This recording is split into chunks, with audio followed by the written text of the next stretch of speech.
great to have us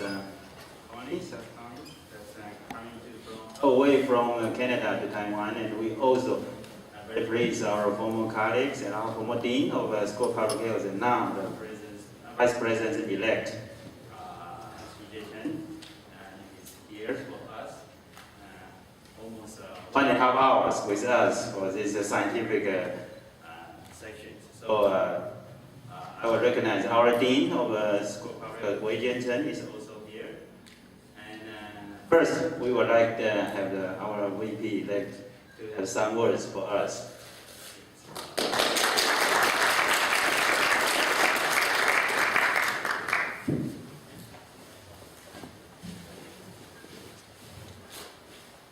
Professor Soskani, Lin Chen, and Associate Dean Zhang, dear colleagues, ladies and gentlemen, it is really my pleasure to say a few words before the master of talk on this human health and ecological integrity. I think that's very important for us to listen to the wonderful talk. Then I was told that I may speak in Chinese in order to interpret it. So I would like to say something in Chinese. 谢谢Soskani 教授，还有陈院长跟张副院长，特别是玉萍的邀请，要我来讲几句话。实际上生态保育跟公共卫生是很重要。当玉萍来找我说讲几句话的时候，我很高兴。基本上，当他要到英国念书的时候，告诉我说要我帮他写介绍信，我告诉他说你要去念生态保育哦，但是这是很奇怪的事情。但是生态保育跟公共卫生有什么关系呢？我跟他讲说，最重要的要走出年轻人要有热情，去走出自己的道路。我很高兴看到玉萍走出自己的道路，而且他现在也把这个生态保育跟公共卫生可以 link 在一起，所以这件事情对我来讲是给我一个很大的启发。实际上，年轻人他的热忱、他的想法、他的观念，往往比老师走得还快。当我们现在讲到 global warming， 讲到了这个 climate change， 讲到了 public health， 把它连在一起的时候，我们就会想到说，玉萍比陈老师以前还更有眼光，更有远见，这就是年轻人的好处。所以今天我因为玉萍的邀请来，我想我一定要来。第一个要讲我内心的感动，一个年轻人的观点，有些时候一个 LKK 的这个老教授还要来得好。那实际上从公共卫生的立场上，我们可以看得到很多环境的变迁对于健康的危害。我以前在做流行病学研究开始的时候，我做 twin study， 做 genetic epidemiology， 然后呢，我 change to environmental epidemiology， 去研究这一个生跟人体健康的危害，做 arsenic exposure and human health。然后呢，在这样的一个研究的过程当中，我们很高兴看到台湾的砷的含砷量跟这一个癌症的关系，被世界卫生组织、加拿大环保署、美国环保署用来作为饮水中的砷的最高含砷量的容许量的一个标准。就是说，台湾虽然有很不幸的有环境的危害，对人体健康的危害，但是这样的 dose response 的关系，全世界都能够好好的去保护，像是孟加拉、印度、南美洲这一些国家的人，他还在喝生井水，还在喝井水，那它的含砷量应该要下降。所以流行病学对人类的健康有很大的帮助。在今天的演讲当中，我们也可以听到这个Professor Soskani 他会讲到说，流行病学的研究有很多的限制，因为我们以前都比较倾向于做个人的暴露跟个人健康的关系，但是大的环境暴露跟人类健康的关系，有些时候是比较难。所以我在做 arsenic 跟 health 的暴露的时候，我都要去做 individual 的 exposure 的 assessment， 然后呢做 biomarker， 然后去看看这一个individual 的 exposure 跟个人的 cancer、cardiovascular diseases 等等的关系。但是更大的、更 global 的 environmental changes， 像是 PM 2.5或者是其他的这一些问题，就很不容易做。唐前在这方面做得很好。我最近有一篇论文是发表在 JNCI， 我们就说 PM 2.5会跟这一个liver diseases 有关，特别是在没有这个肝炎病毒感染的人身上。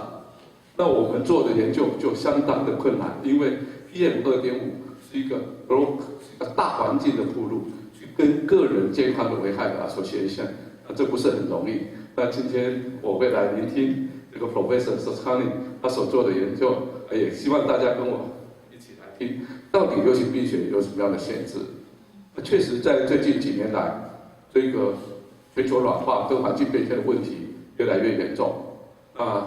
教宗这个方济各，他在去年有一个环保的通谕，那就是说，这个愿你受赞颂。那愿你受赞颂这个环保通谕里面，他就讲到，实际上环境变迁对人类的健康会有影响，对人类的社会、对食品的安全、食物的安全都有影响。而在这样的一个影响的过程当中，我们发现以开发国家，他们放出来的二氧化碳，使得全球变迁。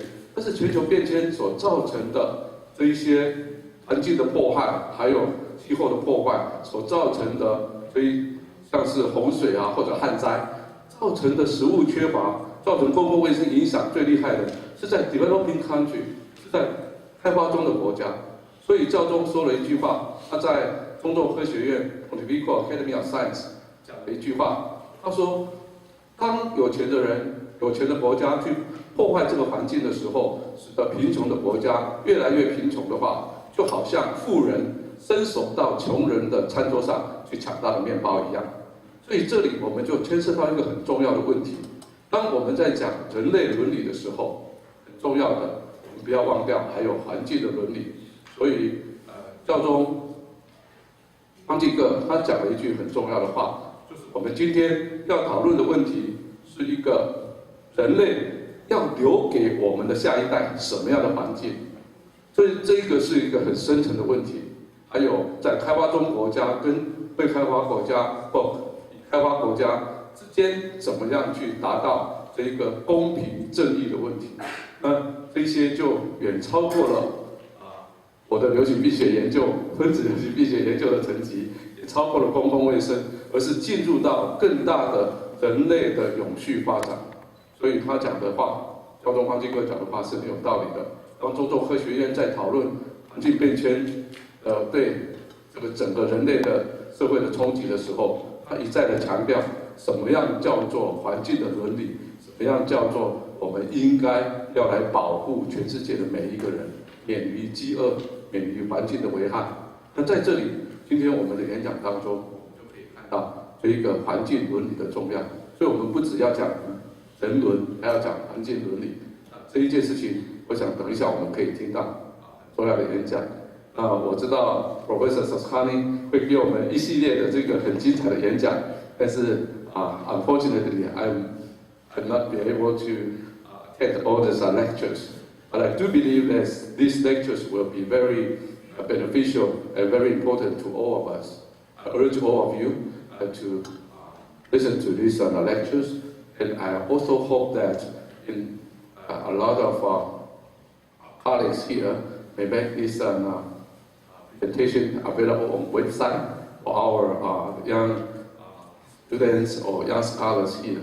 I do believe that based on Dr. Soscani's lecture, we will learn a lot.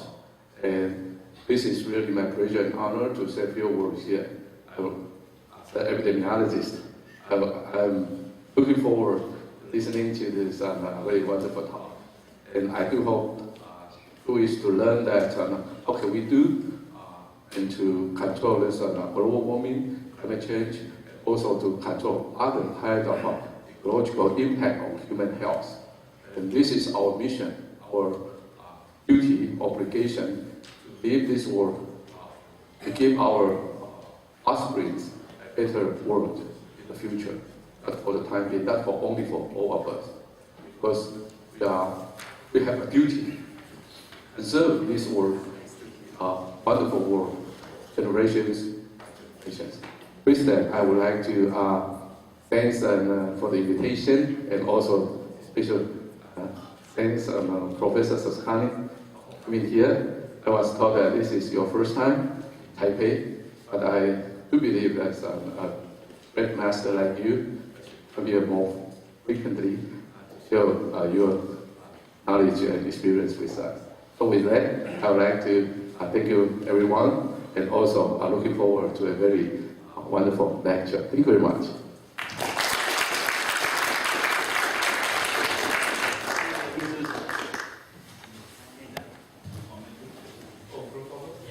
So you can see how our VP is very popular as a teacher.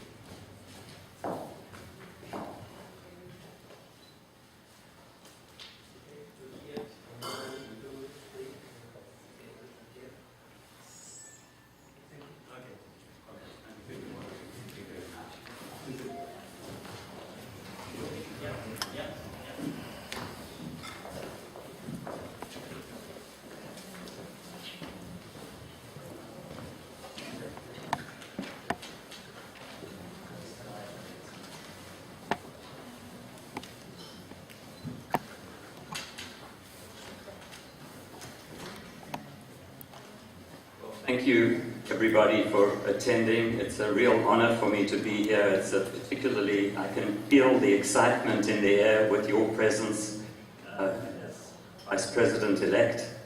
It's interesting to be here at this time because in Canada, we had a government that really was not liked by the majority of Canadians. It's been replaced now by a government that is not unlike what I sense happening in Taiwan right now.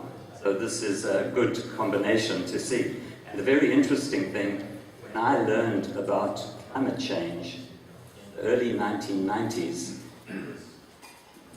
lecture, well, several lectures, but one of them in particular was by a woman by the name of Kirsty Duncan, an epidemiologist, and she's part of Justin Trudeau's cabinet today. She also went into politics as an epidemiologist, so maybe there is a future for me in politics one day. I'm not sure, but maybe. Well, thank you everybody again. It's a real honor to be here. I'm going to be speaking, as you heard earlier, and I hope I can live up to your Vice President-elect's anticipation of what I'm going to share with you. But my focus today is, as you see, a series of lectures, but today's lecture is on the topic of One Health. Some of us call it eco-health. The two terms are used synonymously, interchangeably. And what the term really refers to is the systemic approach to dealing with issues of complexity. Because normally, we do not have a single exposure resulting in a single disease. Today, we live in a very complex mixture, all sorts of environmental contaminants. We don't know the interactive capacities of these chemicals on people. Is this? Okay. Am I going at a good pace? Okay. So this particular lecture indeed is accessible in an older version on my website. See the website here, colinsaskolny.com. It's in the archive section, but this version also will be uploaded to my website. Every lecture I give, for transparency purposes, anywhere in the world, is uploaded to my website. I want to at first thank very much the Taiwan Ecological Stewardship Association at their kind invitation that I am here visiting Taiwan for the first time. And I really do regret that I was not able to attend some 10 years ago when the International Society for Environmental Epidemiology was in Taiwan. In particular, Nancy Chen and Yuping Chen have been marvelously helpful in orchestrating all of the events around my visit. Thank you very much, Nancy. So there are several questions that we should think about as we consider the very complex problems of the topic of eco-health, ecological changes that are taking place. And these are the three questions that I think will help open our minds to the message that I'm going to try to convey to you now. So the first question is, are we as humans utterly dependent on the ecosystems in which we live, and indeed on the biosphere for our survival? Would anyone disagree with the fact that we are completely and utterly dependent on this for our survival? Production of clean air, water, soil, food security, all sorts of issues. And then the next question is, I like to make the distinction when we talk about integrity, because unfortunately there has been a terrible lapse in integrity among some of our colleagues, some of our epidemiology colleagues, who basically have sold their souls to the devil, as one might say, in the Christian world. And I'll explain some of that as we go along. What they do is they basically use the applied science of epidemiology to create misinformation and deception to confuse people in politics. But you now in Taiwan, like we in Canada, will have people in politics who understand the epidemiology and hopefully will be able to support those among us who are vigilant to try to keep science, the house of science, in order, all the junk science that contaminates the literature and advisory boards and editorial panels. That was the topic of my talk yesterday at the National Institute for Environmental Health Sciences. So I make the distinction between structural integrity, moral integrity, personal integrity, and ecological integrity, which is the topic of the theme for the week of my being here. By structural integrity, we're referring to building having structural integrity, that the building should not fall down when it is built, that the wind should not ever be strong enough to blow it over. By moral integrity, I'm talking about the character of the person to do what's right, even in times of difficulty. And that also extends to our personal integrity. And by ecological integrity, we're referring essentially, to put it simply, to the ability of the ecosystems that we depend on for our survival continue to perform the services from nature that we have evolved through over our lifetimes. Any questions about that? Is that clear? And finally, what do we mean by narratives and ideologies as constraints on objectivity? This is an important question because science is the pursuit of truth. In science, our job is to be utterly objective in our interpretation of what we have done. Through our ethics to express the strengths and the weaknesses of our design of our studies and what is right and potentially wrong as well in the findings that we come up with. So we have these narratives. The narrative is the script by which we live our lives. It's culturally determined, religiously determined. Our parents teach us a lot. The society in which we live teach us a lot. And some of us are afraid sometimes to even ask a question because it's not socially acceptable to do it. When in science, we need to have openness and transparency for the democracy and the informative process to continue. So that's the point that I'll be stressing. So the lecture this afternoon, I understand, and people here will keep me on track for 50 minutes for the first one, and then 20 minutes we'll have questions and answers, then we'll have another 50 minutes, and then more questions and answers. So the first part, I'm going to talk about the evidence about the declines in ecological integrity. All that sustains life is in decline on this planet. It's a very, very dangerous path that we're currently on. And the big question is there enough resilience in the system and enough buffering capacity in the system to have it self-correct? And I will explain what this all means in a moment. I'll address some of the science that supports these studies and the role of policy, and that's where it's so critical that we have people knowledgeable in government who are so often we have people in the world who try to create uncertainty and foment doubt so that it makes the job of the politicians very difficult because the public gets confused, the politicians are confused. In the end, the status quo tends to be maintained, business as usual. We can no longer stick to a business as usual paradigm to move forwards. If we stick to business as usual, it's essentially game over in a few decades at best. So we have to change. The second part of the lecture will speak about the ethical principles and many movements that provide hope. I've just expressed something that sounds very Armageddonist and very doom and gloom, but we have to have hope. There are many wonderful things that are happening. I hope that all of us will find the opportunity to engage with those very positive movements that are happening in the world. From transition towns to localization movements to people being less hypocritical and walking the talk in terms of living locally and being more gentle in how we live on the earth. Now, for the benefit of people in the audience who don't know what epidemiology is, very briefly, we study where diseases occur and what causes diseases. Where diseases occur is the distribution, and the determinants refers to what causes diseases. And we focus on populations rather than on individuals. Individuals make up the population, but we focus on populations or communities or larger groups of people and their controlling of their health problems. And our job in epidemiology is not only to do research, but it is also... I need to be closer. Oh, sorry. Oh, okay. Thank you. Is the security happy with you being up here? Okay, I'll focus on being closer to the mic. Okay.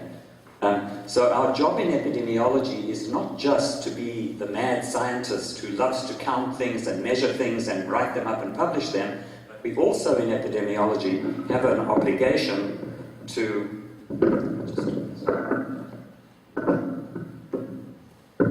our obligation in epidemiology is to act on what we find. We have to help the policymakers develop the intervention strategies to help people, to protect people from the potential harms that are out there in the world.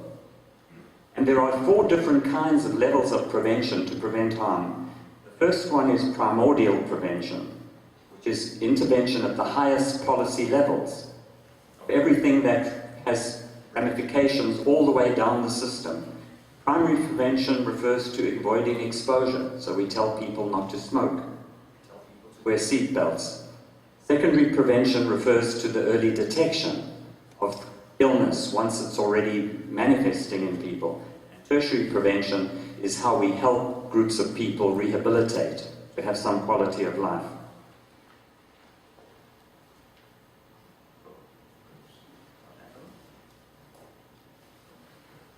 So our job then in epidemiology is to inform policy. I'm going to rather use the buttons in this device. Our job is to inform policy with a view to reducing harms by preventing disease and premature death at the community level. So the question then is, how can we more effectively deliver on our obligation under the question of global ecological changes? Now, I prepared in this lecture several readings that might be very interesting for you, particularly in your course for people who are studying or teaching at the university level. The Canadian Public Health Association, last year under the leadership of Trevor Hancock, produced a discussion paper called Global Change and Public Health, addressing the ecological determinants of health. Many of us have heard of the social determinants of health. Sadly, social determinants of health, interestingly enough, developed in Canada, in Ottawa, the Ottawa Charter for Health Promotion, in the mid-1980s, did not really include much information about the ecological determinants. This particular document, I have a copy of it here, but it is freely available on the website at the link that's on this slide. All these links in these slides, if you go to the slides, are live links. You can just download it if you want it. But this is perhaps the most up-to-date on thinking in the world today. There are many other documents, and I'll just scan over these briefly. Health of People, Places and Planet, reflections based on Tony McMichael's 4 decades of contribution to Epidemiological Understanding, edited by Colin Butler in Australia. It's another good book. And of course, I cannot go without mentioning the book that I was a senior editor of from the Global Ecological Integrity Group. This came out in 2008 by Soskolny et al. And that one's called Sustaining Life on Earth, Environmental and Human Health Through Global Governance.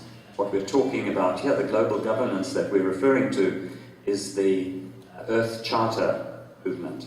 I'll be talking about the Earth Charter in the second part of this lecture. And then you've probably heard about the Millennium Ecosystem Assessment. I should just mention as well, if you are interested in any of this topic and you just email me, I will send you, tell me what your focus is and your concern, and I will send you some literature.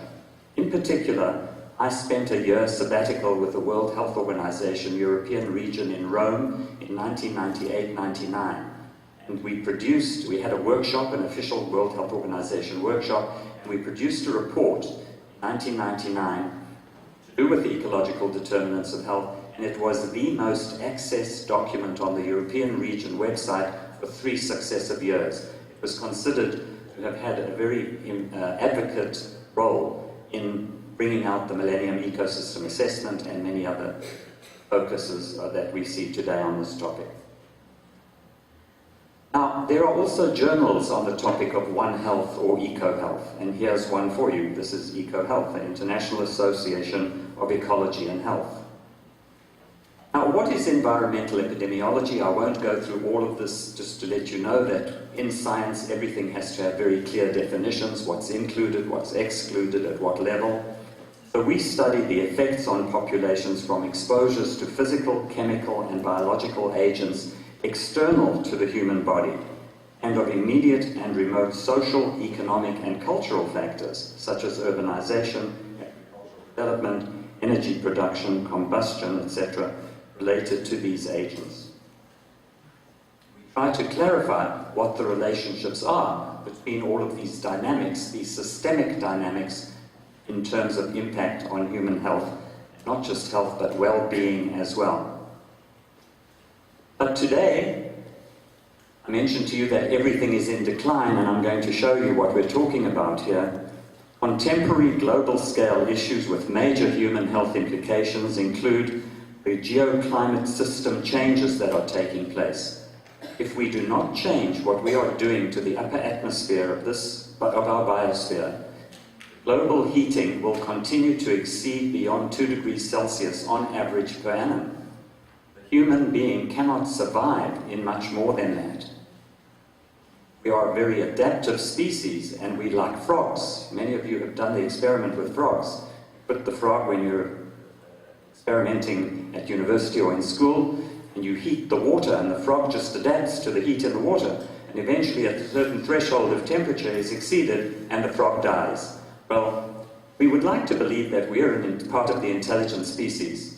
And we should be able to think of that in relation to seeing from what spaceships see of this very fragile blue planet, the blue dot as people call us, and act accordingly and responsibly, particularly if we're going to be concerned about life of health and happiness and well-being 7 generations from now. So we've got population growth expanding. We're exceeding 7.3 billion, we're heading towards 9 billion, and nothing seems to be able to change that direction. And everybody wants to live very well, much like the Hollywood model that we seem to embrace. As we do in as we say, the North, the rich North, as opposed to the developing South, in making that distinction. And this is resulting in mass forced and voluntary migrations of people. And we can sit here and say, oh, well, this is just a minor triviality, we're adapting, we'll manage it. But at some point, thresholds will be exceeded, and the systems that these dynamics depend on will collapse. It's inevitable, they will collapse. No technology is going to save us from the vastness of the changes that are unfolding before us. We have a commitment to an expanding, consumptive, intensive lifestyle. I say to my colleagues, why fly me to Taiwan? Yes, it's wonderful to be here, to in Taipei. It's wonderful to see everything, but I think we have to change our mindset a little bit and think of using technology to advantage. Skype me in and have me be available, even though it's a 14-hour time change. I can be up late at night if you want me to. I can answer questions that way. No, we have to learn to stop flying so much and driving so much and committing so much damage to the planet. We've got major disparities. We are committed, it seems, the path that we're on is, we talk in research, for example, about the 90-10 gap.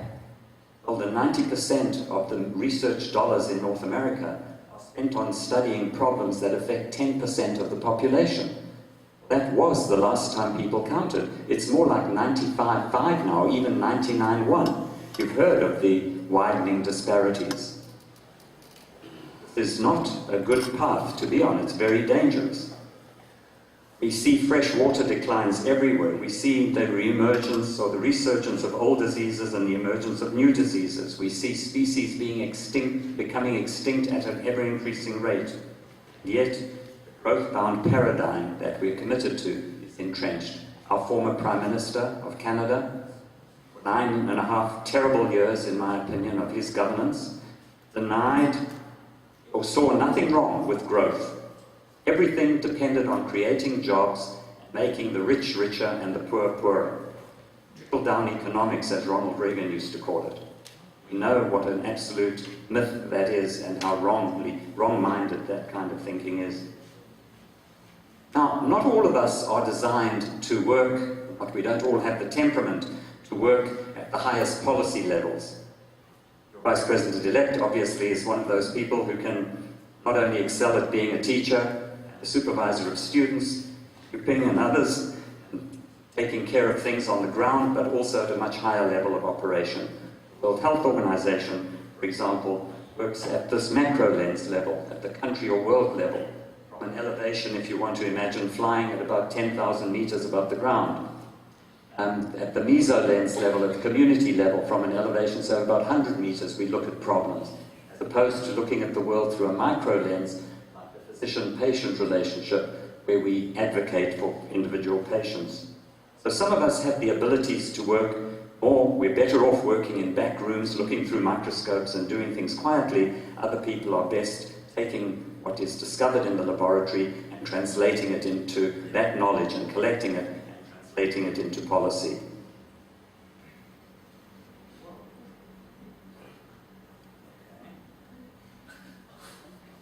I need some help. I don't know why that happened. I think I should have stuck with the button.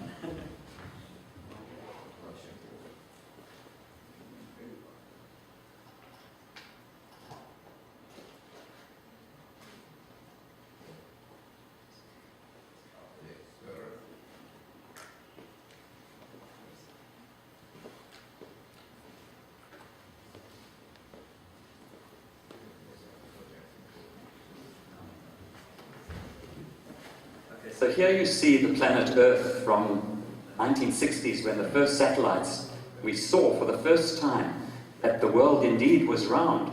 For many years the Catholic Church denied that the world was round. People went to death suggesting that it wasn't flat. So you see the paradigm, the dominant paradigm, the way we were forced to think about things. It's different today. We can actually see that this delicate planet is round. Now, why should epidemiologists and public health researchers be concerned with matters of a global nature? Traditionally, in public health, we worry about sanitation, water quality issues, food safety, air quality, and vaccination programs. This tends to be the domain of people in public health. And epidemiology is the science that bridges what we see in the laboratory or in the animal studies and what we see in human populations. But there are now new concerns for public health, because if we in fact destroy the ecosystem, the biosphere, then there is no future for human life. So if we keep tampering with the very fabric of life through an expansion of the human enterprise, nature's services become forever changed. Well, is it forever, or is there enough buffering capacity in those systems to see them restore those services through which we have evolved? dependent on them. And we've always taken those services so for granted, and we've assumed them free of charge in their support of life. There are some economists who now try to put a cost to air, water, and so on. They want to bottle it, they want to package it, they want to sell it to us. Think of some of the big corporations that are genetically modifying everything that they can. Taking seeds and making seeds such that you can only buy seeds for certain crops from these particular companies.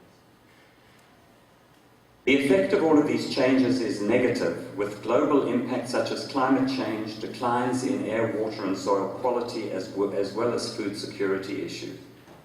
Now, this particular lecture was prepared for one of the last classes that I gave at the University of Alberta before I retired, in a course on One Health or eco-health.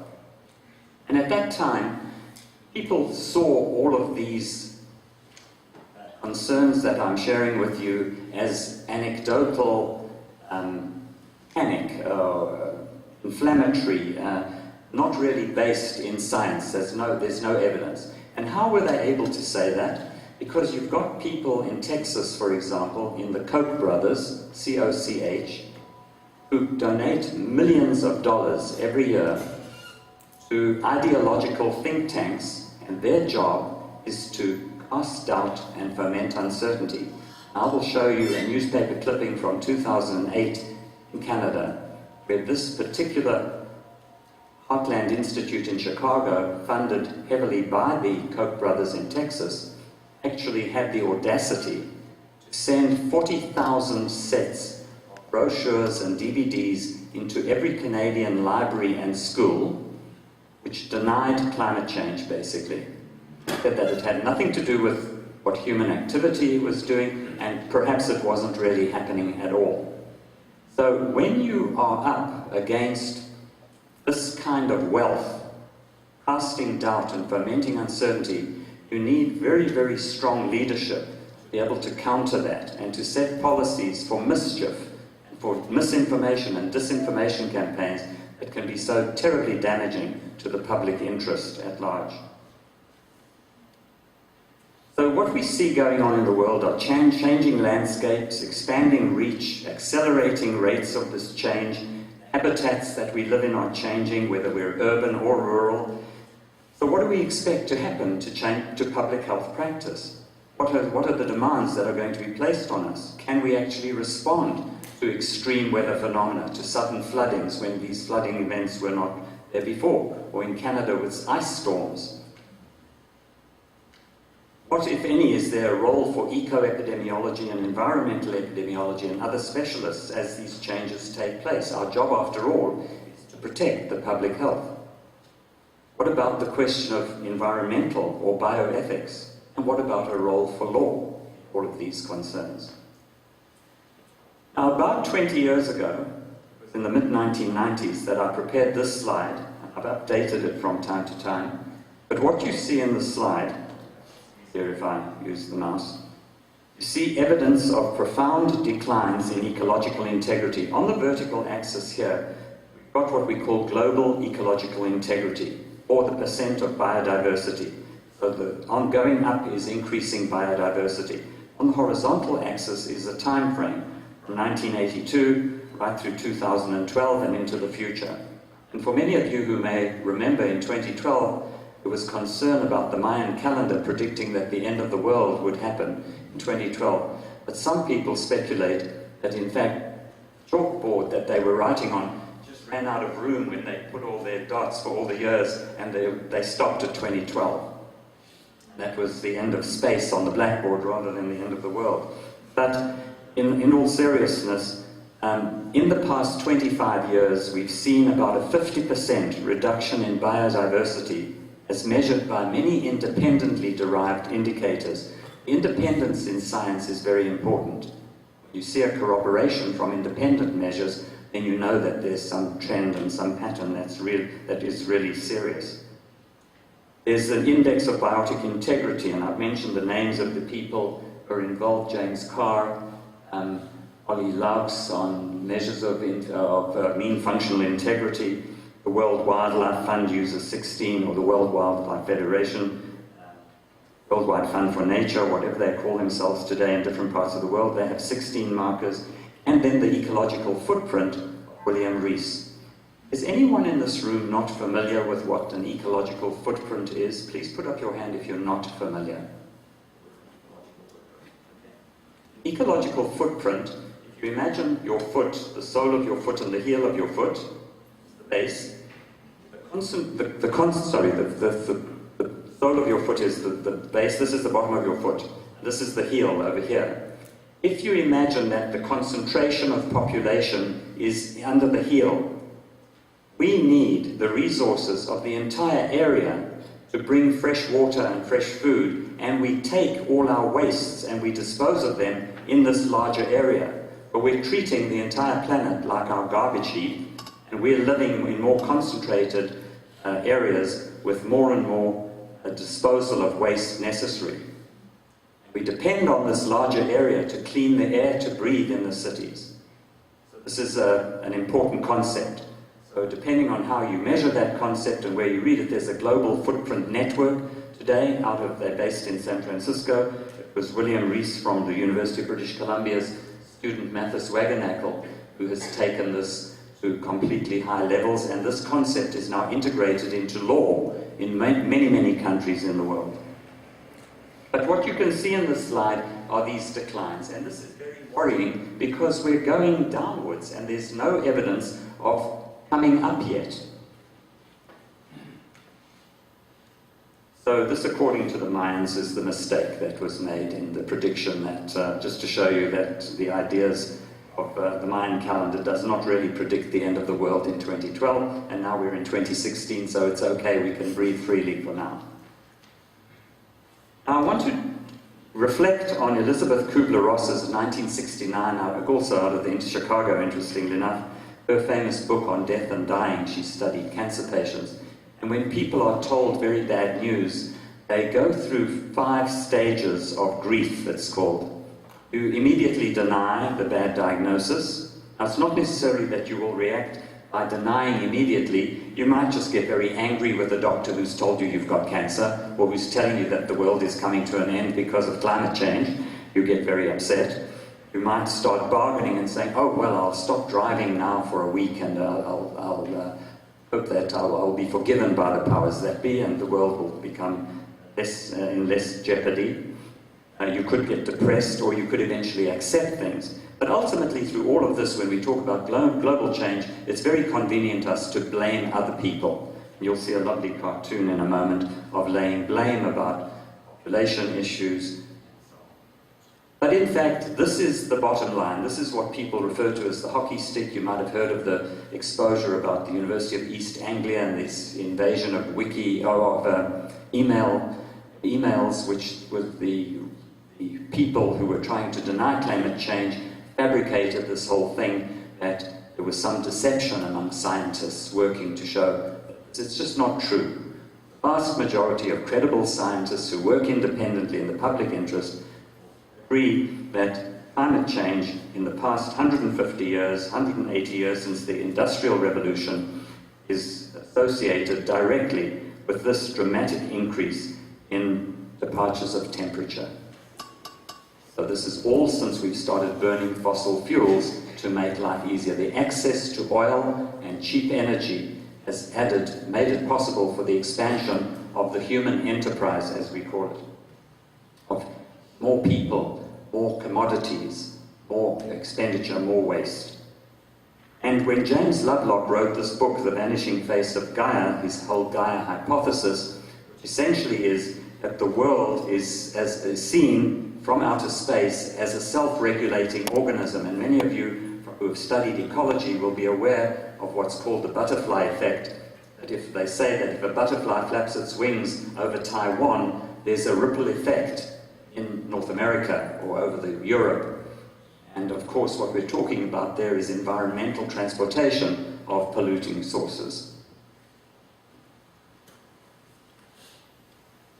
So the ecological footprint, I've already explained, is this area below the heel, and then made the point that the city imports resources and exports its wastes. Now, to show you in real terms what's happening using the ecological footprint as a measure, The United States, on average, if you believe in equity, it's not to say that you do, because trust me, the very rich in the world do not believe in equity. They believe that they deserve it if they're very rich, and they want to keep getting richer. What some of us call, from a psychological point of view, sociopathy, is sociopaths. No social conscience and absolute greed is what seems to drive some of these people. So if you believe in equity, based on the size of the planet, we're entitled to 1.8 hectares per person. In 1991, the United States at that point was already exceeding that at 5.1 hectares. Canada was not far behind at 4.3, and India was way below at 0.4. Just 12 years later, the United States had already jumped to 9.5. Remember, the baseline that should be is 1.8. Canada jumped to 6.5, and India doubled to 0.8. So you see the trend of where things are going. Now, why should we as epidemiologists and public health researchers be concerned with matters of a global nature? Well, the question is one of a right to life, a human right to life, a right for both the present generation and for future generations. Those of us that think about these things feel that we have some obligation to preserve life so that future generations will enjoy some quality. Now, there are orthodox and unorthodox approaches, and I'm going to not spend too much time on this in the interest of time. How long? 10 minutes more. Okay. All right, so we're going to miss some slides. But trust me, we're going to miss some slides. They're all available on the website with references and links. But we face problems today, according to Albert Einstein, because our current patterns of thinking cannot be solved by the same pattern of thinking which created them. So this is what we talk about. We've got to learn to think outside of the box. We can't keep thinking inside the box, because if we keep remaining inside the box thinking, then we're never going to change anything. We're just going to keep using the scientific approach of Newton, which is linear reductionist approaches instead of embracing complexity. We focus on single disciplines at a time. Most universities in the world were set up a single disciplinary focus. We need to be interdisciplinary and indeed transdisciplinary, multidisciplinary. Transdisciplinary is where you think completely outside of the box and you use the information that comes from different disciplines to think of whole new paradigms and approaches to solving problems. We cannot keep resting on what we call band-aid solutions, or dealing with putting a plug in the dike wall when the whole dike is about to fall over, the whole wall that's protecting us. Now, we have an identity that was developed by Ehrlich and Holdren in 1971 called I equals PAT. What it stands for is integrity, the integrity of the system, the broad system of the ecosphere, the biosphere, is a function of population, affluence, and technology. That's what the I equals PAT stands for. And it stresses the interdependence of the forces which often are treated independently in a silo effect as needs for population control is going to solve our problem. Reduced consumption is going to solve our problem. Green technologies are going to solve our problem. Technology, silver bullets or magic bullets will be found to save us from our stupid selves. But none of those individually is going to solve the problem. We need to bring groups together to think about complexity. How I came to meet Nancy and Yu Ping was through a group formed by Laura Westra, also out of Canada, who is a moral philosopher, and then later in her life she studied law, and she's a PhD, 2 PhDs in philosophy and in law. And she started 25 years ago this group called the Global Ecological Integrity Group. And we met a few years ago at one of those wonderful meetings. It brings together all of these different disciplines from philosophy, ethics, law, science, pediatrics, you name it. So by forcing us to think about I equals PAT, it forces us to be transparent when we are being reductionist and linear and siloed in our approach, as opposed to being integrated and looking at things from the top, combining the thinking and all the knowledge that we have. It's the interplay of all of the determinants that is critical if we're going to solve the problems of the world today. So that's basically what that says. And here's this lovely cartoon. You see this cartoon was developed when there was the famous G7 countries, and you see the fat cats. This is an American expression if you've watched American movies. The fat cats are the rich sociopaths that sit at the back. And the fat ones there, you see the United States being the fattest among them. This is proportionate to the ecological footprint. So the USA, the European Union, Canada, and the other G7 members. So you see these are the 7 members here. And then these are the developing countries over here, and they're just falling overboard and drowning. These people in the rich countries getting richer and fatter, which of course is not healthy either. We'll come back to that.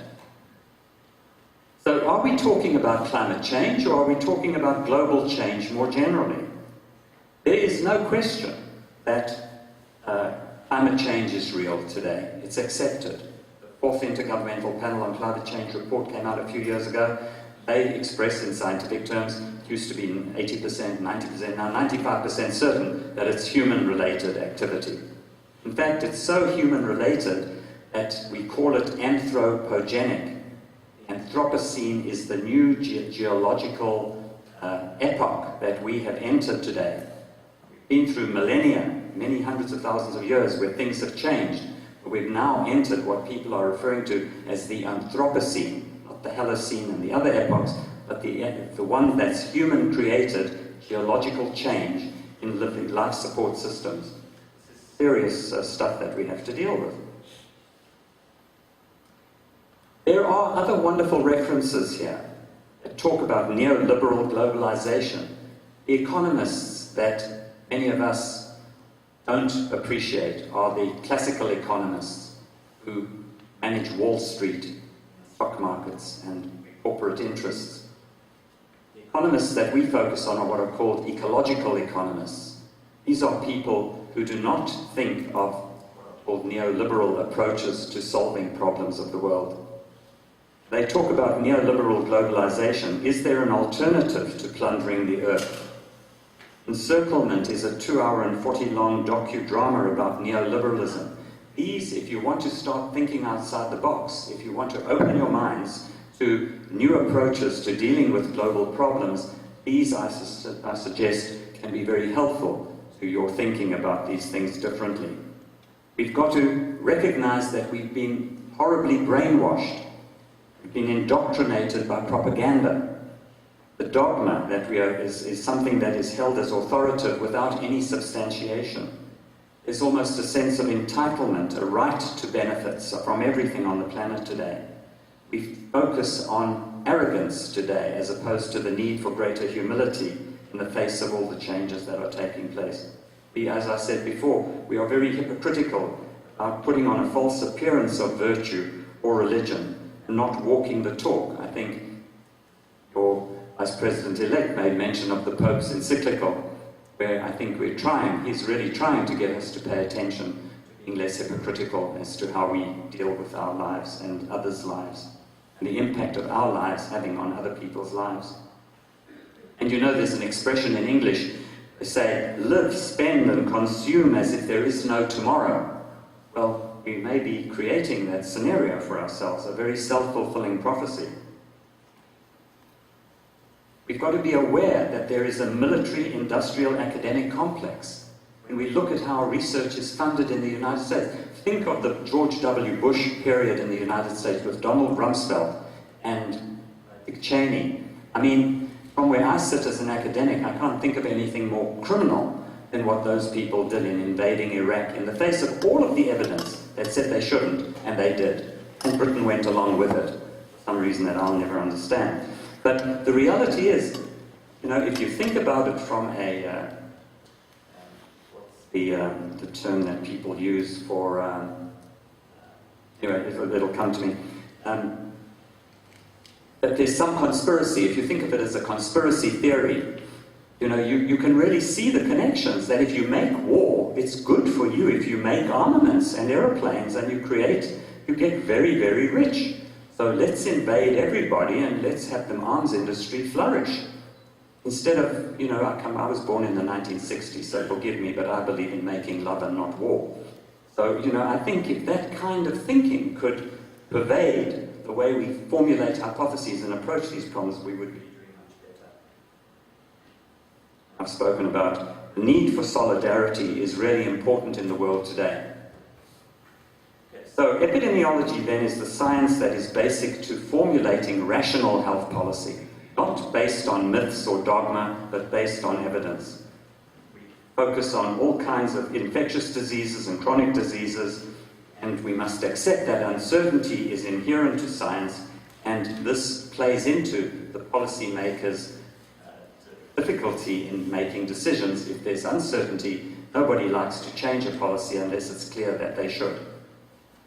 And when we think about the policymaker, we see that science, policy, public policy, usually focusing in most countries on education, social health, and economic policy, we see that science, for the past many, many years, has been seen investments of trillions of dollars to build a good scientific foundation for science. But when George W. Bush came along, what did he do? He pushed science to the periphery from all of the advisory boards. It was a philosophy of, don't confuse me with the facts. Oh, Stephen Harper in Canada did exactly the same thing. He was even much worse, in my view, than what George Bush was, if you can imagine. So imagine how happy I am to see the back of that man in politics and the replacement with Justin Trudeau and Kirsty Duncan in government. So it makes people like me very happy to see that change take place. But what we have to be aware of is not to be arrogant when we do our science and say to the policymaker, look, I've done a study and this is a problem. Fix it, create a policy, protect people. Because policymakers have many other pressures that they have to take into account. They have sectoral interests, media interests, stakeholder interests, international agency and public interests, multinational business interests, foreign interests, religious interests, cultural interests, personal and self-interest. The issue is to expose, to tell the truth about what your interests are, so that people can evaluate your judgment when you make decisions and vote. So I want to emphasize the need for humility and empathy for the policymaker. And I might tell you, Vice President-elect, that this wasn't put in for your benefit today. I've been saying this for a long time. We really do need to have a better respect for people that have the courage to go into government and try to bring consensus and wisdom to the table in moving forwards, and to try to separate the vested, powerful, moneyed influence in decision-making.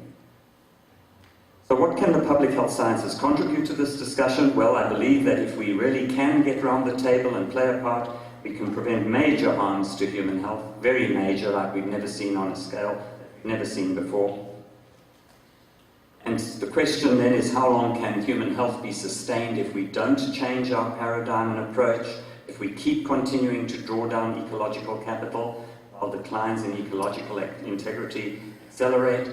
See the word One Health or eco-health. We only have one world, and that's this planet. We don't have people think that we're going to fly to Mars. Well, what will we do? This species that we are, we'll colonize Mars and destroy it like we're destroying the planet Earth, probably. Ecoepidemiology then is a subspecialty of epidemiology, focusing on the relationships between human health and the dynamics of global ecological change. So let us focus then, and it would be wonderful if the new Taiwanese government can, and hopefully in the Canadian new government, try to integrate the concept of health in all policies, transportation policies, agriculture policies, not just health policies. All policies, in all policies. So you heard WHO, United Nations concept. Now we've always focused on life expectancy, percent low birth weight babies, and infant mortality to tell us whether we're doing well as a society. These are intuitively linkable to measures of ecological degradation. You would think that if the ecosystems around us are being damaged, then you would think that people will live less time, that babies would suffer with harmful effects. The birth weights would decline. Well, the interesting thing is that I had a student of mine in the late 1990s, Lee Siswerda is his name, it was published in the journal Epidemiology in 2001. We found, in fact, that there was no such connection. And thanks to William Rees, who was a co-supervisor on the thesis, in fact, William Rees is going to be at the meeting in Munich this year. He hasn't been for many years, he was quite ill. We're all getting older, folks, in case you haven't noticed. What we found was that wealth is the buffer. In the rich countries, we have the infrastructure and the capacity. If there is an ice storm, we can go and help. But in Africa, there are 100,000 deaths a year going on because of climate change right now. And we don't, because it's not in our face, we don't seem to be overly concerned about it in terms of the way we live and the policies. So the question then is, if wealth is the buffer, and that was the great highlight of this particular piece of research, what happens to those who live in poverty without the buffer of wealth? Remember, I talked about the 90-10 gap. Most of the people on the planet are in grave danger. So, as I come to an end now, 1 minute, the Alberta Genuine Progress Indicator was developed, it was actually came also out of San Francisco, this measure of the Genuine Progress Indicator. Because, why did we look at the Genuine Progress Indicator? Because since the 1940s, we have all allowed our governments to be committed to this insane concept of gross domestic product. You've all heard of GDP, GNP. When that index was developed in the 1940s, the person who developed it said, just use it to get us out of the war situation and then stop using it. But what do? We keep using it. Why? Because it serves the interests people, the 1% that's getting richer and richer, or the 0.1 of 1% that's going even richer. We have to stop it. In Bhutan, for example, they have a genuine happiness indicator. More important to worry about people's happiness than economic development. Economic growth. Economic growth is one thing. We need development, community development, economic development, not just growth. We live in a finite planet, finite bounded ecosystem. Cannot keep expanding for fear that the whole thing will implode. Now, the Genuine Progress Indicator here takes into account economic dimensions, personal and societal dimensions, and environmental dimensions. I think there are 51 different indicators that go into making up the Genuine Progress Indicator. And this will be the last slide in this part. What do you see here? GDP keeps going up. That, of course, makes the neoliberal economists, not the ecological economists, makes the ecological economists very unhappy. It makes the neoclassical economists very happy. And when you listen to people like the politicians in North America today, I think even Obama says it. Want to see GDP increase? It's got to go up every year. 0.4% is not good enough. We've got to get it up to 2% so we can keep seeing wealth, wealth, wealth. And where, in whose pockets is the wealth going? Think about that too. And so while GDP is going up, the Genuine Progress Indicator is in decline, taking all of these indicators into account. A much more rational, sensible way of looking at the well-being of populations.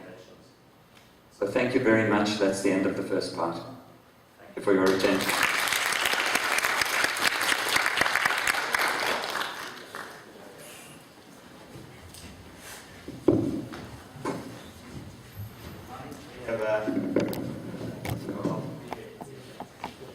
We have short discussions. Q&A.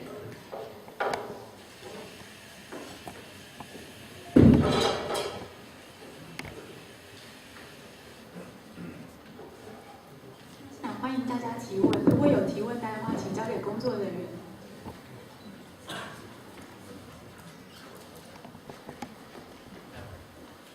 Any comments and questions? Here I have a first question.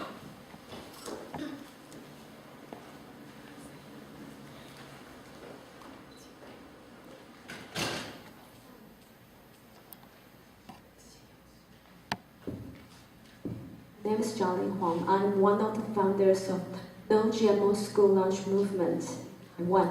And recently we have successfully do that stop GMO foods from our school meals every day. And I guess my question is, as our soon-would-be Vice President Dr. Chen suggests that in last year, in the Catholic Pope's Francis, how can I say that? Oh, let me guess it. Okay. Encyclical Laudato Si. he suggests that GMO issues should be seriously looked at in a broader scale, and maybe we should conduct more longer term, period of time research on it. And how do we exactly understand the GMO issues agenda from the perspective of epidemiologic perspective? I mean, we understand the from the academical way, but we do need longer and bigger scale research. But how could that possible? It's more like we use in the metaphor from the Bible that we as single individuals, we are going to against the huge giant. So we play the role like David from the Bible as the stories. So how could it possible that the group of people like us or NGOs would work together, or from the academia way, how do we do in the future as the parents, as an individual in the society? In the interests of time, what you've asked is the subject for a whole day's symposium on how to deal with the issue, not just of GMOs, but I mentioned yesterday the issue of nanoparticles. I don't know if you're aware of that. It's a huge concern in terms of potential human health effects as well. But there are many other issues. Some of us focus on different things because we have a particular interest, or it's in our particular area, or it's in our face because we see it happening in our fields and among our populations. From an epidemiological point of view, if we are going to think outside the box, what I'm going to say is going to be very radical. Outside the box. I say that we should be following the advice of the ecological economists, which is to learn to live more simply on the planet. We have to ask ourselves the question, who is deriving the benefit while who is taking the risks when all of this new technology advances? What right do we have to advance new technologies in the absence of ethical and moral frameworks, or even suggesting that this could be beneficial? So it's very radical what I'm saying here. My sense is that if you're going to remain inside the box and we're part of the system, all we can do is try to keep up with the technology. But the technology is always way ahead of us because there's so much incentive for people to develop technologies because there's lots of wealth to be gained from new technologies and cornering markets. And you see the suicide rates in India. And Dana Shiva, the suicide rates of farmers in India going up because they can't afford their seeds. Things that they've done for millennia, they can no longer do because they have to buy them from Monsanto or whoever's manufacturing these particular seed products. This is not morally correct. It shouldn't be done. So, from an epidemiology perspective, you just need to be aware that by proposing to do a prospective cohort study, for example, you're going to take 10, 20, 30 years before you find the answer. By then the technology is already 100 years ahead of where you are. I say a moratorium on all of these kinds. The precautionary principle, it will come up in the second part of my lecture. The precautionary principle is the key in making these decisions. If there is even the smallest doubt about the harms that can result from a problem, then we have an obligation to exercise caution, and we should not allow that to advance until the evidence demonstrates safety, particularly even if it is a very small percentage of the population that is susceptible to GMO effects. Let's say it's 0.1%. If you're talking about 7.3 billion people, you're still going to see many thousands of people getting sick. Well, do we have the right to sacrifice those people for the benefit of the 0.1% that's getting rich from this technology when people are out of work because they can't farm and suicide rates are going up in farming? So I take a very radical position on that. Our President want to make some comments on this. Very interesting.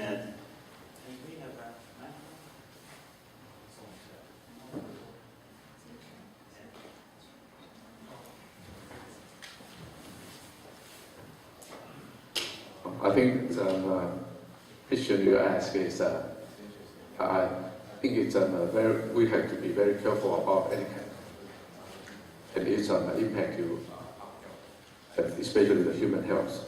And I myself will also consider that any kind of, we have to be very careful and critically examine this possible benefit, also the adverse impact kind of new technology exposed to it, and especially for the most vulnerable population. I would like to give you an example. Our arsenic study, we found that for the adults, when they're exposed to arsenic, the cancer risk were not as high as those who have this exposure when they are still in the uterus of the mother. Intrauterine exposure has a genetic impact on the individual compared to those who have exposure at adulthood. So we have to be very careful of any kind of impact of this new technology. And with that, I would like to ask a question, or share to ask a question for Dr. Professor Soskani. I'm interested in this GDP versus GP. There's an Alberta GPI. I think this is a very important index. And for the time being, in most of the East Asian countries, we are considering about to increase the GDP for all the countries without considering the environmental impact and also personal or societal impact. And is it possible, or is there any good example to use this GPI for different countries, and then we can come up a good international comparison for different countries? I think this is important if we want to deal with this the perspective of the COP21. Then in the future, for all this national development, maybe kind of Alberta GPI adopted rather than GDP. Okay, thank you for that question. It demonstrates genuine concern, I would say, for an issue that we need to wrestle with. The genuine progress indicator in the first column, which was the economic column of factors or variables, the very first one was GDP. So it's one of 51 measures that go into the index, the overall index. But you will remember from epidemiology that looking at a crude rate is not as it's not as helpful as looking at age-specific rates or age and sex-specific rates. So it's important to be able to break them down and be very thoughtful about it. One shouldn't be using summary measures to hide behind or to deceive the population. And these kinds of things should be developed in conjunction and engagement with community activist groups who are very interested in these issues. It will have more credibility, it will translate more readily into the population and disseminate more broadly in terms of support and acceptance.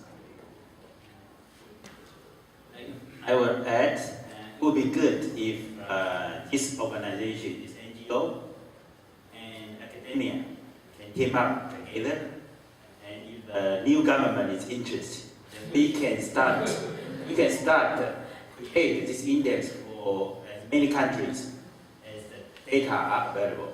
Then we probably provide our government that under very strong pressures of getting GDP increase.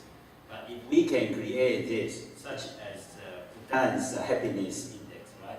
So if we can have this new indicator, so Accra index and San Francisco, they can help us, then that would be good. That people will be allowed to do this together.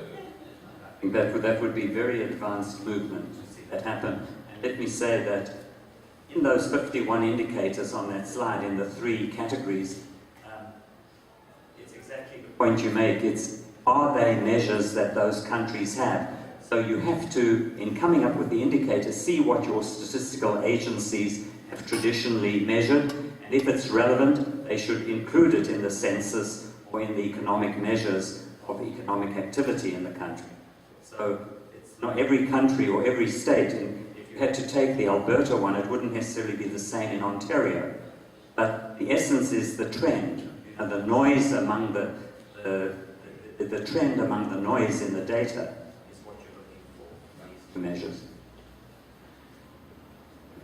Last one. We are running out of time for speak. I just make some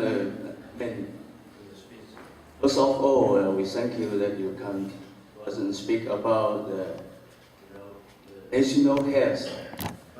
Our new vice president, the new party is facing, the transitional justice.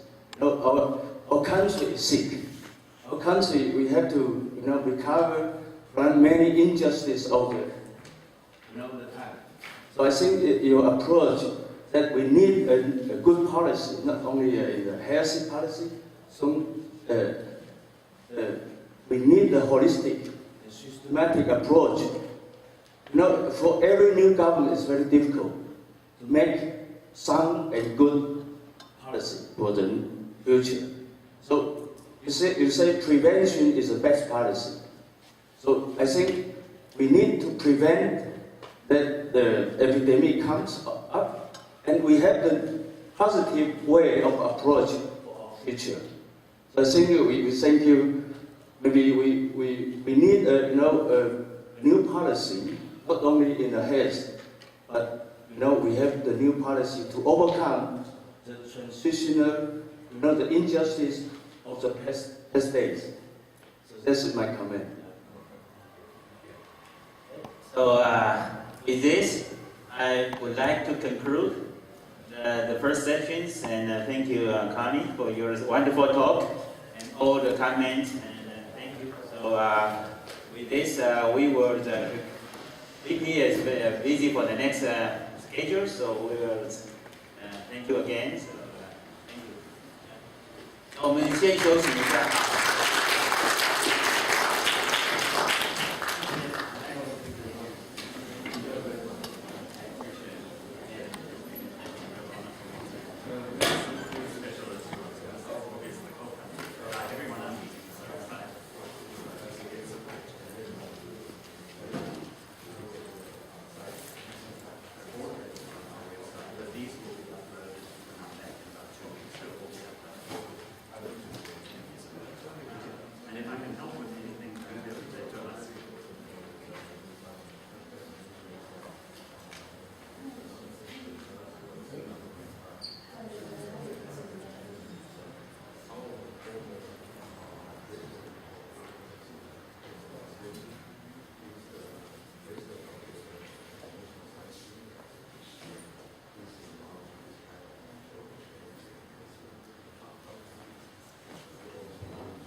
So I'm going to now speak more about the ethics side of it, about fairness, about equity, how we think about this and create what we call win-win situations or solutions to some of these very vexing and difficult problems that we're faced with. If we look at a question of fairness in relation to climate change, this is what we call a cartogram. And this is to show some of the ethical dimensions of global climate change. The cartogram is a way of showing proportionately the size of a problem. So if we look in the top, you see the size of the problem of carbon emissions, the production of carbon. The greatest contributors are those countries that you see here, very large, the rich northern countries. The southern countries, not so much. When you look at the people who are suffering the consequences of what the northern countries are putting into the upper atmosphere, the greatest burden is in Africa. I referred earlier to 100,000 people a year dying in Africa now, associated with increases in deserts and mass migrations and so on. So this is one way, again, of showing the ethical dimension. Is it correct that people who are causing the problem are not being forced to pay for it? Now, just a few months ago, in Paris, a new accord was struck. A few years prior to that, at the earlier solutions to climate change, China was demanding that, I think it was China, anyway, there were certain countries, one of them I think was China, calling the Western countries hypocrites because they refused to pay reparations or damages for harm. You were asking the question earlier about the legacy of the terrible damage that is caused through cultural disruption. If you look in Canada, what the immigrant settlers did, the colonialists, to the Aboriginal people, you must have heard of the residential school problem. Hear of this? They believed that you could take young Aboriginal children, Indian children, First Nations children, people born who've lived on the land for thousands of years in Canada, take them away from their parents and put them into institutions and take the Indian out of them, make them white children to behave and think as white children. This has been the most harmful, disgraceful thing. The previous government, despite all the negative things I said about Stephen Harper at government in Canada for the past 9.5 years, they made an official apology to the Aboriginal communities for this terrible history. But we have to try to repair it now. What do we do to bring these people into giving them their lives back and their cultures back that were so terribly damaged, where they have become alcoholics, they are most in prisons, they are disproportionately represented in the whole negative side of life in Canada. Now, in the year 2000, the United Nations formulated a need coming out of the 1992 First World Summit on Sustainable Development in Rio de Janeiro. You may remember it or have heard of it as the Rio Summit in 1992. And they looked at 8 what they called Millennium Development Goals, the change of the year to 2000, and they were going to come up with goals that were to be met in 15 years. They set a target of 15 years to deal with health, poverty, and conservation on the planet. So it took 8 years from 1992 to 2000 to implement these goals. Tragically, these goals have hardly been met at all. Very, very poor performance. Some better than others, but in general, a failure. They then came up in 2015, because now 15 years had passed. What were they going to do beyond 2015? So they came up, at the bottom of the slide, you see the Millennium Development Goals were replaced at the beginning of 2016 by 17, not 8, see here, but 17 Sustainability Development Goals. I'm not going to go into all of them, but if you just Google the Sustainability Development Goals, it's very ambitious. Whether they will be successful or not, I don't know. I think it's going to take remarkable leadership. People like our new Prime Minister in Canada and your new government coming in May in Taiwan to try to see changes that are meaningful. But if you can see the Millennium Development Goals, they're not necessarily in this order. It's not to say that eradicate extreme poverty and hunger is more important than combating HIV and AIDS or developing a global partnership. But surely, based on what I said in the first half of my lecture, what I said in the first half of my lecture was that if we don't have an environment, well, I've got news for you, we don't have anything. So if there's no environment, we have nothing. So for me, this was always a very important one. And as I've pointed out to you in the first part of the lecture, everything is basically, almost everything is continuing to decline at an accelerating rate. Now, to think about ethics as we think about epidemiology or we think about whatever discipline we've trained in, whether it's toxicology or industrial hygiene, sociology, whatever it is in this audience, medicine, dentistry, engineering, we operate with frameworks or paradigms, and we have theoretical models that we try to see how close they approximate the reality. Therefore, we use them as experimental models to predict what the future will be. If we maintain business as usual, we keep doing things the way we've been doing it, based on the model, we can predict that in 1 year's time, in 50 years' time, this is what life is going to be like. But the assumption is, if we keep doing things the way we've been doing them. But look at the wonderful success. In Canada, we've got a new government. You're getting a new government. These are hopeful signs. We must be very behind these people to support them. And we've got a session, actually, coming up in June of this year in Toronto, of the Canadian Public Health Association, to support the government's commitment, the new government of Canada. The old government denied climate, they were worse than Bush, denied climate change, they burned books, they burned libraries. Can you imagine Canada doing this in the year 2010? Burning books, destroying libraries? Sounds like something out of the Middle Ages or out of the Second World War or something. Anyway, he's gone now and he's just a member of the Parliament. I don't know how he shows his face every day. The amount of animosity that the public shows towards him. But anyway, there's obviously a large section of Canada that liked him and supported him, but he didn't win. So what we have to do is think about the models of ethics in medicine, in public health, and I'm going to take you through the paradigm that is the most accepted one that I'm aware of, certainly in the Western world. I don't know much about how relevant it is in the eastern part of the planet. So you can correct me or tell me about yours later in question time. In the West, what we concern ourselves with are 4 particular principles. It's called the principle-based approach to bioethics. The first principle, second, third, and fourth. This one I've added because for me as a researcher, this is as important as anything else. If you've got integrity, you've got transparency, you've got engagement with communities, acting honestly and openly. So you do all those things, I think these things are naturally following from that. But anyway, the paradigm is the first 4. It's called respect for personal autonomy. This is respect for the right of people to determine for themselves whether they want to participate as a research subject or not, to participate in research or not.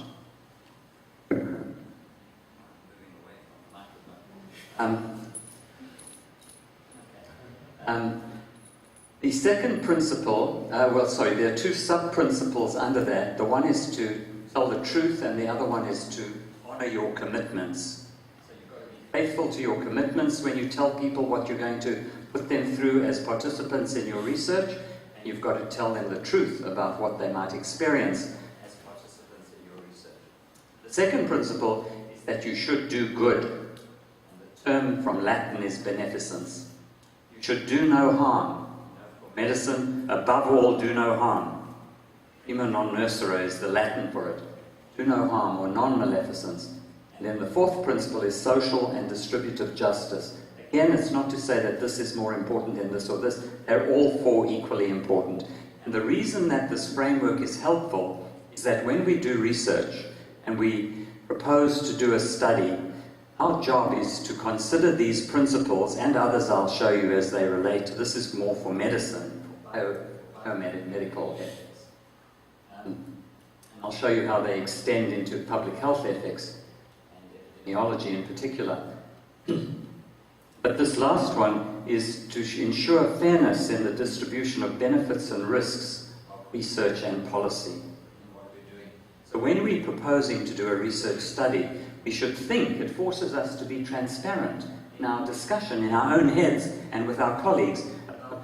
Are we engaging with the community? Are we being polite in asking for their engagement? We can't force anybody to subject themselves to participate in research. Are we doing good? Are we doing no harm? Think about what you're doing. Be thoughtful about the consequences, or consequential epidemiology. And if you think about more of these principles, protect from public health point of view, protect the most vulnerable in society, the unborn, the fetus, children, the young, developing child, the native people, the people who live off the land, in Canada, the Inuit, the frail elderly. We should involve communities in our research, have them as part of steering committees. Is the question that we're asking as scientists relevant to that community? We have no right to just go and parachute into a community, study them, and then leave them without any involvement, without any knowledge, without any benefit of what we've learned through the research.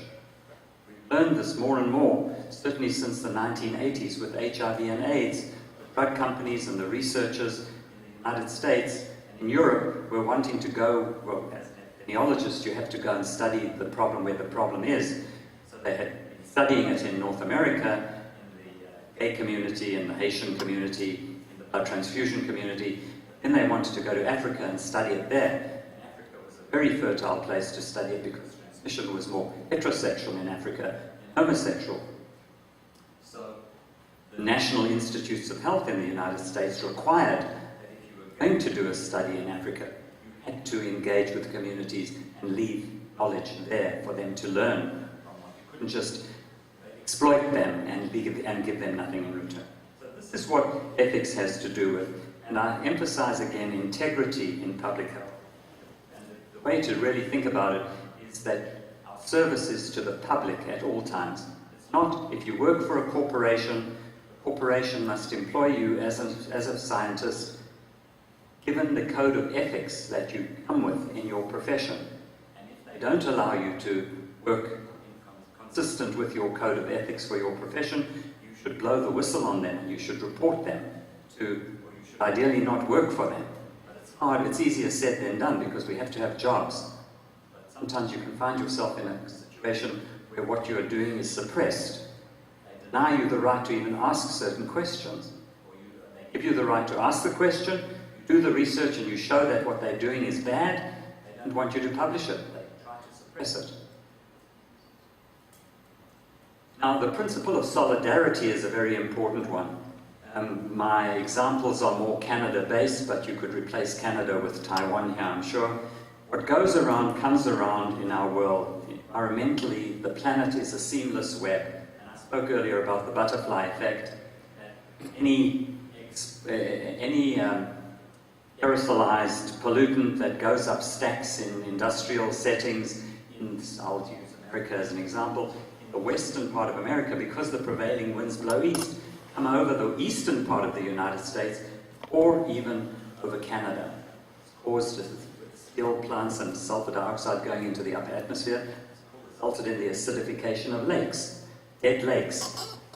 Brilliant man, David Schindler, when he was working in Toronto, but he worked also at the University of Alberta. He retired a couple of years ago. He has won all kinds of international awards. How to bring lakes back to life. Very simple alkalization into the water, and then it's amazing how the fish come back and the life is regenerated through this.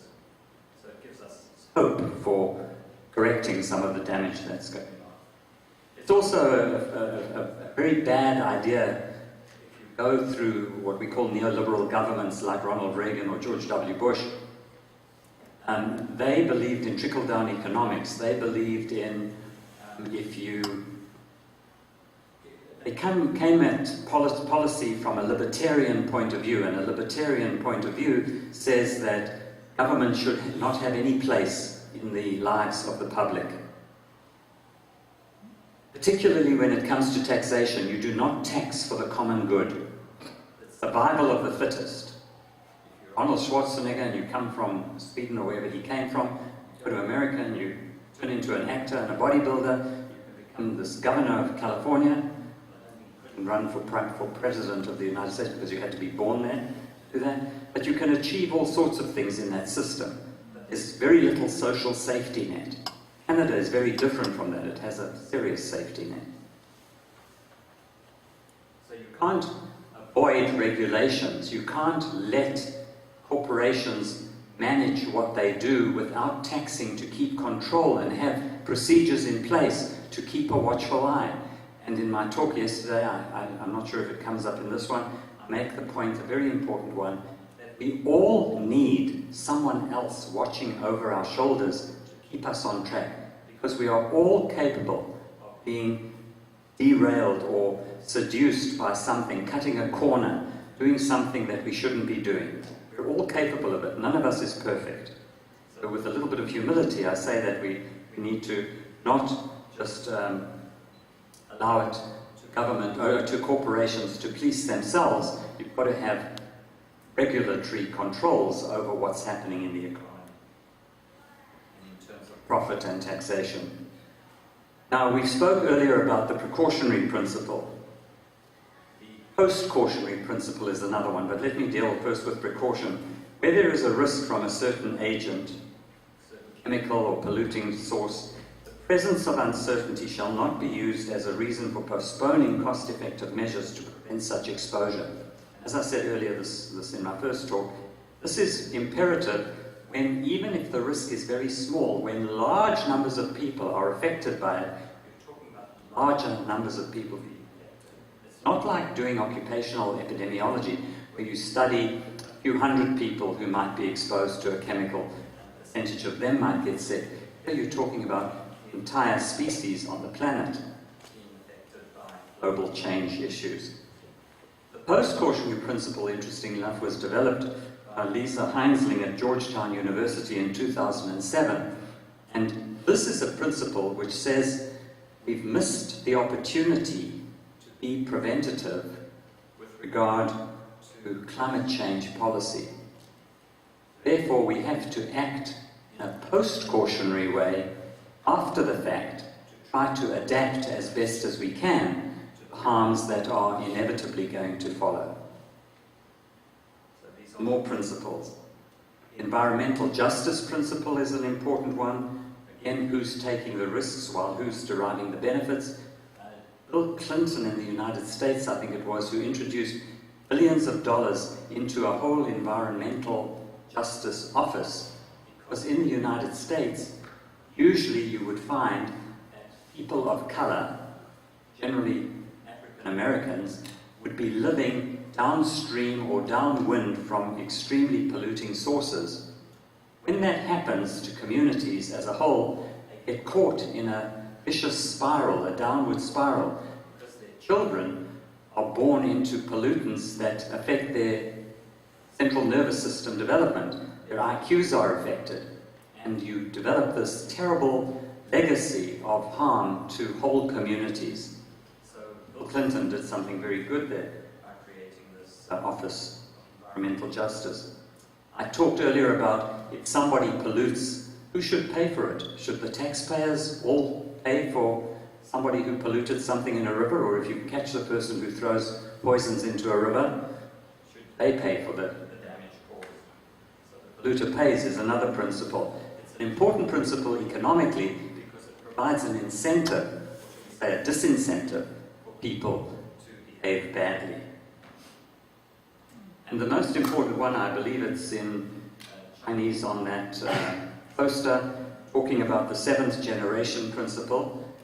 And I spoke about this yesterday. It's a very relevant principle. It's one that many Inuit tribes in Canada have subscribed to for thousands of years. Remember, these people have lived in that frigid environment for thousands of years and survived.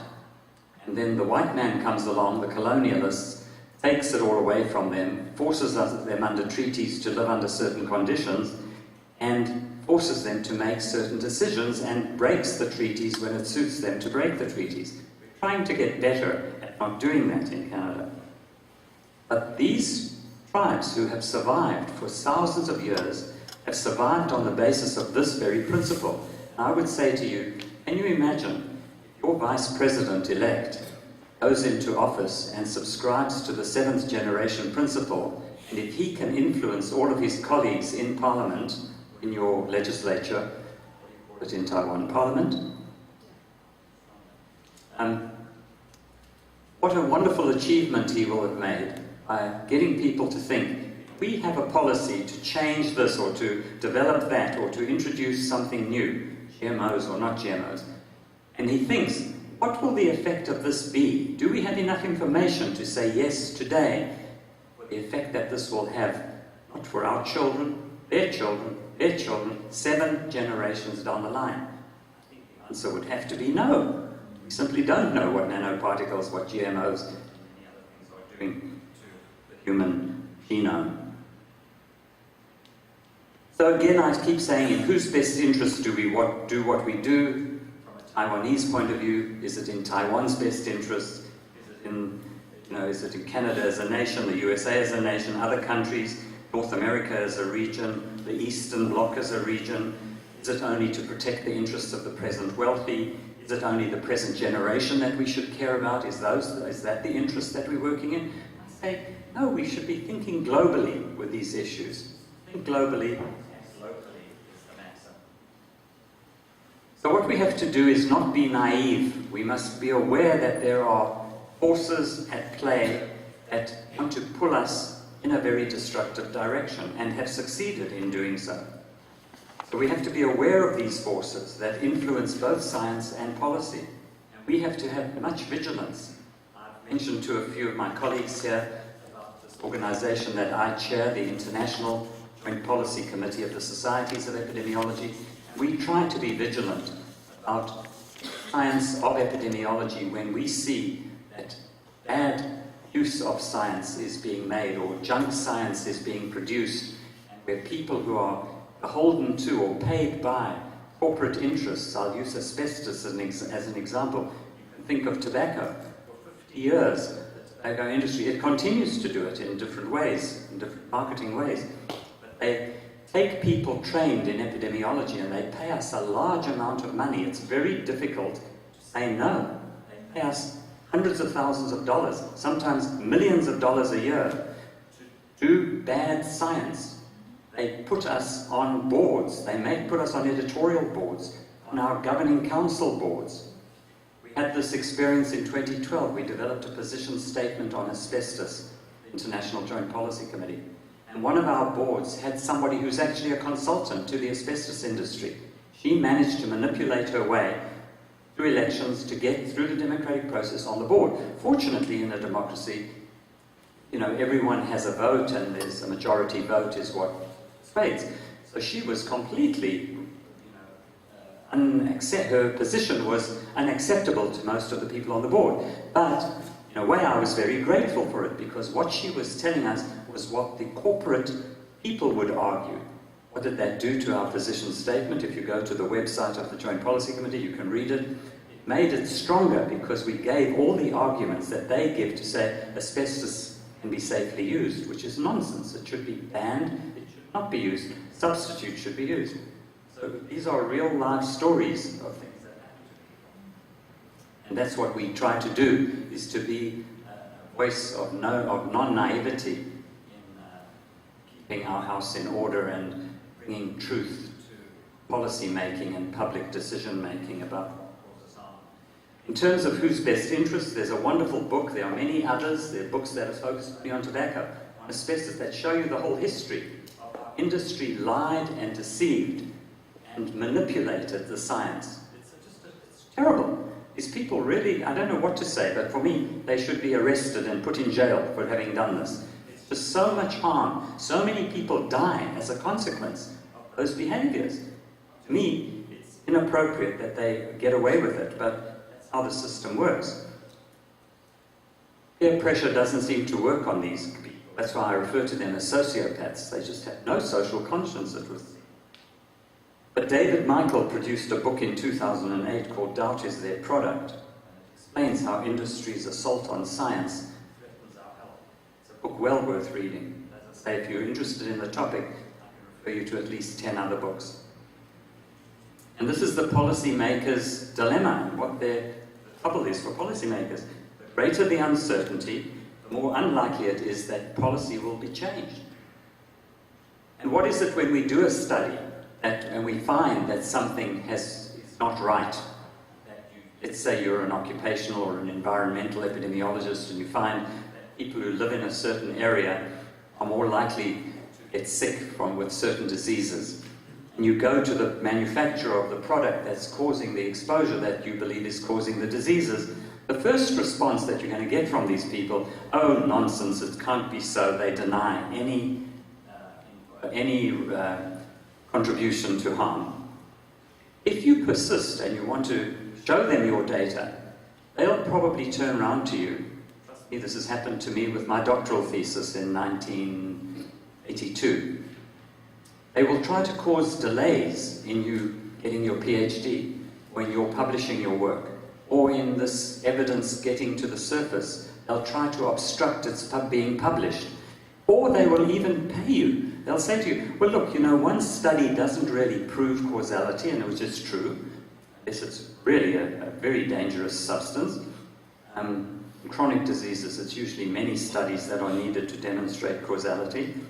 But what they'll do is they'll say, here's $300,000, now go away and take 3 or 4 years and do another study. What are they achieving by that? That's business as usual. They don't have to reinvest in making products safer. They don't have to change the way they do business.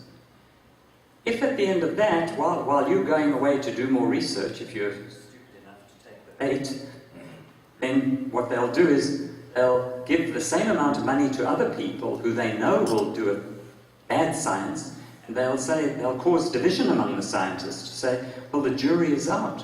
Some scientists say asbestos can be safely used. Other scientists say it can't. Well, it just so happens that all the big international agencies say it can't. I don't know where the industry front called the Chrysotile Institute, which is Chrysotile Asbestos Institute, comes out of Canada, believe it or not. Evil corporation. And they do the most atrocious things with science and lie and deceive and turn people into prostitutes for their interests. They pay them large amounts of money to lie, deceive. They even have their lawyers on the defense side write papers which they sign their names to as credible scientists. So you might think, oh, this doesn't happen often, but believe me, it happens a lot. And just one bad egg like that, one bad orange, as they say, among other oranges, makes the whole bag rotten. And if they create division among scientists, then if you still persist, they'll try and dig up anything they can to discredit you. And if you've seen the movie from 1983 with Meryl Streep in it, Silkwood, you'll see an example of this turned into a movie. And there are many examples in movies of Hollywood like this. Remember I said that the Koch Industries, Koch brothers, fund the Heartland Institute. They sent 40,000, or whatever it was, maybe 40,000, I'm sorry, 11,000 brochures and DVDs. Sorry, I correct that, it wasn't 40,000, only 11,000 libraries and schools in Canada. So they sent every one of them a package denying human involvement in climate change, and that climate change was happening. This is from the United States into Canada. What sovereign right do they think they have to do this? Here's a nice example in a cartoon. You know, a picture tells 1,000 words. I hope it translates well into Chinese if you need to translate it. But in 2004, there was concern about Teflon, that it could cause birth defects. And this person here, we call the man in the street, saying, Teflon linked to birth defects? And the DuPont, that's the manufacturer of Teflon, saying, don't worry, the accusation won't stick. See, in English, it's very meaningful. Teflon is a non-stick surface, and I hope that you can follow that. And what is the man saying from the DuPont company? He's saying that it won't stick because, don't worry, we'll pay scientists to show that it's good for you. That it's not harmful anyway. So, to be crude in English, what we say is we have to hone the bullshit skills. We have to develop bullshit detector skills. This stuff that comes out, you know, crap detection skills. It's said crudely, but it's very poignant to what's happening. These people are talking nonsense when they tell scientists, the scientific community, the public and policymakers that they have found something that's not dangerous. When any invested interest or conspiracy theorist stands up, you have to be there to defend what's being said. Now, what are some of the most promising solutions? Solutions are, what I said in the first part of the talk, to reconnect humans to their complete dependence on the ecosystems in which we live. We have to recognize that we are, as human beings, embedded in the ecosystem. And we shouldn't only be concerned. I think one of the questions came up that I heard from the Vice President was, we must particularly be concerned about human health, but remember, we must be concerned about all cellular living systems. We depend on it all to generate what we depend on to thrive. So it's not just human health. Human health is an indicator. It's like a canary that goes into the mine to detect methane, and then if the miners hold the canary in the cage in front of them and the canary dies, then the miners run backwards and they save themselves from methane. And we, as I said before, we're saving ourselves from the silo-based, compartmentalized approach in education. We're trying to become multidisciplinary, transdisciplinary, transcend the boundaries of our traditional compartmentalized models and approaches. We're moving away from reductionism to systems approaches and thinking more holistically about the problems that we're faced with. I've just given you the definition of transdisciplinarity, approaches that integrate the natural, social, and health sciences in a humanities context, and in so doing transcend each of their traditional boundaries. And the concepts that emerge from that are the methods of the hallmark of transdisciplinary work. Now, this is the 2008 book that I was the lead author on, the lead editor on, a collection of books from the Global Ecological Integrity, including chapters from William Rees and Klaus Bosselman and others who know the Global Ecological Group will be familiar with. And in this particular book, in the preface, I talk about if we are an intelligent species, how come is it that we keep fouling our nest, making the nest that we depend on for our offspring and our own survival habitable? How can we keep spoiling it? So it's, and all the co-editors agreed with that. Now, what jurisdictions are at the forefront in addressing these large-scale changes? I think there's a lot of opportunity and hope taking place. The Earth Charter is what that book, Sustaining Life on Earth, depends on. The Earth Charter I will spend a bit of time talking about. I won't go into every slide in the interest of time, but it's in this. If you go back, you'll see it. And if you just go and Google the Earth Charter, you'll find that it's translated into Chinese. It is in about 70 languages, and it'll take you about 15 minutes to read it. That's all. Just Google the Earth Charter, based at the United Nations University for Peace in Costa Rica. It's one of the most remarkable documents if we're going to save ourselves from ourselves. In terms of identifying human values and ethical principles that we need to live by. Doing that, it brings together, whether you're Christian, Buddhist, Jewish, whatever you are, it brings all those values together. It's really an incredible document. And just for your information, in terms of where the money comes from, supported that, it came from what I call the renegade Rockefeller. The Rockefeller family doesn't have a good reputation for damage in the world, neoliberal economics. This is the renegade Rockefeller, Stephen Rockefeller. He's the man who became a theologian, and he put a lot of money into Mikhail Gorbachev and the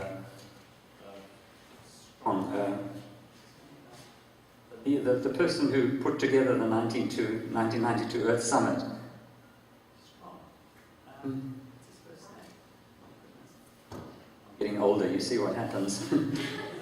Anyway, if you want to know, I can tell you. Email me and I'll tell you. But anyway, the Earth Charter is an amazing document. Interestingly enough, there are many countries in the world now that are trying to enshrine environmental rights and the right to health in their constitutions.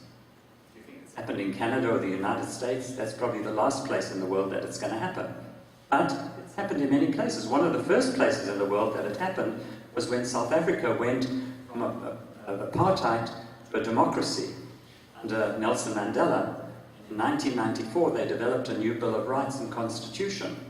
In 1996, the Bill of Rights came out, and I'll show you how wonderful that wording is. And a Canadian author has produced a book showing an analysis of how different countries around the world integrated protecting the environment for present and future generations is enshrined in the Constitution. This is a legal remedy, very important. But think about it, if you want to have a constitutional challenge, it might take 20 or 30 years. By then it's game over. We've gone over 4 degrees Celsius and we're boiling like frogs. We're teaching about sustainability in programs. You've got me here talking about it. We've got local land ethics in many parts of the world. I went to visit a place near Chicago called the Indiana Dunes. This place was so badly polluted for years, for decades. It's incredible to see how beautifully it's been restored. Dunes, it's a natural living system, an ecosystem. It cost billions of dollars to do that. The taxpayers paid most of it, not the steel industry that caused the damage. We've got websites that are global, we've got social media and so on, we've got conventions and treaties. Now the Earth Charter, I'm just going to show this slide, I'm not going to go through all the individual aspects. It's called a soft law instrument, it's not hard law, it's not embodied in law. So we call it soft law. It's to try to persuade us, it's like codes of ethics in the professions or ethics guidelines. It has a wonderful, I told you, it'll take you about 15 minutes to read it. If you find any problem with it, as it applies to you in Taiwan, please let me know because I am connected with the people in Costa Rica and are trying to bring it up to date. It needs it. So the first aspect is respect and care for the community of life. And within this, I think there are 4 sub-principles and about 4 sub-principles between each of those. Very simple to read, it flows, it's been written very artfully, very clever. Talks about ecological integrity as another section, social and economic justice, democracy, non-violence and peace, and the final section is the way forward. And you see I've given you the link here at the bottom, take you directly to it in Chinese. I'll show it to you, but in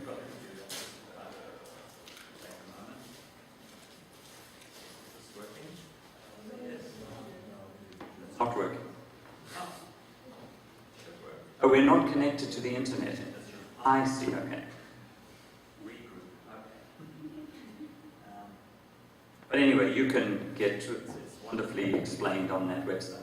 So I was saying that each one of these, respect and care for the community of life, has 4 principles here. Respect Earth and life in all its diversity. Not just humans. Humans are probably one tiny little part of it. Respect all forms of life. Care for the community of life with understanding, compassion and love. Take the time to find the time to do this in life. Build democratic societies that are just, participatory, sustainable and peaceful. Secure Earth's bounty and beauty for present and future generations. I'm just going to go to that one to show you the rest. So ecological integrity, there are 4 more main principles. Social and economic justice, 4 more principles. And democracy, non-violence and peace, 4 more principles. Just the last there, treat all living beings with respect and consideration. Promote a culture of tolerance, non-violence and peace.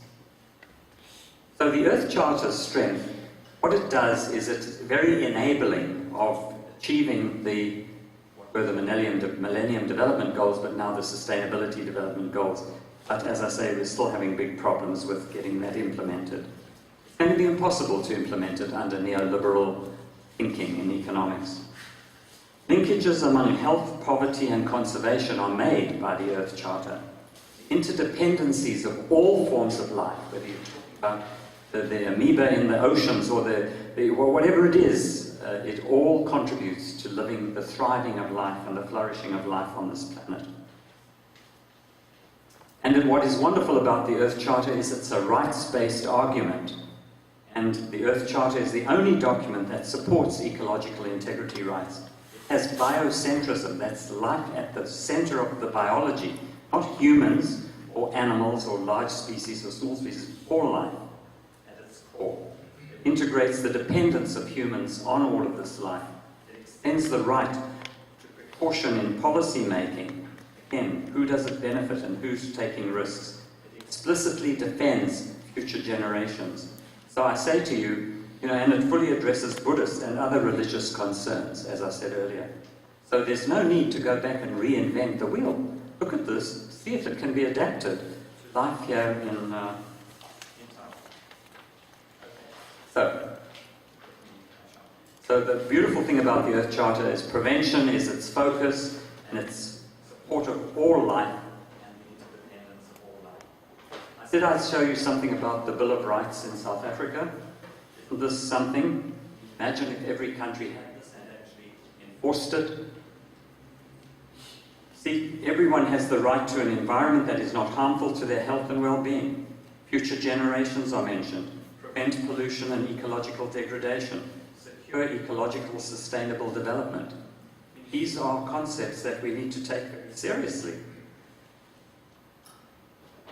Other countries that have done it since the mid-1990s when South Africa did it, even you're looking at France, India, China, Philippines, you see those countries. And I mentioned an author in Canada, David Boyd is his name. If you're interested in this topic of law and constitutional protections for the environment, David Boyd wrote a book, The Environmental Rights Revolution, a global study of constitutional human rights and the environment, came out in 2011.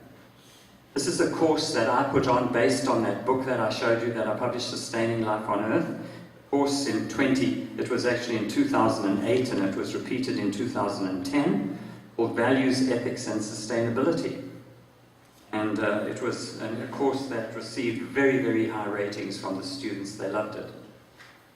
So this is very hopeful. The young generation is interested in preserving a future for themselves, even if it is self-interest alone. And Indiana Dunes I spoke about. We're doing other things like that right near where I used to live in Alberta as well. I mentioned land trusts. There are newsletters promoting spatial design for a sustainable tomorrow. There's the Global Footprint Network that I spoke about. There's links to all of these organizations. If you're interested in this topic, there are wonderful people doing wonderful things. Transition communities, people who are actually trying to not be hypocrites, who are trying to walk the talk as it goes. They're actually living simply. They are not drawing off the grid for power. They are trying to live a very much simpler life and yet be happy and productive. And they are succeeding. They're very successful. There have been wonderful meetings about biological diversity. I won't go into details. There have been historic deals that have been signed to save life on Earth. This is how serious it's become. Wellcome Trust is just making decisions on millions of dollars that it's putting up for research in these topics. So even the big traditional funding agencies, corporate sponsored, are funding this now. This is a very encouraging sign. There are wonderful movies. There's a movie called Home, Home being our planet Earth. It's an hour and 33 minutes. You can watch it on YouTube. Another beautiful movie called 56 minutes called Journey of the Universe, which gives you deep understandings to these connections that I've been making for you. These are just examples. There are many others. So I go back to EcoHealth as the professional journal that shows you the linkages between ecological health and human health, and not just human health, health in general. Can we prevent severe effects from happening with all this good going on? I think we can. Remember I spoke about primordial prevention. I've put it in large letters here, primordial prevention. Less importantly is primary prevention. We want to try to make sure that the policies create a space for doing the right thing. Create a space with incentives for doing the right thing, disincentives for doing the wrong thing. I'm not saying that we should go and kill off half the world population so that we can reduce population from 7.3 billion to 3 billion, because that's a number that I believe the world can sustain. Not at all. We can do this peacefully. We can do it helpfully. We have to try anyway. So, ecoepidemiology's domain then is to focus on shifts for health benefits and co-benefits. Think about this. If you live more simply, if you drive, if you don't drive to work, you walk to work, exercise. You're not turning into what most North Americans look like today, with obesity rates 40 to 60% of the population are morbidly obese. Well, cut them off their rear ends and stop driving everywhere and design suburban living so that people can walk and the kids can walk to school. That's a co-benefit of the changes that are necessary to save the planet from putting up less carbon dioxide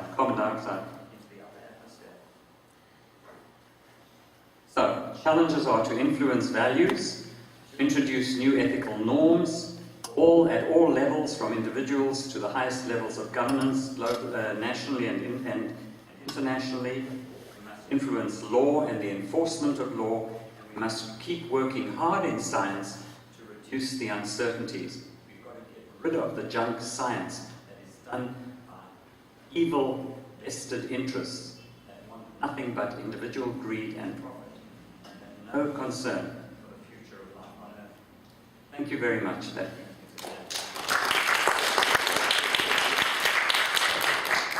Thank you again for an exciting talk. Before the seats are settled, is being settled, a brief announcement, everyone. Thank you for everyone to participate in this talk. And sorry that we didn't really do any announcement before. And in your hand, I think you have several documents. One is the first charter in Chinese, briefly, that Dr. Colling has been saying. And then the other thing is the question paper, write down. So you are free to use them, the blocks. And another thing is questionnaire, which would be we'll appreciate you write them down, and then you can, when you are leaving, you can leave them to the staff. And also your name card, this name card, please leave behind your name card, and you can keep your name on it. And also, if you will come in for the following we'll give you special gifts if you show us a name card to this first one. So, any questions so far? There is the first question from the previous section for Dr. Colling. There are several countries in Europe that have already proposed the thing called unlimited basic income. Are you aware of that? Yeah. It's a concept. A minimum level of income yes. for everybody. Yes. Yeah, yes. So the lady who asked this is wondering if you think this can be a way to help us in developing a health and just social future for countries like us or for the whole world. That is a difficult question for me to answer. I'm not trained in that field to know what the consequences are. I'm not trained in the field to know what the consequences are of a guaranteed minimum income. They've talked about that also in Canada, and I doubt that it would ever happen in the United States, but it could happen in Canada too. I can't imagine that that's a remedy for any long-term plan. I think this concept of entitlement is one that I mentioned before.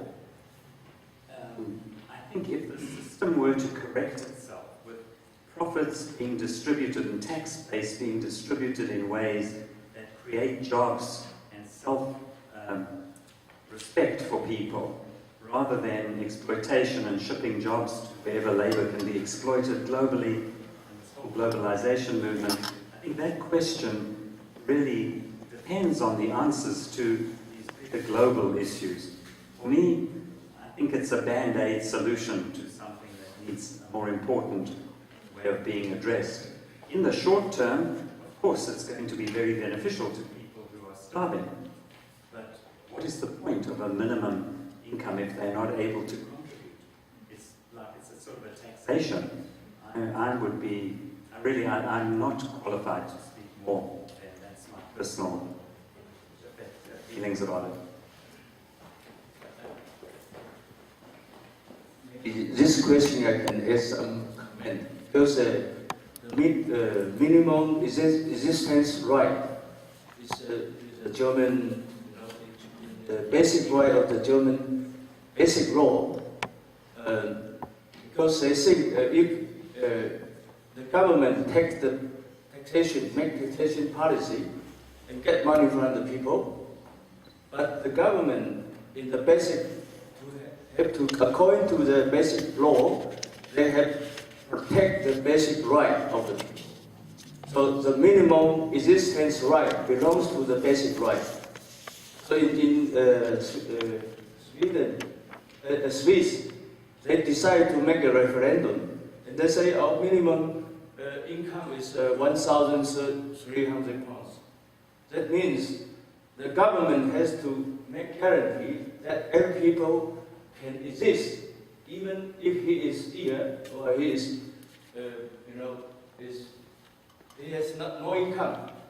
So today you mentioned about the generation justice or the protection of basic right in the Constitution. In the welfare state, they decide to do this. So for Taiwan, it's just, if you want to make, let Taiwan to have a new constitution, maybe we have to consider two things. One thing is the protection of basic right through the protection of basic income. That is, you have switch or change Taiwan to a welfare state. The second one is you have to make a new generation contract. That's what you mean, generation justice. You have to protect the environment to protect the new generation. I think these two things is for our new government very important. They have to decide. Make the social charter or Earth Charter. So this is very similar. Earth Charter ethic will be integrated in our new constitution. I think that we have to do this. Or we have to make a suggestion to the Vice President that we have to go to the new direction. My small comment.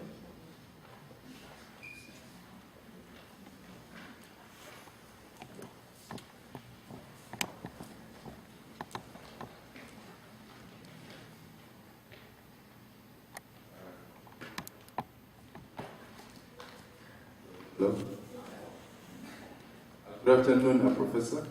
My name is Fiso. I'm a student Swaziland, yeah. I have a question, because we have the conventional way of the industrialized nations, the way of producing energy.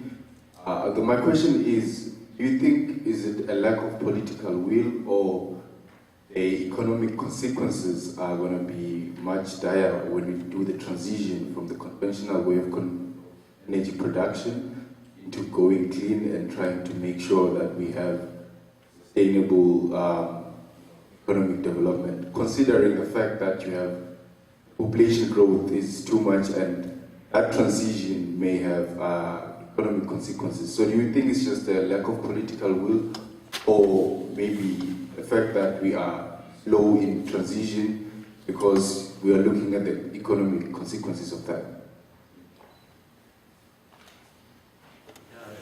That's a great question. I think it is a question of not only political will, it is a question of whose best interests are being served by maintaining the status quo, or whose best interests would be served by making the transition. And if the answer to those questions can be answered honestly, then the correct legal framework needs to be put in place to have incentives and disincentives to support the transition. It shouldn't be with the transition that one group of people should be losers and another group winners. Question of contraction of the economy in the path that it was on, and a convergence, the two words, contraction and convergence. You've got to contract the economy and spend more time in community development work, not economic development, economic growth, but community development work. And there have to be incentives for that, and there have to be disincentives for continuing to do poor things.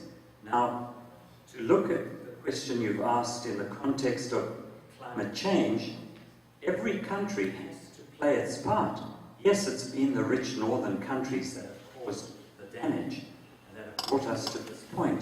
But that's not to say that that lets off the hook the southern countries. They don't have to be as stupid as what the northern countries have been and go through the same process to realize that it was all a mistake, that they should have been more careful. So we need to do this collaboratively, and I think in the ethics, I had to shorten my lecture, and I had to take out some slides. One of the slides that I show is, and I mentioned it earlier, where China accused North America and Britain of being hypocrites because they were saying they didn't cause the damage. The damage was, you know, the polluter pays principle. The people from the rich countries should be paying to bail out the South, to bring them up economically, so that there's more investment, so that there's more economic activity. And that's where the convergence, to narrow the gap. So if you've got the rich countries up here and the poorer countries down here, we've got to contract this economy, bring it down, and bring the poorer countries up so that there's less of a gap. It shouldn't be a 90-10 gap, economically and in every way. So it needs young people asking the kinds of questions you ask to force the system to the people who get elected and are willing to stand in political office and not become beholden to moneyed influence from the energy sector and so on, to keep doing the same because of shareholders.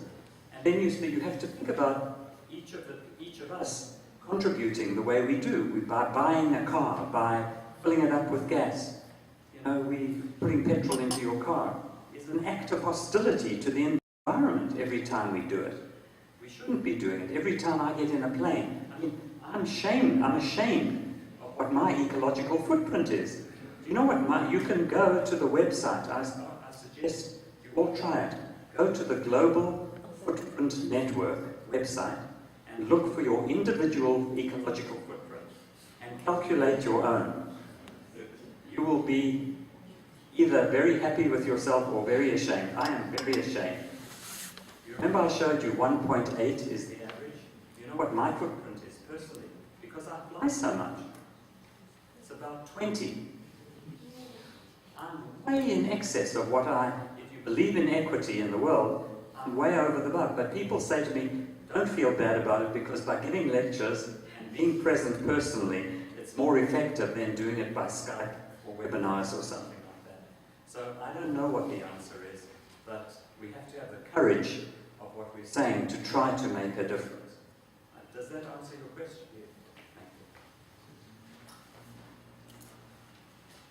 Any more questions?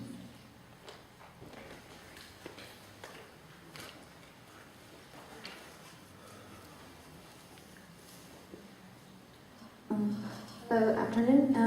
I want to ask about questions in your lecture one.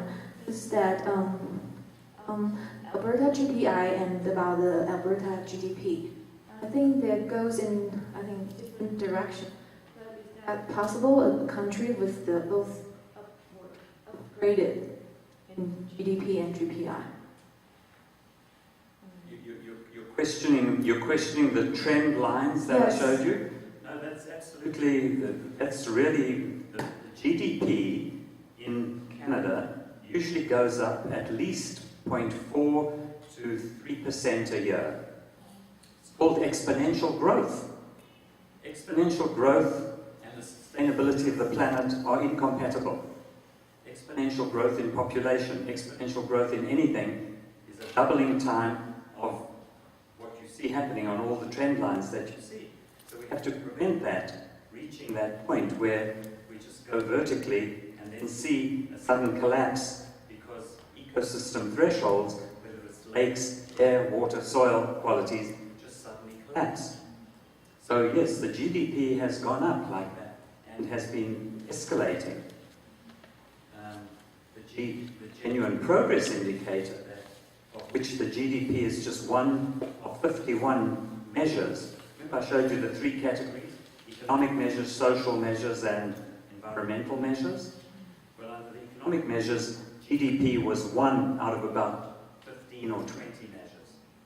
So it's 1 out of 51 components of that new summary measure called the Genuine Progress Indicator. And that's showing that things are actually going down in terms of social benefits, in terms of people's happiness. That's how you read that. Yes, on the GDP, the gross domestic product or the gross national product, it's going up. But the genuine progress is actually going down. And yet, Canada, according to the United Nations measures and indicators, is supposed to be one of the best countries on the planet. So I say to my students in Canada, if we are one of the best countries on the planet, think how bad it is in the bad countries on the planet. Because it's not that good in Canada. It should be much better. It's such a rich country. But the wealth is in 86 people's hands. Out of 33 million people, 86 people control certainly more than 50, it may be as much as 90% of the wealth in Canada. And it's centralizing more in the hands of fewer people. Remember, the French Revolution, Louis the XVI, with Marie Antoinette? I know my French colleagues in Canada say it's not a good translation, but it makes the point nicely. So forgive me, Marie Antoinette. But apparently, when Louis the XVI, when the farmers, it was an agrarian society, when the farmers went to the palace to complain that they couldn't afford to eat, they couldn't afford bread, Marie Antoinette said, well, if they can't afford bread, why don't they eat cake? And that resulted in the French Revolution. So think about it, if we keep going the way we're going, if people are not so separated by their iPhones and hiding behind computer screens all day, they will stand up and revolt against this. It's not a good system that we've got, that we've enshrined and that we seem to worship. It's not, it has to change. I don't know if that answers your question, maybe too much. Thank you.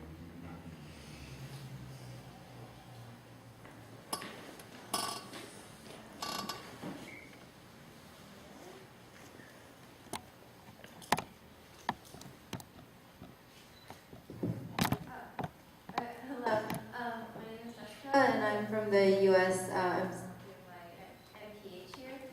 Just shout loudly. Something that I heard you talk. I know you briefly said that Canada and the U.S. are like the last countries to. I can't remember what it was specifically, but it just reminds me that what I'd like to know is how do people perceive climate change in Canada? Because in the U.S., I feel like there's been improvement over the years, but then you watch the conservative or Republican parties, and they're like denying. And hopefully, it's just they're starting to accept that there's climate change, but only deny like that it's so human-centric or something. I don't know. So I'm curious how it's changing, how perceptions are changing in Canada, and hopefully they're improving much faster than American perceptions.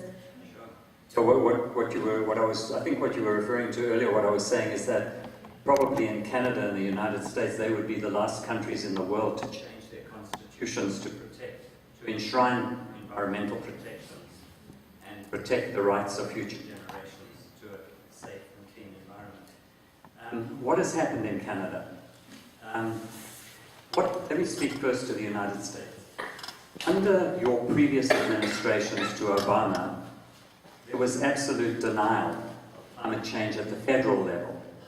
But there were much smarter people in your state legislatures, but not so much even in the state legislatures, because some of your states are incredibly right-wing and Republican, and for them it's just religion that, this is not happening, it's total denial.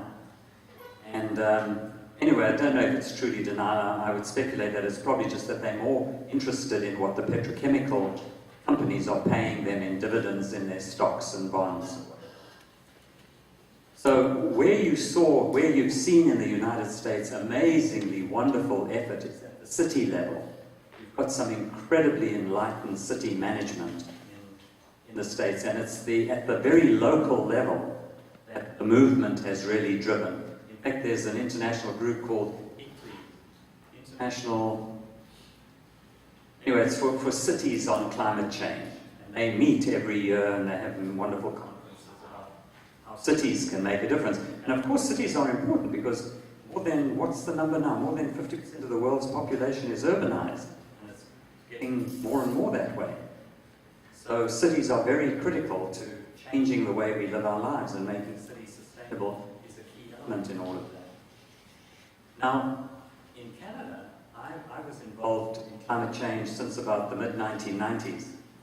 And under the then government, I was involved at working with federal government officers and Federal Office of the Environment and Health on climate change reports. We finished our first we finished some reports, and they got out because that government was the one that we just had. Remember, the one we've just had was evil beyond belief under Stephen Harper. I mean, you know, I really just I can't say anything good about that person. And I'm just so happy that he's gone. What he did when he came in, he just disallowed, he tore government apart. He tore the Canadian social fabric apart. Canada's supposed to be a gentle country, a gentle nation. That's how the United States refers, or Canada refers to itself, and the United States buys into it. It's a gentler society. We have a social safety net. It's more of a welfare state than what the United States is. But of course, Canada and the United States are the world's two largest trading partners. You know, it's not just that Canada is upstate New York to most Americans, who are, 3% of Americans or something carry passports and have an international perspective. It's some incredibly low number. You're one of the very exceptional few that gets out and sees the world. But 3% of 350 million is not a nice enough number.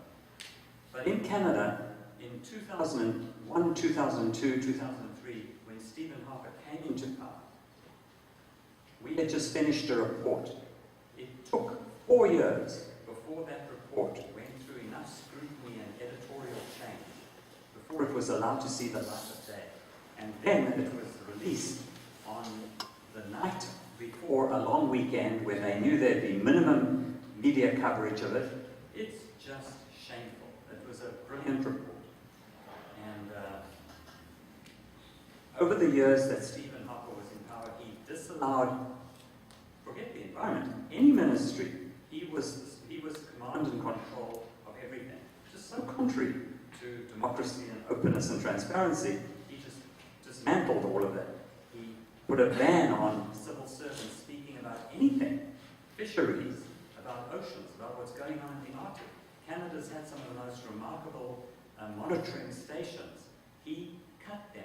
He literally allowed books to be destroyed and data archives to be destroyed, never to be recovered. I mean, where do you hear of this? Like the Middle Ages? Or, around the time of the Second World War with burning books and destroying cultural archives? This is what that man did. He cancelled the long-form census. The long-form census in Canada, we're getting a paper published right now about that in the Royal Society's journal called Public Health. He just summarily, 700 Canadian entities appealed to him not to cancel the long-form census. You know what a census is? The census is the government tool that not only allows government to tax, but it also allows them to count how many homes are there, how many people are in the country, how many people in this sex, this age group, this part of the country, this region, this postal code. It allows government, it gives government information to allocate resources for schools, for libraries, for whatever it is, on the basis of rational decision-making, on the basis of numbers. This man cancelled it in Canada. Why? In my opinion, because it would then give him the freedom to decide to put money wherever he was getting votes, and to heck with where you could justify putting money. So he did that systematically. So to come back to your question, what's happened with climate change? The new government, within the first week of Justin Trudeau taking office, he sent out a letter to all of the ministry that went viral on the internet, saying, what was there before, you now speak to the public, you speak to the media. He opened up everything. It's now transparent again. So that's why I talk about primordial prevention. It's what you have at the top. You have rot at the top. You have rot throughout the whole system. That man was rot at the top in Canada, as was George Bush in your system, and Ronald Reagan. Bless their little souls as they do whatever they're doing. But, you know, this is a challenge for people in politics. And our job as scientists is to do the best science to help them make decisions, to call people on the junk when they're doing junk science. Whether it's funded badly or not, peer review is very important to be taken seriously, to help people design studies properly, conduct them properly, and make sure that junk isn't published. Not because it's out of the paradigm or saying something contrary to the narrative or, you know, by which we live our lives, but it's important that science be done as accurately, the precision should be improved, with better ways of measuring things. So absolutely, I'm not saying stop science, but from an epidemiology perspective, sometimes there's enough epidemiology for policy. Keep doing epidemiology, spend 20 more years doing more cohort studies if you can justify it. And if you find that in fact tobacco is good for you, then we can go back and say, okay, start smoking again, everybody. Go for it, tobacco industry. Or I say put a lid on all the oil in Alberta. Stop taking another drop out of the ground. If we really want to take it seriously, or take out just a little bit so that we can transition over 5 years. Because everything, our clothes that we wear, everything's oil-based. Population has expanded because of oil. It's going to be a huge hardship to get rid of it. But instead of putting subsidies into oil, and they're discussing that in Canada right now, instead of subsidizing the oil industry, put subsidies into renewables. Whether it's solar or wind power, or putting them in places where they don't disturb from noise and vibration, you know, all these technologies have costs to them in terms of health and well-being. But we have to stop very abruptly with what we're doing with oil.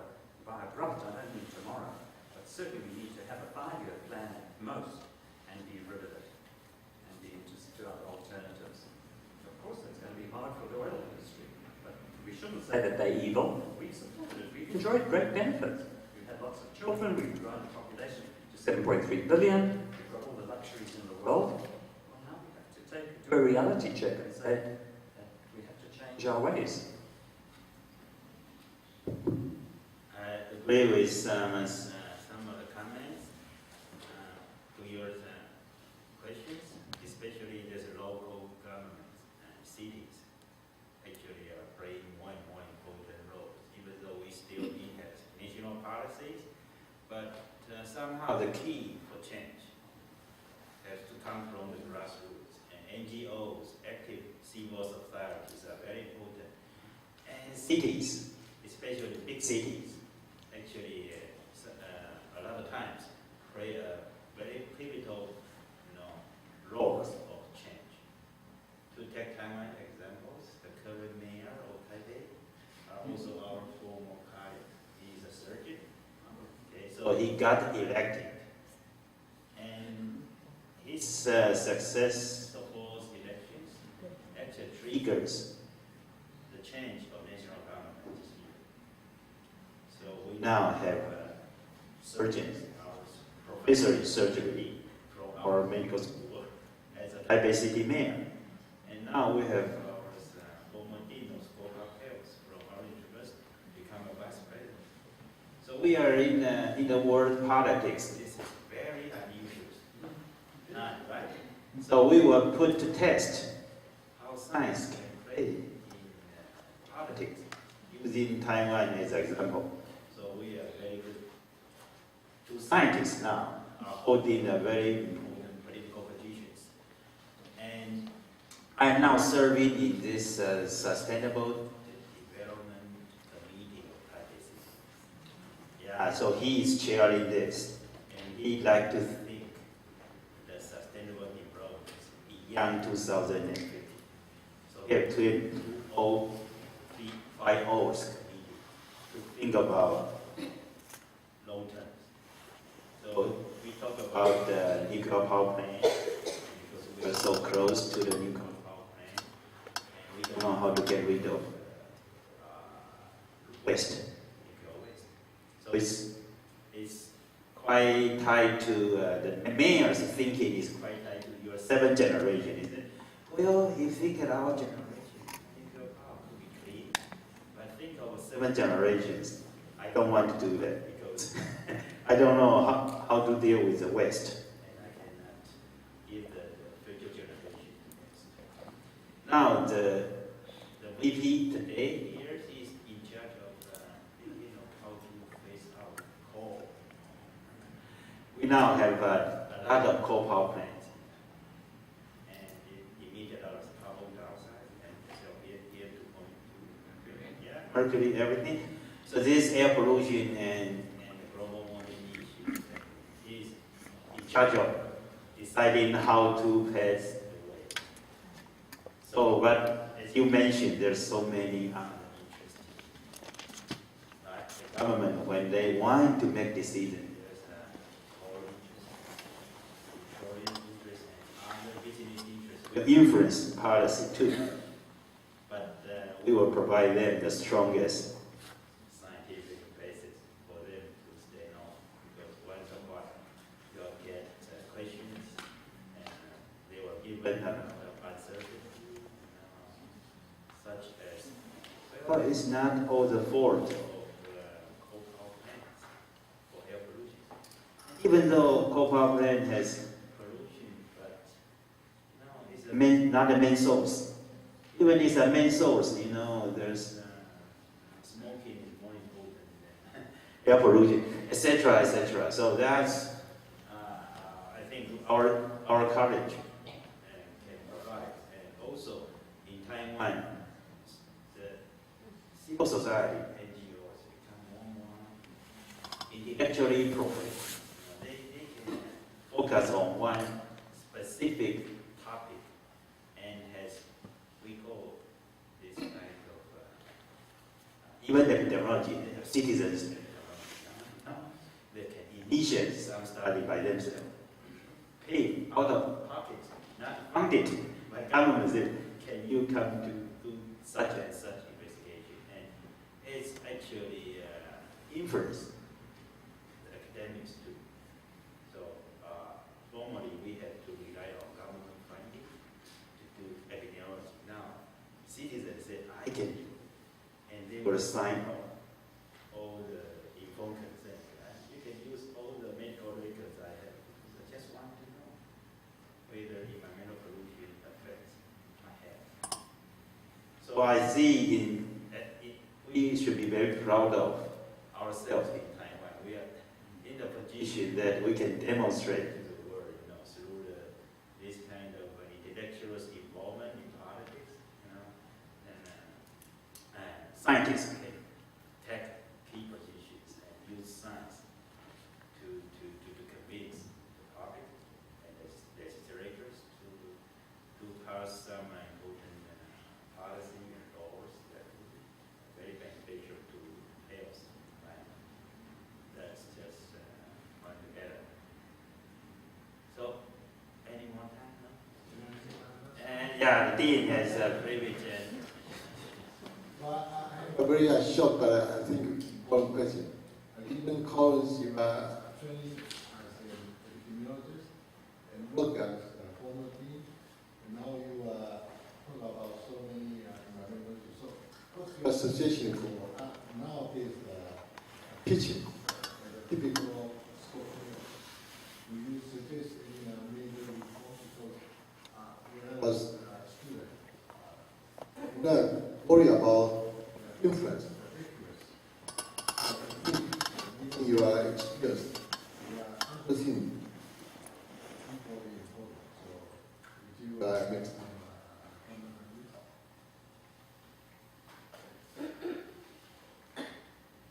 Yeah, thanks. Clearly, the School of Public Health, or the college, is a School of Public Health or college, it will be a School of Public Health if the Council for Education and Public Health accredits you, then it will be a school. At the moment, you're a College of Public Health, and you're part of the larger university system. And the larger university system expects incentives and disincentives as part of evaluation, performance evaluation criteria for each of the academics on the academic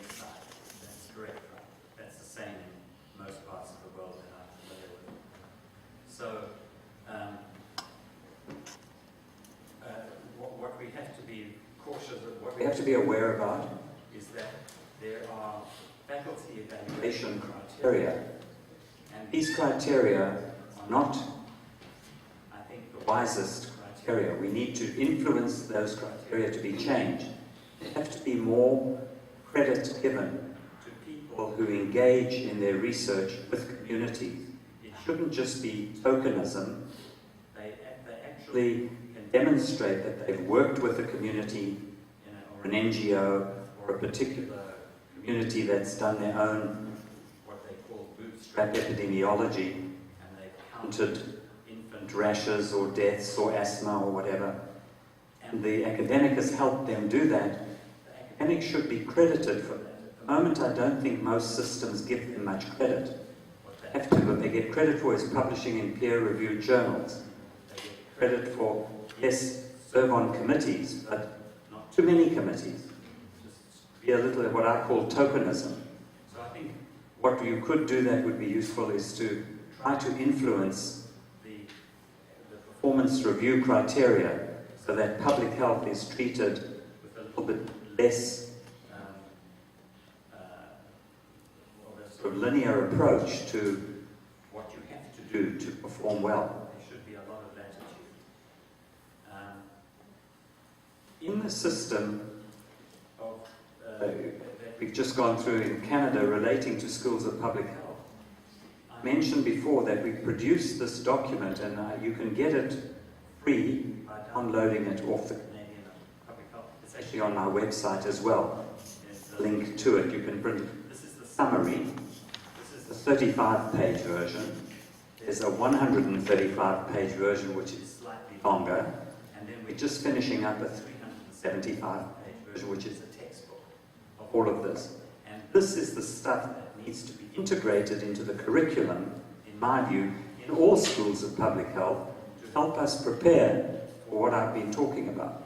And this is thanks to the leadership of Trevor Hancock and myself as a co-editor and Don Spady as a co-editor, with multiple contributing authors from around Canada. So this is it's called Global Change and Public Health, Addressing the Ecological Determinants of Health. Not only the social determinants of health. That's useful and interesting, but it's not enough. That's what this report points out. And it gives you at the back a whole series of actions that the Canadian Public Health, that have been proposed by the Canadian Public Health Association, that need to be, to enable government to act and to support the Canadian Public Health Association moving forwards and schools of public health. So I think that could be helpful. I hope that's useful. I was just reminded that we have given them the handout that so you can I'll say a few words about that quickly. Thank you. Thanks. If I could just use this opportunity for a small advertisement. I have been for the past nearly 2 years the chair of the International Joint Policy Committee of the Societies of Epidemiology. And what we do is we work at the interface of research and the translation of that research into policy. And what we try to do is to, I mentioned to you in 2012, we produced a position statement on asbestos. We're not advocates protesting, we just want to make sure that science is, the truth is spoken about the science. So where the asbestos industry is doing junk science, we want to be able to expose it and to say, no, that's not correct. The methods are wrong, the conclusions are wrong, the biases, you know, the problems of doing epidemiology studies have to be looked at carefully. And that's what we do in that position statement. That position statement has had an enormous effect in the world. All of the corporate interests hate me, and they hate the Joint Policy Committee. When you've got that achievement, you know you're having some impact in the world. Their lawyers, the lawyers that work for the defense experts, hate me. They try to discredit me. They try, well, not just me, it's the committee. I started leading the production of this document. Others got involved and became a massive thing internationally. Many countries have endorsed the position statement, the ministries of health, their professional societies. Taiwan hasn't. I was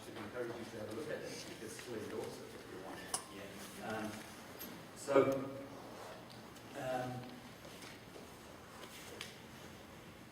what we're trying to do as a joint policy committee then is to try to secure the future. We're all volunteers, everybody that serves on this committee. At the moment, we have now reached 20 member societies over 6 continents. The most recent one to join us, our first African member, is from Cameroon. I can't get South Africa to join, I can't get Nigeria to join yet. They don't seem to have the capacity to vote. I can't even get Sweden to join, because they claim that they are just under-resourced and they can't do it, which is very surprising. But every country is welcome to consider joining us. And all that you have to do is there are different categories of membership. And if you want to be actively involved, then you should be on we have a list, we have a database, and we're trying to run this thing as a charity now. So we're also accepting small donations from people. We need the money to be financially independent. We don't want it to the tobacco industry, or the armaments industry, or the alcohol industry, or the forestry, deforestation industries. So we're appealing to people to give us a small donation, but more importantly, I'm appealing to my colleagues here in Taiwan to think about the Taiwan Epidemiology Association becoming a member officially, either what we call a Category 3A, which is a fully active member, or a Category 3B or C or D. But I sent the bylaws actually to 2 of my colleagues yesterday, and they'll forward it to other people, right? Or I can forward it to you if you want. And what we've basically done is, what's worth telling you is just our vision. What is the vision? It's just 3 lines, and I'll read it. We just got this printed last week, approved. We have a very transparent website, and we have a lot of engagement from 20 member societies and a few experts. So we have a board of about 50 people. So we strive to bring clarity to the science of epidemiology, paving the way to rational, evidence-based policy. We work to promote and protect public health by serving as an ethical and effective counterweight to the misuse of epidemiology. So that's our vision. And our mission is, our mandate is to promote the ethical and unbiased application of epidemiology. We use epidemiological evidence to inform rational policy development for government and other policy-making organizations. When special interests misuse or create scientific evidence to manufacture doubt, our goal is to provide independent evidence and bring clarity to correct what is scientifically flawed. The committee works to minimize unjustified delays in the implementation of sound public health policy. We volunteer our expertise to protect the public and to promote health and well-being. The Joint Policy Committee encourages all national and international organizations of epidemiologists to become members. So please give it consideration and see if you would like to. Feel free to let me know. Is a school? Is it possible? It's a school. No, it's a national societies, or international. The ISCE, for example, is a member society. The IEA is a member society. The Romanian Society of Japanese. That's right. That's why I referred to the Taiwan Epidemiology Society. If there is a branch of epidemiology within the Taiwan Public Health Association, that could be a member too. That could join separately. In Britain, for example, we have the Royal Society of Public Health is a member of the United Kingdom. We have the German Epidemiology Society, the Italians, we've got the Brazilians, and now, as I say, the first African country was just admitted last Wednesday, Cameroon. So now we've got 6 continents.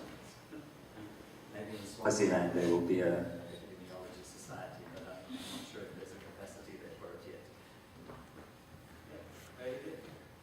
Any further? Yeah, so we will have, you probably say for the dinner, again discuss. Yeah, it's time, right? So we have to close it, and it's just say a few words. I just went to DC with our team, the 10th SPPH, and there's one of the book, Hans from London School of Hygiene and Children's Medicine, talking about the planetary caves. So, yeah, Right. So 6 months ago, parental health was published in Lancet. Oh, this is very key to the ecological determinants of health. So people now actually public health are talking about this.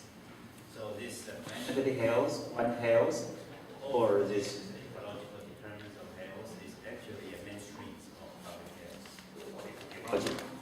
So I'm happy to learn from you today about this, and especially this a lot of the ethical considerations of technology that will be very beneficial to our government, our top policy makers, and our audience. Some of our audience now are currently experience the 4Ds. Delay, divide, and but we are not depressed or fighting. So you'll learn more on your trip to some of very important issues that we and our scientists, policymakers will face in the coming years. If we succeed, we will report to you that how Taiwanese scientists or public health researchers are dealing with the very difficult issue of pollution, business benefits, all these kind of things. With this, I will conclude today's sessions, and thanks for your wonderful contribution.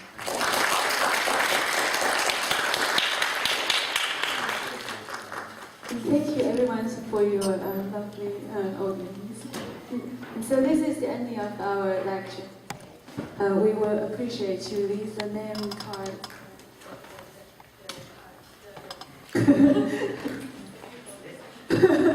And also your questionnaire, Dora. And if you have any further questions for Dr. Colin Soscombe, please come forward. He's still 这样的这个政治讽刺漫画，这张漫画很生动的显示出，就是底下的那些大胖子就是表示是那个 G7 里面就是最 top 的那些先进国家，包括美国、加拿大，然后欧盟这些国家坐在最底下，然后把整个船都弄成这样。但是他们在怪就是这一些发展中国家、开发中国家说，你们不要再生了，因为这样造成世界问题。I think we're going to leave this part out, okay? PI equals PAT. If there's time, we can come back to it. So, with all of these very high-level influences and causes of pressure on the system, what research methods, what metrics can we use to help inform public policy, to help inform, for example, your new vice president, who's going to try to steer Taiwan onto a much healthier path? 那我们刚刚讲到的，其实就是从政策的层级，其实可以很严重、很深远的影响到这个整个世界的在面对这样的问题的时候的一个走向跟应对的方法。那就要回到在比较学术跟比较科学的角度，那我们要怎么样去做到真正的改变跟行动？其中一个是就是科学家要怎么样，比如说像面对未来的副总统，我们要怎么样从科学家的角度，或者从 NGO 的角度去谈说，我们怎么样提出有效的数据跟资讯，去告诉政策决策者他们接下来该怎么做。Basically, we need to adopt a much different approach than Newtonian science. We need to adopt a holistic systems approach to complex systems analysis.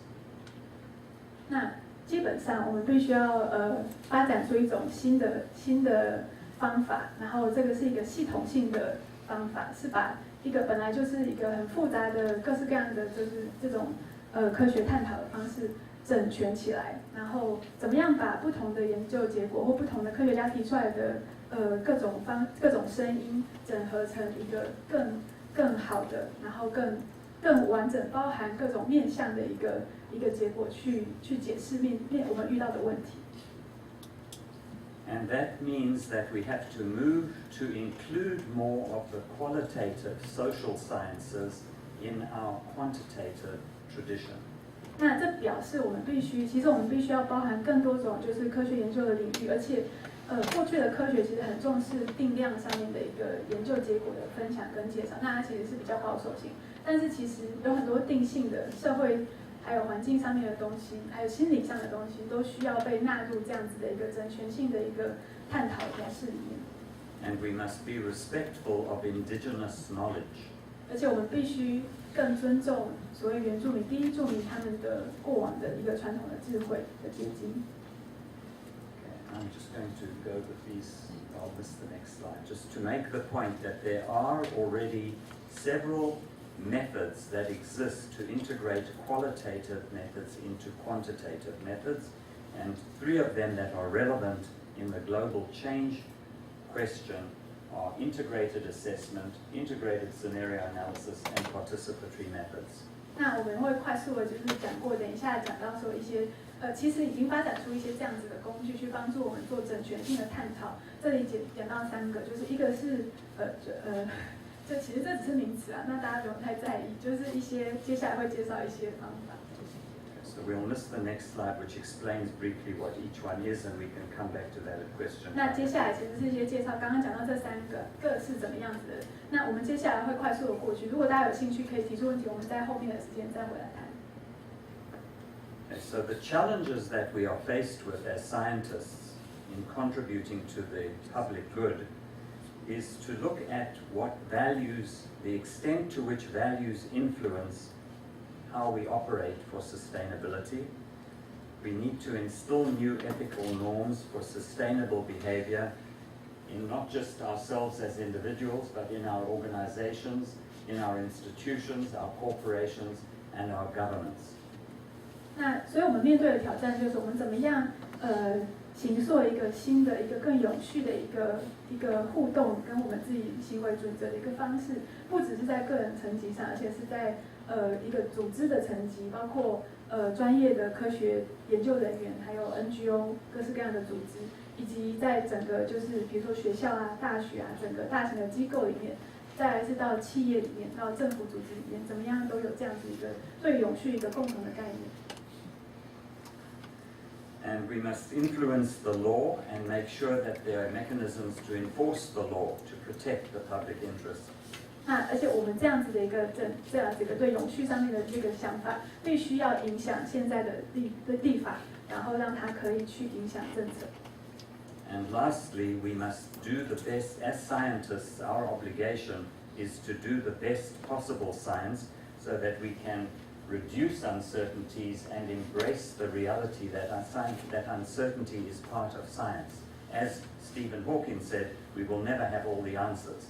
那最后就是我们身为科学家，其实不只是你如果觉得自己不是科学家，我觉得我们都受过就是科学就是一个科学思考、理性思考的一个训练的人，我们都需要知道，就是我们我们要像霍金所说的这样，我们知道我们永远不会拥有最完整的一个答案，但是我们必须要就是拥抱或者是就是开心的接受这个在科学上不确定性，然后而且加以去建构，不是去放弃它，而是就是怎么样把它纳入我们的这个反应里面。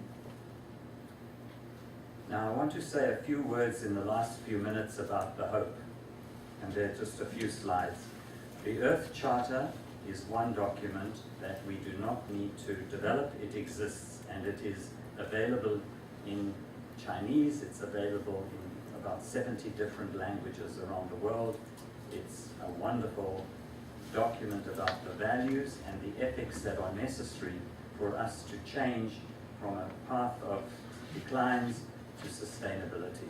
那接下来我们会讲到一些，就是其实我们有机会，而且我们有期望。第一个就是地球宪章，就是在这里有这个海报，还有大家在报道处可以拿到的，就是一个已经在2000年公告出来，就是一个关于全人类怎么样可以开创一个新的世纪，一个更有序的环境的一个叫做地球宪章的一个人类宣言。那它已经有中文版本，如果大家手上还没有的话，等一下可以在报道处取得。There are examples of many countries in the world that have already, since South Africa did it when they became a democracy from apartheid to democracy in 1994, they developed a constitution and a Bill of Rights which protects not only the environment but future generations. 那其实已经有很多的国家，第一个国家范例是1994年，当南非从就是过去的那个压迫的体制变成一个民主国家的时候，他们就把宪法里面直接纳入，不只是对于环境的关怀也放进去，而且他们把对未来世代的福祉也放进他们的宪法保障的范围里面。这是从地球宪章的那个精神脉络是就是相循的。那很多国家也逐渐有把这样子的东西纳入他们的宪法中。And just to make it shorter, there's organizations on local land ethics. We just walked past one in the university on the local land.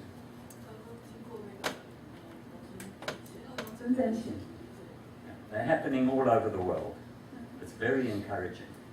那另外的例子就是，比如说刚刚就是外面如果外面的那个台大的那个什么营啊，就是他们的那个特别的那个机会，对，他们到5点就是6点，他们到6点，所以大家有兴趣，大家可以去走走。然后其中就比如说绿政啊，然后很多就是农村友善、小农友善的一些产品，他们都在做就是土地正义、土地伦理上面的关怀跟实际的一些应用。And there are other things going on, many other things, including NGOs like this one. 那还有非常多其他的组织，比如说像 NGO， 像我们生态关怀者协会这样子，在关怀这个领域。So, just in brief, is anyone not familiar with the Earth Charter? Yeah, everyone's familiar with it, I think. They have The full Earth Charter. Okay, so you can see that the Earth Charter is very simple. It takes maybe 15 or 20 minutes to read it, and it should, I think, be a document that you won't be able to find fault with it. If you find that there is a problem with it, I would welcome hearing from you, or I'm sure Nancy would, because we are connected with the people in Costa Rica who are trying to improve it, to give them feedback. So if there is any feedback, please let us know. 那我们这里想要特别强调地球宪章。地球宪章其实在生态关怀者协会里面已经推广很久了。那我们的中文译本也出来很久了。其实我们都很欢迎 ，Colin 也很欢迎。那生态关怀者协会也跟地球宪章有直接的结盟，所以其实地球宪章总部一直很希望就是持续可以去更正或者是就是把它改得更好、更完整、更能够包容所有世界所有的社会。大家对于整个就是永续社会的想象，所以欢迎大家如果看了那个，他只花15分钟的时间可以看过这样子的，就是地球宪章全文。如果有任何意见，他本人或是我们协会都非常欢迎大家来一起讨论。South Africa's Bill of Rights from 1966, just read the red letters. Everyone has the right to an environment that is not harmful to their health and well-being. Future generations are protected. We must prevent pollution and ecological degradation, secure ecologically sustainable development. 那这是刚刚讲到南非在1996年提出来的一个宪法的那个人权上的宣言。那其中红字的部分就是特别强调的，就是这个宪法想要保障就是环境，让这个环境免于受害，而且可以就是持续他们的这个整个健全。那而且是对于未来的世代也要有所保障。另外要防止对于就是整个生态系统上面造成污染跟劣化的风险。最后是要保障生态系的持续可以永续的发展。And there is a book that was published in 2011 on an analysis of the whole world situation in making these changes to governments, to country constitutions. There's one book by David Boyd. 那有一本很重要的书，如果大家有兴趣之后会可以跟我们再讨论，就是David Boyd 也很重要的一个这方面领域的学者，他写了一本书，在2011年，就是在谈说这样子的一个各国把它放进宪法层级或政策层级的这样子的一个变化，可以对整个未来社会带来什么样子的好的效应。The problem with constitutional law, however, is that if a member of the public is in disagreement with the way the government is implementing the Constitution, it takes many years to challenge the Constitution, and we don't have many years remaining. But it is good to have enshrined in the Constitution the protections, and we refer to it as a top top-down and a bottom-up approach. So what the NGOs are doing must be reinforced and encouraged by what the Constitution expects people to do. 那在宪法上面做出改善的一个最大的好处，是因为宪法层级的一些就是新的立案出来的时候，当个人或是个别的组织企业有问题有意见的时候，要花很多年的时间才有可能去修正。当然，这也表示当我们想要把这样的东西放进宪法里，也要花很多年。但它的好处就是，从上的一个像保护伞的一个效益，去告诉就是全世界或者全这个国家的人民说，这是我们要大家整个社会一起努力的方向，而且要确保的一个东西。那可以跟就是如果已经放进宪法里，就可以跟底层的草根性的运动、NGO 的运动做出结合。And there are movies again about the state of the planet and where we sit in the universe. And there are wonderful movies available also on YouTube to be able to be watched for free. One is Home, one is Journey of the Universe. 那其实也有很多就是这方面的纪录片在谈说，就是刚刚讲到这个在宪法层级上，我们应该要做出实际行动的一些记录。那这两个，我不知道大家如果就是关心这领域，其实应该都看过。这个也是在网络上面都可以直接看到，可以就是 Google 这一些主题就可以找到。And in my lectures that I'm giving in Taiwan, all of these links are live links to the websites, and these lectures will be posted to my website. And as I said earlier, if you want to post them to your website, feel free.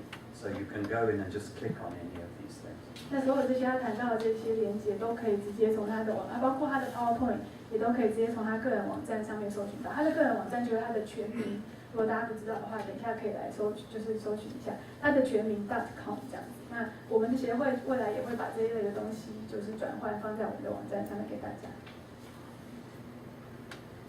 And there are wonderful books about disparities that show that it's bad for health to have widening disparities. One book is by Wilkinson and Pickett from 2010. 那这里还有很多的书，就是谈到就是这样子一个差异。一个健康风险跟人民社区不平衡的这个问题，怎么样去影响人类世代？那其中就是上面这个是 highlight， 就是这本书。And there are controversial books also that are there to stimulate discussion. This one is called Rambunctious Garden, and this author, Emma Maris, claims that we'd better get used to living in a synthetic world and creating gardens on railway tracks, and we don't need nature anymore. We will create the nature we need. So I don't know who paid her to do this, maybe some Monsanto or Dow Chemical or somebody, but I don't know whether that's true or not, but it's just, for me it's a ridiculous concept, but it's interesting to see. 那如果大家有兴趣听听反面意见的话，这有一个很有趣的一本书。那本书这个作者在谈说，就是其实我们不需要，我们可以活在一个就是人造世界，然后我们可以就是用我们的方式去决定这个地球未来要长什么样子，那我们还是可以活得很快乐。那他本人是觉得这个作者一定是被谁收买了，但是如果有兴趣的话，可以看一看这样。Yeah, so you can send your children to play on these railway tracks where they planted grass and there's all sorts of chemicals under the soil, PCBs and everything else. 所以他觉得人可以活在这样一个被我们人造的那个物质完全污染的一个世界上。那好啊，你们就是他觉得未来的小孩可以很安全快乐的，就是在这样子的污染环境上面有玩耍。I'm sorry, we're done now. Thank you very much. 那这是今天的演讲，谢谢大家。And thank you for that.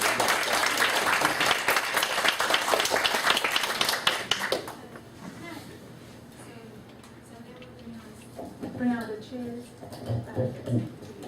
那就是，所以就是这是这一段演讲。那我们本来预计的时间是从现在开始到3点半。就是如果大家有想要问问题的话，我们前面会设一些，就是我们请李英老师跟赵永台老师还有金宏彪老师，非常感谢他们，就是一起来座谈，就是来谈一些，就是根据刚刚的一些问题，还有大家如果有什么额外的特别的兴趣的话，我们可以等一下在20分钟短短的时间内，就是提出发问这样，那给大家想一下。那可以直接就是，或是你们要写下来都可以，可以用中文啊，因为3位老师都英文非常流利，可以告诉我口令。那可以请那个王教吗？会影响到他。那如果有就是有需要去洗手间什么的，就是请自理这样。这样，所以我就是先讲为师，讲多一讲。应该有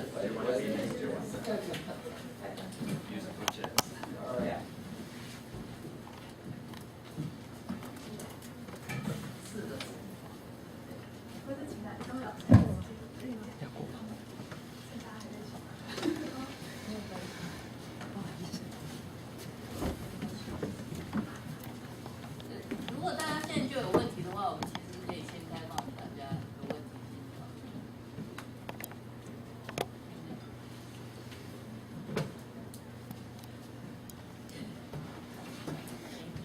我要中文好了。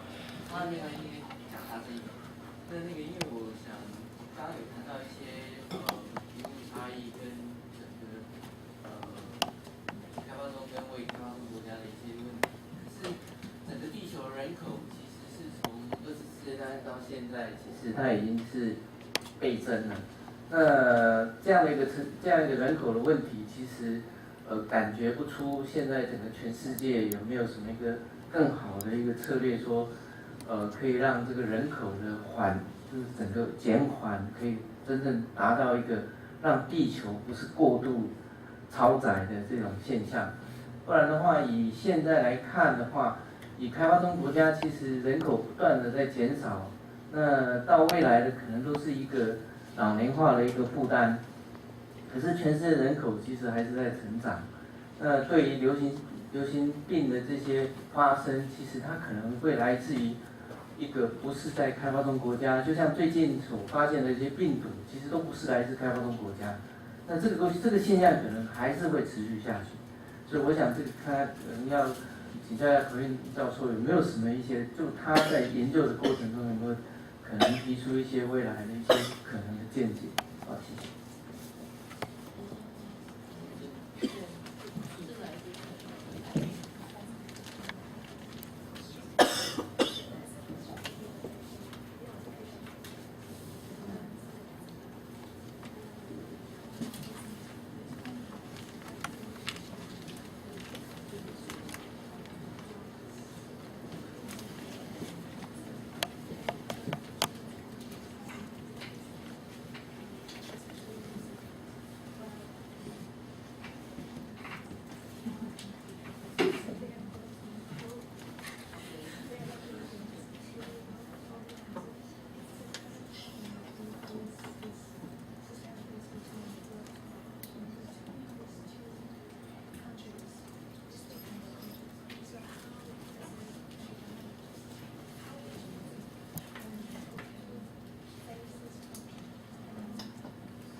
Well, for the benefit of people who understand English, I'll try in English and then hopefully you will refine it in Chinese. Okay. The question is a very important question. The demographics of each country has to be considered when we look at limits to growth. In 1968, the Club of Rome produced the Club of Rome produced its report called Limits to Growth. It came out in 1972, I think. The developed world, the influential the money bags of the world tried to discredit that report because it was anti-oil, anti-growth, anti-continuing with gross domestic product as the measure of societal performance and well-being.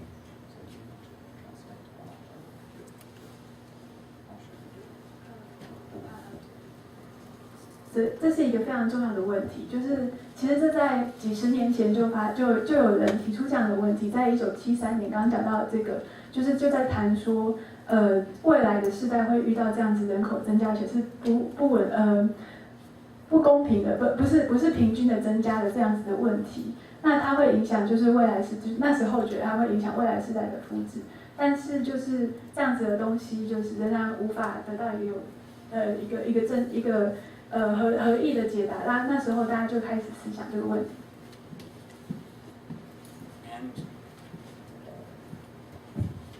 And the concern from the economists is the one that I think you are expressing, is heard most commonly by classical economists.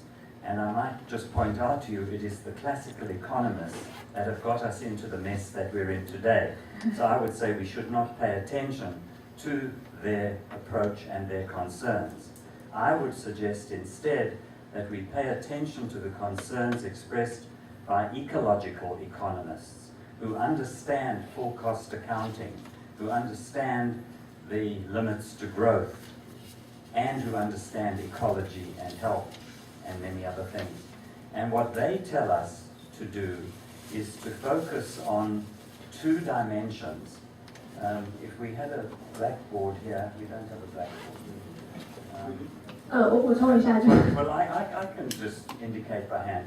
If you can imagine the rich countries being way above in terms of wealth and consumption and population and control and per capita wealth, then the countries below, the southern countries, the northern rich countries and the southern emerging economy countries, the ecological economists tell us. Oh, sure. You can translate. Oh, sorry. 我补充一下，就是我刚刚不好意思，我好像没有翻得非常完全。就是刚刚讲到说，就是几十年前就谈到这个问题。那其实，在每个国家的层级都应该要去注意他们的就是人口分布跟接下来政策怎么样面对这个问题。但当然，这个问题持续扩大到今天。那他要讲的是，就是其实这是一个古典经济学持续在过去的时间内一直在导引全世界的，尤其是政策制定跟主流的这些领导者，他们的一个整个的国家发展、社会发展的思维。这个古典经济学就是强调就是不断的 GDP 的上升，然后经济持续发展。但是我们只有一个地球，所以这样子的一个结果就是，其实它当然造成越来越多问题。所以他的建议是我们不应该听，就是根本不应该要听那一些古典经济学者的想法，而应该要就是开始发展，而且开始去倾听一个比较生态经济学者的一个新的发展中的一个学门的他们的理念、他们的了解。那他接下来介绍一下，就是他要讲的这个就是概念。那这个概念就是，如果你想象那一些就是在19世纪工业发展就突飞猛进的这一些，到目前为止的先进国家，他们在整个全球经济版图上，他们都在就是优胜组这边。那他们在从上面去，就是跟下面的这一些，就是这个对我们在当代用里面有一个就是北营跟南营的国家之间的一个问题。那这就是所谓的北营国家，因为很多都在北方，然后就是当初的一些欧美国家。那在下面的这一些是所有的这一些发展中，或是就是虽然是以开发国家，但仍然适合在就是那一些跟那些国家的经济有很大的差距的这一些正在行所，比如说像最有名最重要的例子就是中国跟印度这样子的国家，那他们是正在萌发的经济体，他们会对未来的情况有很重要的影响，但是他们现在是有两个非常大的一个，就是这中间就是所谓的差距，刚刚说到的那个 gap。So there is a large gap between the industrialized economies and the emerging economies. And what the ecological economists are calling on us to do is to stop worrying about the individual wealth. We have to stop worrying about GDP. It's a bad measure of anything. It was supposed to be used only after the Second World War, and then it was supposed to stop. And what they're appealing to us to do is to contract the economies, to see a reduction in the economic activities in the north with reparations to the south that have been so terribly exploited by colonial powers, and to see the two come closer together. This narrowing of this gap is what they're calling for. And I think if we look at it not from so much a self-interest point of view to say, well, in Italy there's a decline in the birth rate, and population is declining. Or in Japan, they are successful. But in African countries, it's going up. In other countries, it's going up. It's this thing of saying, it's your problem. It's you're doing this. It's like that lifeboat where the people were saying, the rich countries were saying, stop having so many children. We have to try to look at these bigger issues on a global dimension. And I believe that the Earth Charter will help us to understand ways. I can't stand here and tell you I know exactly what the answer is, but the conversation needs to begin to address that important question. 那这张图就是想要去强调说，这是一个很大的问题。那其实最终的问题就是这是要解释，就是生态经济的概念是这一些北邻国家目前已经有非常好的一个经济基础，他们其实要谈的不是个人领域的那个经济持续成长，而是他应该要开始去想说，我们怎么样把我们的经济限缩，可是仍然可以保护众人的福祉。然后与此同时，去持续帮助这一些南营的人，他们怎么样去发展出一个永续而且安全的一个全部的人的一个未来的经济，一个人类的发展社会。那其实所谓的古典经济学啊，并没有发展很久，不是很古典。它是在二战的时候，因为二战完以后，欧美国家非常的衰弱，就是在国家层级内部，他们非常的。他们有很多就是你民不聊生的这种问题，那所以提出一个经济观是要建构那个社会上面的经济重振这样子，但是这样子，所以那东西应该就是在那10年内就结束，但是针对那一段时间内怎么样发展一个好的一个社会环境的一个概念，但是它结果变成了后来主导整个社会运作的一个持续的一个经济的一个人类的发展的一个唯一一个概念这样子。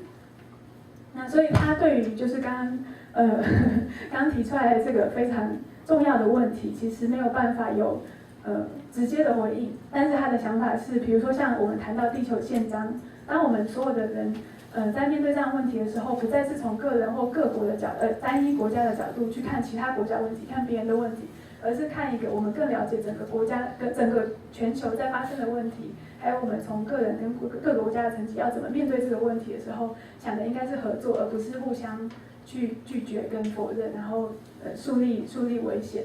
那这样的问题就开始就地球宪章提供了一个这样子一个更整全的概念，让大家可以从这样的角度可以开始去做出改变。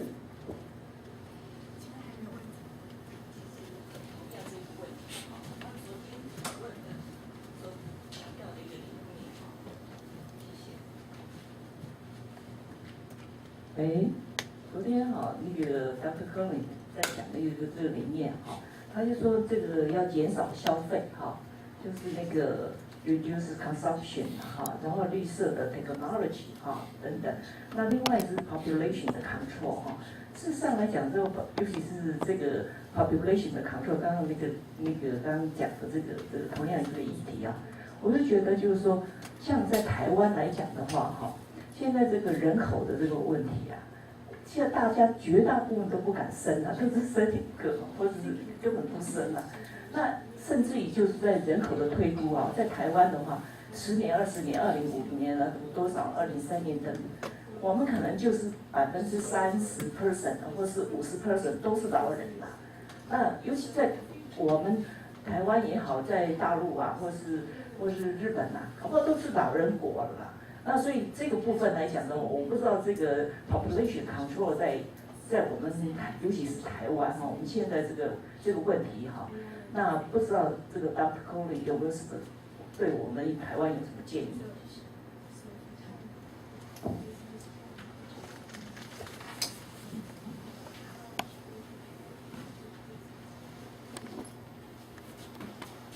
I would also an aging population. The same concern exists in Canada. The people who believe in the old economic paradigm believe that you have to keep increasing everything. Exponential growth is the model that we are committed to. So everything has to keep doubling within every 10 years. You cannot have a sustainable future for the young people if you allow everything to keep doubling, because we are living in a finite biosphere. So to bring that down, we have to pay attention to the global approach to what happens when rich people retire and the aging population retires. In Canada, they are looking to bring immigration, so they allow people to come in, to immigrate to the country, so that the workforce is there to pay into the pension plans to sustain the elderly people. Right. I will explain. You can think about it. 所以同样就是讲到说，就比如说加拿大也面对这样的问题，就是人口老化，非常多欧洲国家也是。那比如说以加拿大的例子，他们会开始去想说，就是这些相对是有钱，但是是年老的人逐渐退休了，那这个国家未来要怎么样持续健康永续的运作的时候，他们的做法是开始去开放。以前是相对是比较紧缩的移民政策，让更多的年轻人从不同的国家来到加拿大，成为新的住民这样。那我是跟他提出说，可是台湾非常就人口非常的饱和这样。So, with the future, with the problem, the way I see it, we are faced with an alternative. We either stick to the existing paradigm, or we recognize that if we stick to the paradigm, there is probably going to be no future for young people at all. So there comes a time then for life by attrition to end, and keeping people like we do in North America alive by all means with technology and incredible expense becomes absurd, because it is costing resources, it is causing waste. 那所以就是这是我们一定会遇到的问题，每个国家都会遇到的一个问题，就是当相对有钱，但是人他们有了社会基础，但渐渐老化，那他们真的是会影响就是正在成长的年轻世代的时候，我们的社会必须要做出抉择，要决定说，当然我们有足够的科技去支持这些人想活多老，有多少的卫生器材，就是尽量让他延缓他的寿命，就是终结的时候，但是这是一个其实是非常大的社会成本，然后一个社会不公的现象，我们必须要决定我们要怎么样去就是一个典范的转移，让我们过去是不断的去强调就是经济发展，然后人类的发展持续成长这样，但是持续成长是不可能继续的，因为这个世界就是有这样一个，所以要怎么样面对一个比较对未来世代公平，对我们现在的青年世代公平的一个社会环境，这是这个国家必须要每个国家都必须要面对的问题。So in Canada, the way we have approached aging is to take older people and put them in institutions. Very caring institutions. It's very expensive. Costs $60,000 a year just for basic services. I'll give you an example. My late mother died at the age of 95 a few years ago in Toronto. She did not want to live with her children because her children are very busy and she did not want to interfere with their lives, and her culture said she should go and live where she could get immediate care, where they have nursing staff and food and services available for her at her age. 那就是在加拿大，就是有非常多年老的这个世代，其实是就是会去到就是安养中心。那在安养中心当然是很非常花费非常高，但是他们觉得这样比较不会对他们的子女造成困扰。比如说他自己的妈妈，在93岁高龄去世以前，就是在这样子的一个安养中心里面去度过。那里面有非常完整的一个健康跟就是生活上的照顾。So, because I lived in a different part of Canada at the time, I lived in a different part, I used to stop in Toronto whenever I flew all over the world to give my lectures. And I would stop for at least a day, 3 days, 4 days, sometimes a week. 那因为他那时候是住在就是加拿大就是Alberta是另一个地方。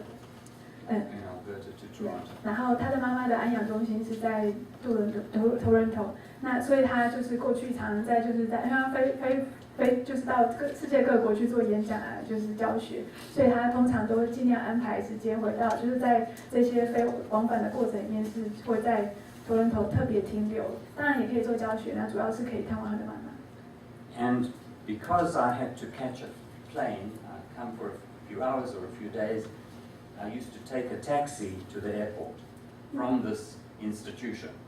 那因为他必须要就是从机场来回，所以他通常就是坐计程车从机场到这个安养中心。And on one occasion, an East Indian immigrant to Toronto was the taxi driver. And he asked me, he said, "What is this place?" Where he came to get me. And I explained to him it's a place where old people live. And he looked at me, he could not believe, because from his cultural perspective, where he lives in Toronto, you have 4 or 5 generations living in one house. So the young take care of the old, not in institutions. Now that is a major change in attitude that's necessary if we're going to see a contraction in economic activity and people living rich, full lives naturally rather than being kept alive in a synthetic environment. So you can. No, I'm saying it's a different cultural perspective. We all have to think about what we're doing. We have to be thoughtful about what we're doing. 所以他就是当有一次就是坐计程车从机场到这个安养中心的时候，那个计程车司机是一个印度裔的一个加拿大人，那他就说这是什么地方？这是安养中心，他就说这是照顾老人的一个机构，然后他那个印度人是完全无法理解为什么会有这种机构存在，因为他们的文化，他们是一向就是年轻一代照顾老的一代，甚至是4、5代同堂一起住在一个大家庭里面，这是跟我们台湾其实是类似的情况，在亚洲国家这是很普遍，到现在仍然是很普遍的，但在欧美国家其实已经越来越就是习惯，就是反正我一生赚了足够的钱，我可以把我的老年就是花一大笔钱，把我自己放在一个安养中心，不要让我的小孩照顾，这是不同文化造成的一个不同的抉择。那每个国家每个文化都要面对现在这个环境正在变化的过程，我们整个社会从个人层级到社会到国家的层级，政策制定上怎么面对这个未来的问题。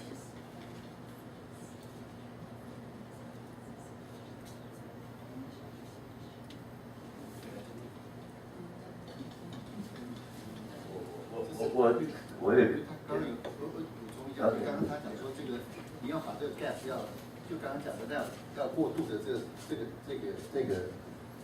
过程里面，我们这一代人就要面临这样子的抉择，就是你要遵循文化，就是我们文化说几代同堂的这种概念，还是说你要到养老院？其实每一个人都要面临这样的问题，他并没有说要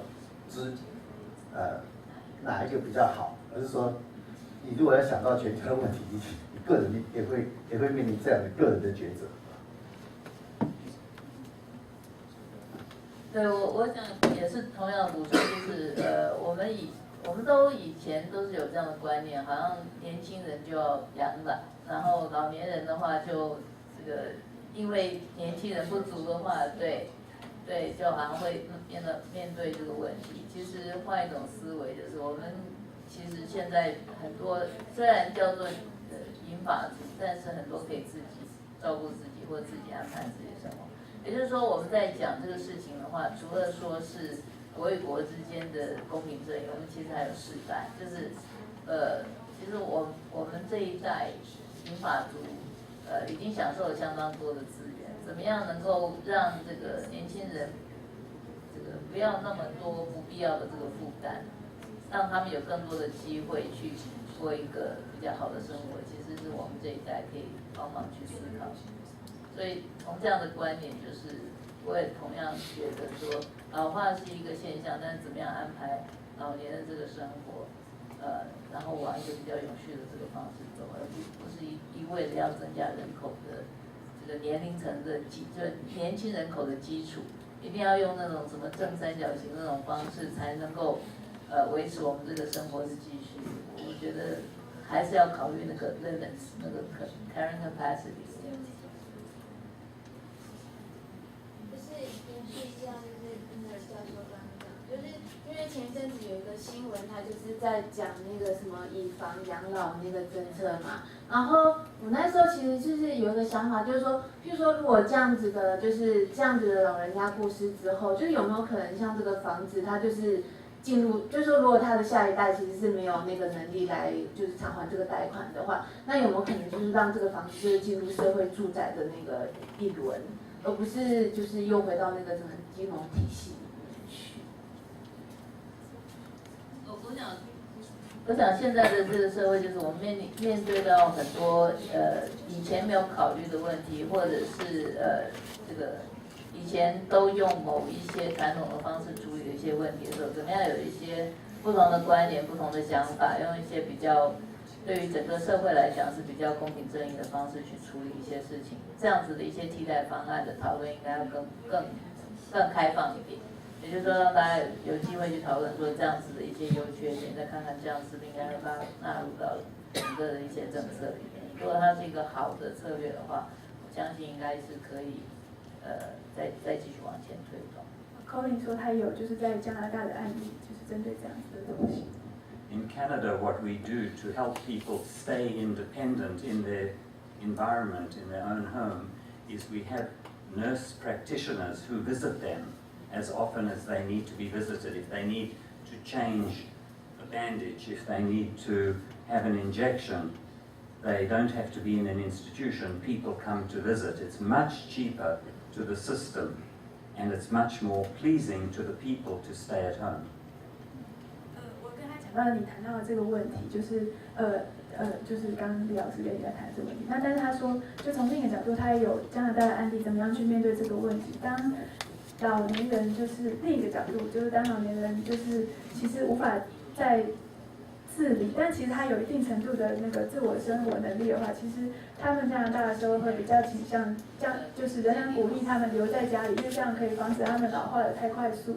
但是他们会有一个社会机制去建立说，如果你有需要，看是多久的时间间隔，有特殊的社会福利人员或是医疗人员去帮助你，比如说换床单啊，或是注射啊，然后了解，就是比如说在日本其实也有很完整的一个医疗照护的机制，去鼓励他们呢留在自己的家，因为这个家是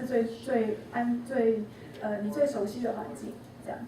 那李老师在跟他说，就是你刚刚的问题其实是另一个，就是谈说老人家移出了他们的家以后，那个青年怎么利用这个问题。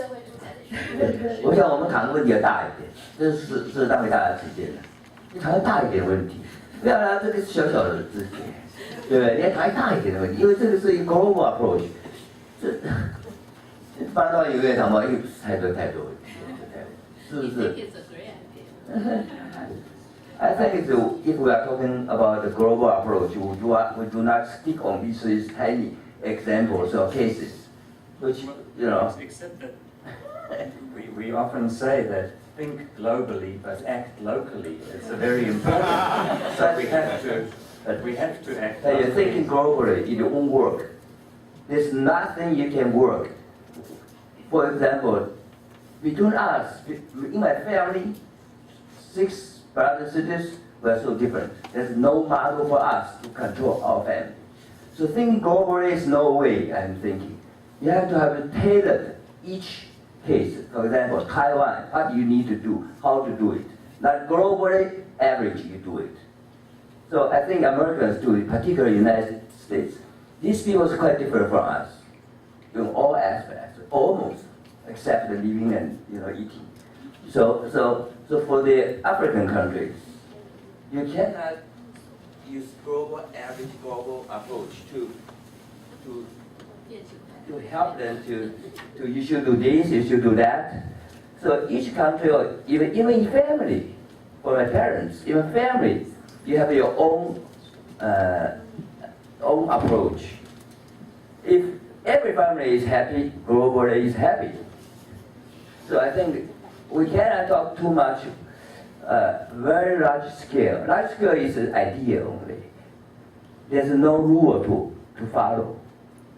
And people are so complicated. Very complicated. There's no rule to satisfy everybody. But the reality is that when we talk about global change, we are all contributing in different ways. You saw on the ecological footprint, India is contributing much less to the problem than what the United States and the developed countries are contributing. So we all have to somehow find a way to solve the problem. Now, energy, the access to oil and cheap oil, is what has helped us to grow and expand in every way, including population. So we have created, through adopting oil and having access to energy, an expansion of the human enterprise is unprecedented. We are at 7.3 billion. This earth cannot sustain 7.3 billion living very expensively with consuming and wasting what we waste. And it's going up to 9 billion soon, and perhaps 12 billion. The earth, the globe is heating. We're not talking about global warming anymore. We're talking about global heating. So we have to face this reality. We cannot have it both ways. We've got to, as older people in myself, say, if we care about the future, we've just got to. I'm not saying that we have to go and jump off a cliff and kill ourselves en masse because we've reached 65, now it's time to die.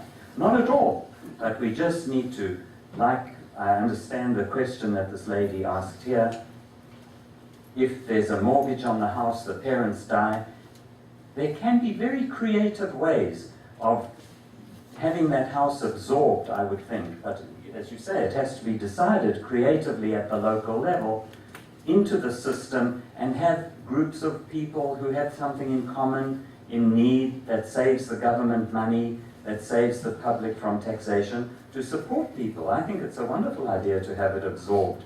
You know, the whole idea of this capitalist idea of inheritance, so if I own $10 million when I die, it doesn't go to the government, it goes to whoever I decide it goes to. I mean, I think there needs to be heavy taxation on this kind of wealth, to spread it, to bring up and bring down. And it's a complete rechange of how we conduct our lives that is necessary. Okay, Professor Gordon has the last question. Yes, our time. 感谢教授呢，这个给我们一个很启发性的这个演讲哈，特别提到这个制定一个好的法律的重要性哈。我这个用台湾的经验来这个就教这个教授，就是说，我们知道台湾的农业是发生很大的问题哈，自给率只有30%，那20年以后，假设世界粮价很高的话，我们没有办法再回来生产。因为整个农业的架构都坏掉了，所以最近这几年我们就写了这一个有农业基本法的这个草案，还有有机农业促进法的草案。那我们希望用这样子的法律来要求政府制定好的这一个政策，来把农业做好。可是我们发现呢。草案进去立法院都没有无声无，就说就不会受到这个重视，不会这个在那边认真的讨论。所以我现在的感觉是，因为我们全体的国民不去重视这个问题，所以没有对这个立法院产生压力，立法委员就不会去讨论这个议案。所以我的问题就是说，那我们如何透过这个民间的力量来把这个力量集中起来？因为教授刚刚讲说他比如说我们有地球宪章啊，我们有很多的这一个新的这一个NGO 啦，好像很乐观，但是我觉得台湾也是有这样子的这个努力，可是那个力量出不来。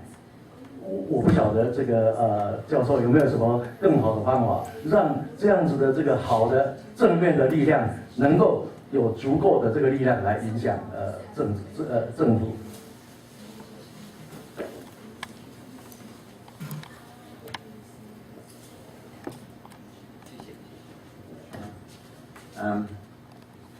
I can only speak about the experience that I've had in South Africa and in Canada, a little bit in the United States. But I'm sure, being human, we are all human, the same thinking and the same problems are common, at least overlapping. And for me, in Canada, we have the same problem that you're describing. We have the problem of translating knowledge into policy. And maybe I should just mention what I do with the Joint Policy Committee. as an epidemiologist, we are very concerned about the misuse of our science, the junk that is produced because people allow money to influence how they design science. We are also very worried about when there is enough scientific evidence, why is the policy not changing? You seem to have the evidence. The rational next step is to change the policy.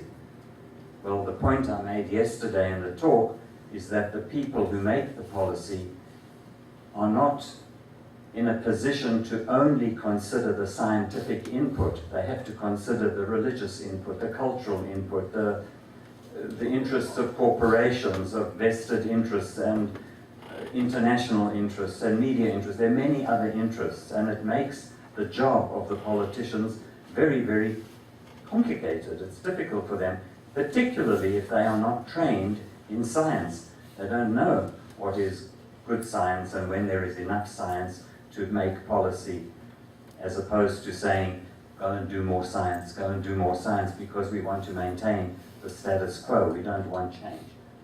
那回应郭老师的问题就是，他可以直接提，就是身为流行病学者，其实遇到的问题跟在农业学者上面的一样，就是当他们想要把他们流行病学者已经普遍认为的一个具有重要健康影响的这一些科学证据，拿去告诉政策决策者或者是政府单位说，你应该要做出政策上的改变，做出立法去保障人民的安全，或是去保障未来世代的安全的时候，他们还是遇到非常多就是阻拦或是就是就是抗拒。主要原因是因为就是政府单位或者是政治人物，他们关心的不可能只是科学面向，他们要关心所有其他文化。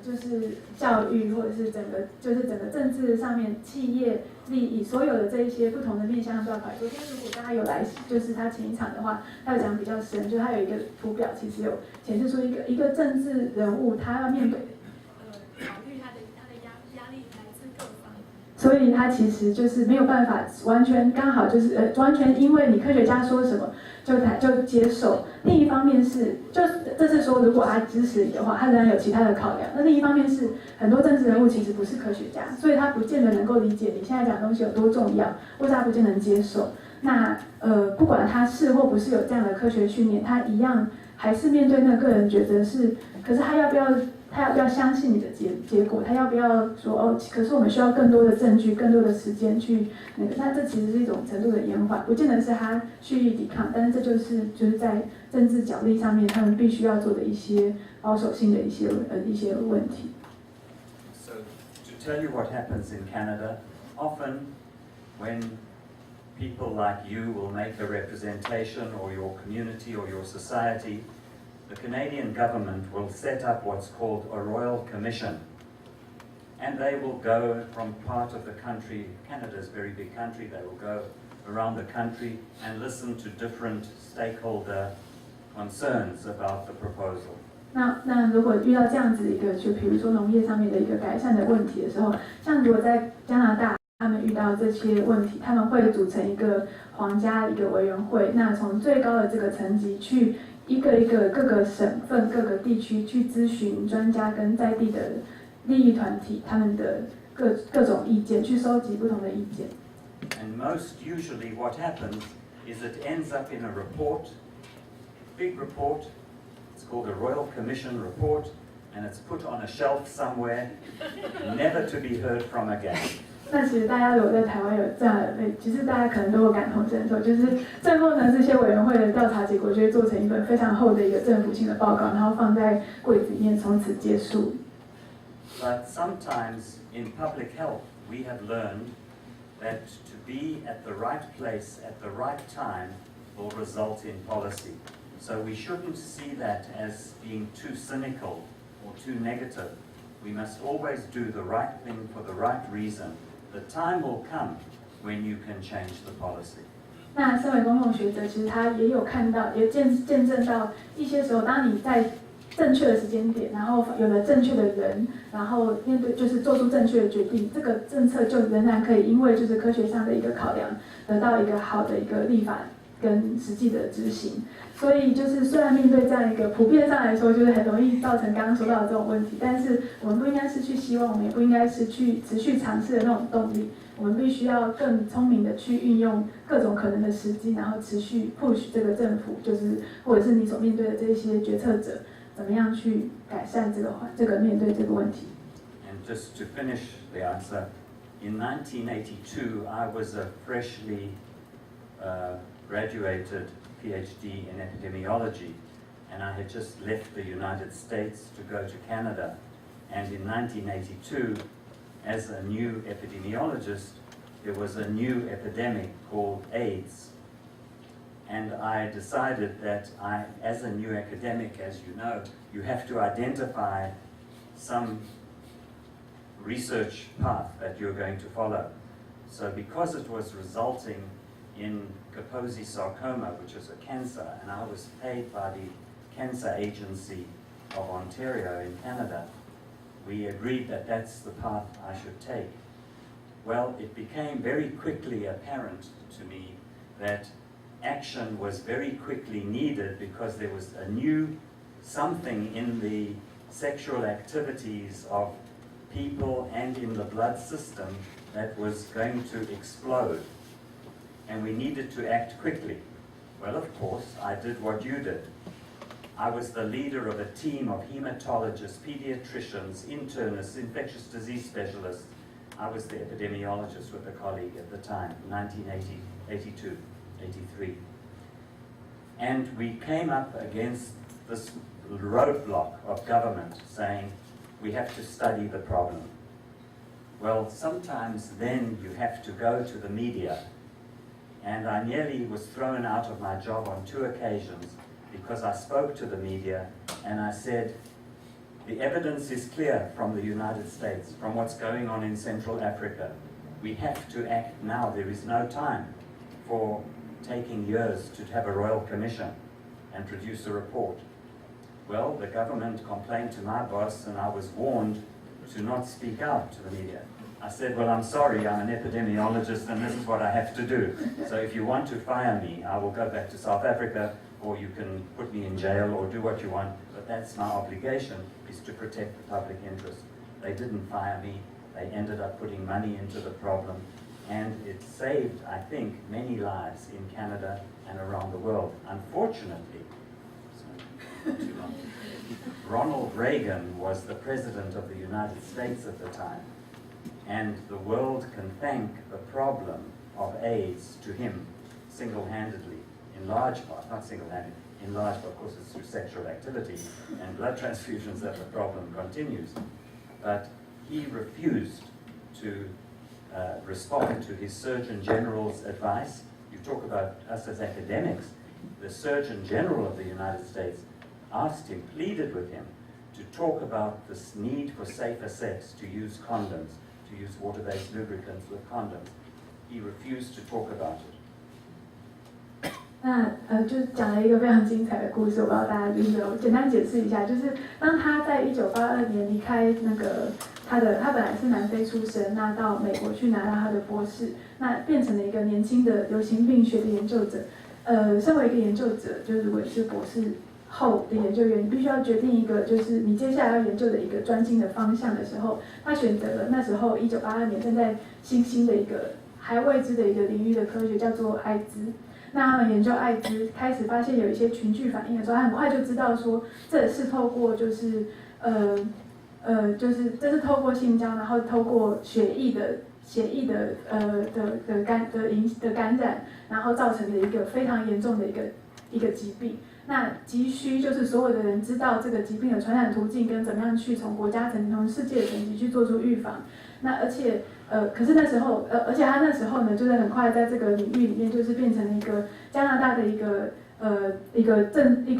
联合的一个健康委员会的小组的主席，底下有非常多在这个领域上面需要，就是做这个研究需要各个领域，比如说感染学家，然后第一线的医生，然后还有公共卫生、预防医学领域的各种层面的研究者一起共同来参与。那他是主席，所以他们发现了这样子的结果以后，他们就开始告诉加拿大的政府。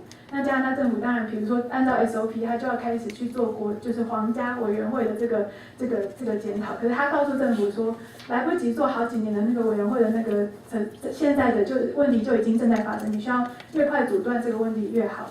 那可是政府其实不愿意这么快速的去做反应的时候，那他们的反应就是他们就是跟媒体直接说，因为媒体会来找他们，这是一个那时候很严重的问题嘛。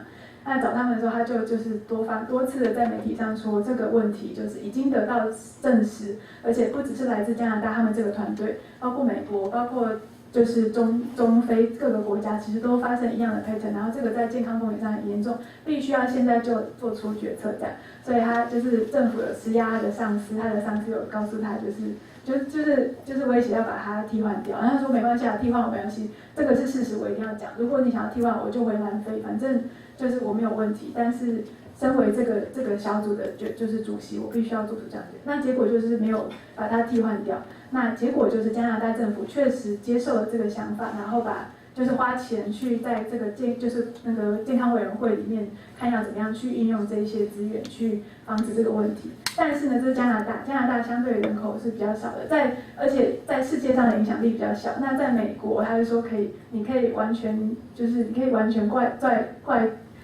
这个就责完全怪罪在雷根政府的手上，因为雷根那时候是完全不愿意面对这个问题，即使他底下的幕僚只是多方严重，然后急切的告诉他这个问题非常重要，你一定要去做，就是全国性或者就是全国性的宣导，那要更安全的一个就是更好的一个所有国民的在这方面的认知，但是他就是一直反对，所以就也相当程度的影响全世界在面对艾滋病预防上面的一个进展。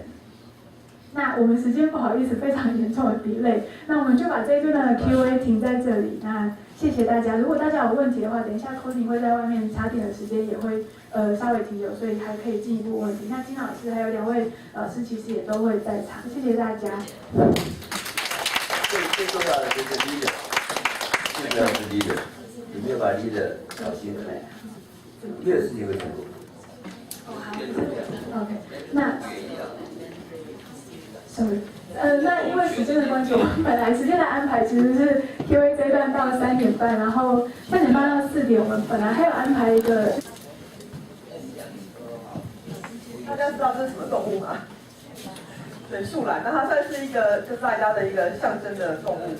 那普拉比达，指的就是他们常说的就是你好打招呼的方式，或者是说谢谢，跟早晨之间一样。对，普拉比达。对，大家可以是他们就是代表的英文代表说是单纯的生活，或者是一个简单朴实的生活。对，那当然是他们指的像朋友的一个招呼语。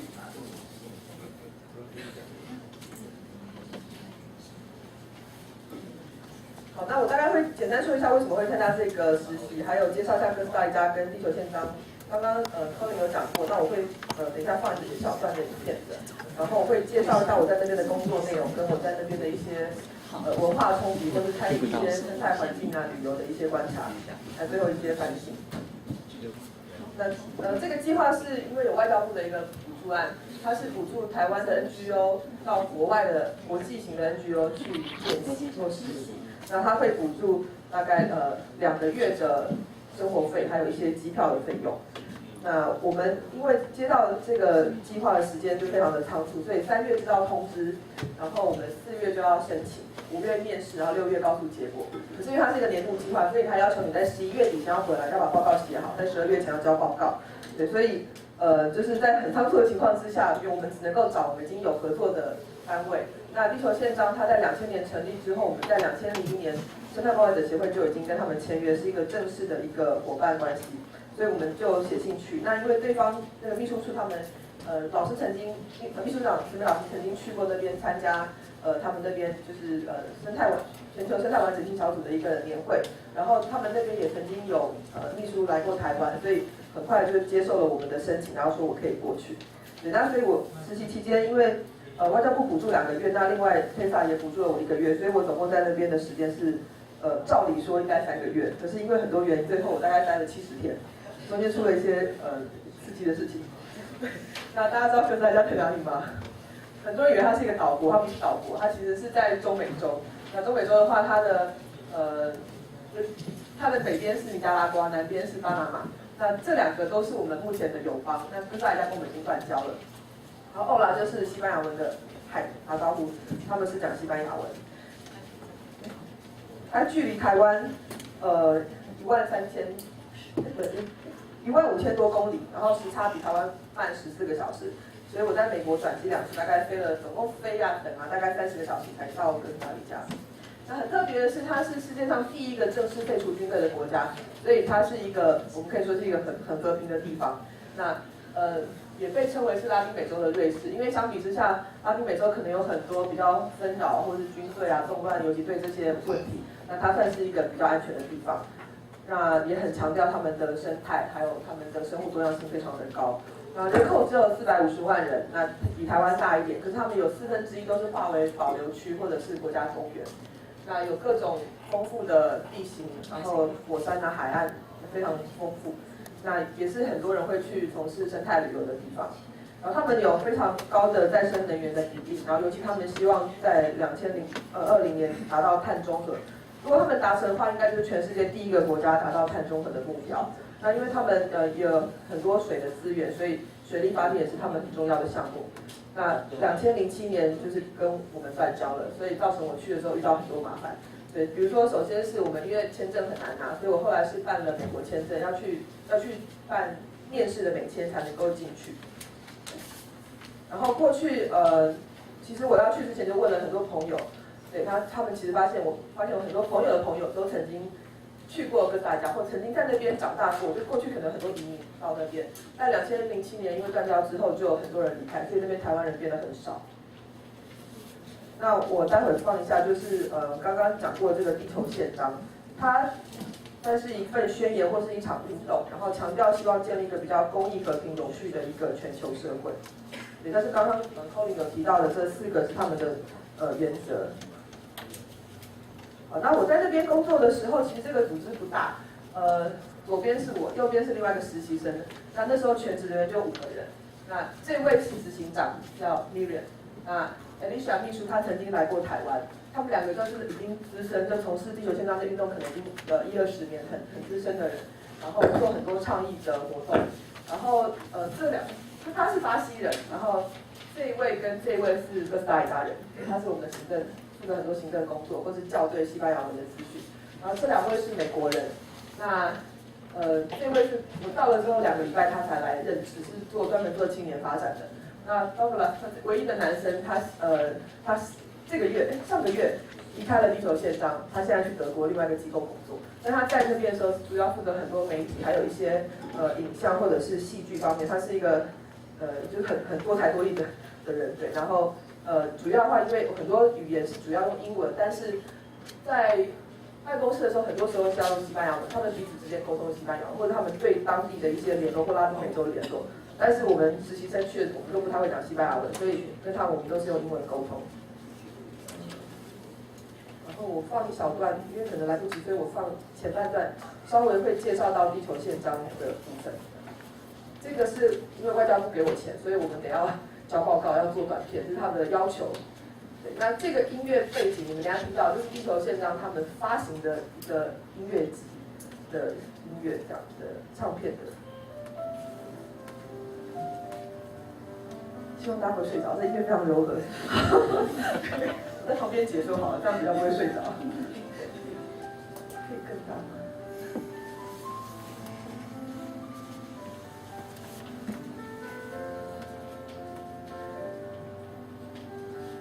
对，那这个是他们原本的网站，不过现在网站他们已经改版了，但是很多资源可以从上面下载，包含一些跟地球宪章有关，或是一些生态永续或是永续发展的一些计划相关的资源，它都在网络上面都可以免费下载。这是一个绿建筑办公室，而且是一个非常漂亮、非常大的一个办公室。它是位在联合国和平大学，它是校园里面的一部分，但它并不是隶属于这个学校。距离首都大概30公里的一个山区。这是和平大学里面的一些照片，它其实也算是一个保护区，就是很大的一片森林，有湖，还有很多动物，像那个巨嘴鸟或者是蜂鸟，在办公室外面常会看到。它的特别是这个学校大学它只收硕博士研究生而已，然后来自各国的学生，其实学校总的学生就才100多人。那因为我们的身份实习生，但是我们会参加很多学生的活动，或是参加他们一些中午的一些演讲。这是一人介绍一下地球宪章。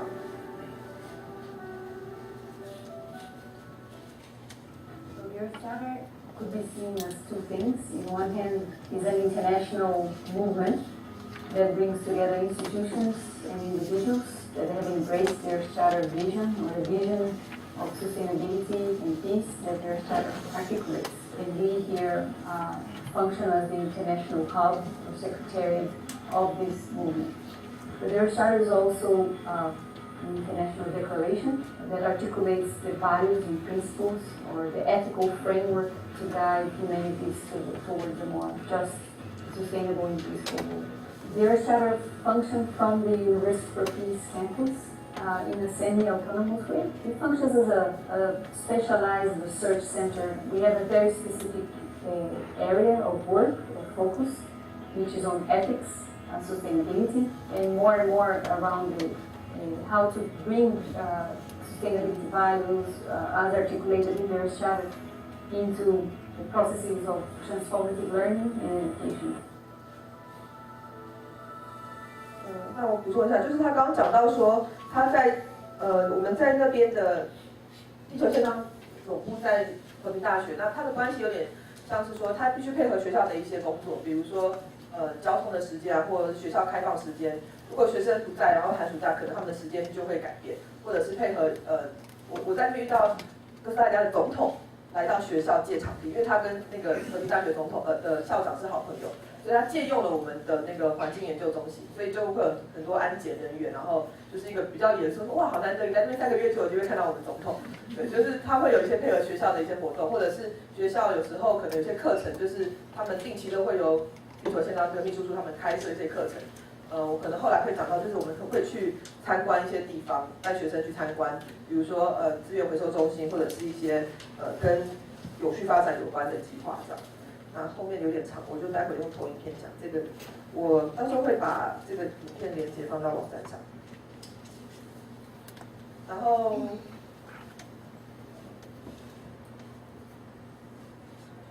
简单的再看一下。那所以学校就是很漂亮，然后但是有点远。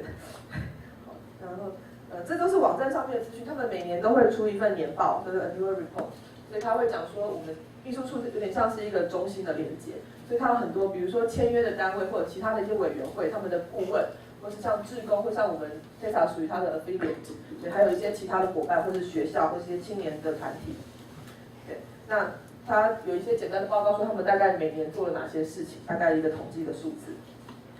然后我做的事情在那边呢，说实话，因为我觉得语言的限制，还有因为我待的时间不长，所以我做了一些应该说是辅助性的工作。他们正职人员会非常忙碌，但是我们实习生有时候会觉得自己有一点无所适从，或者是不太确定自己做的事情真的那么有意义吗？真的这么被需要吗？好像还好。对，然后他们其实对我们也没有很高的要求。比如说第一个礼拜，他们就说，第一个礼拜就适应环境嘛，我们下礼拜再开会。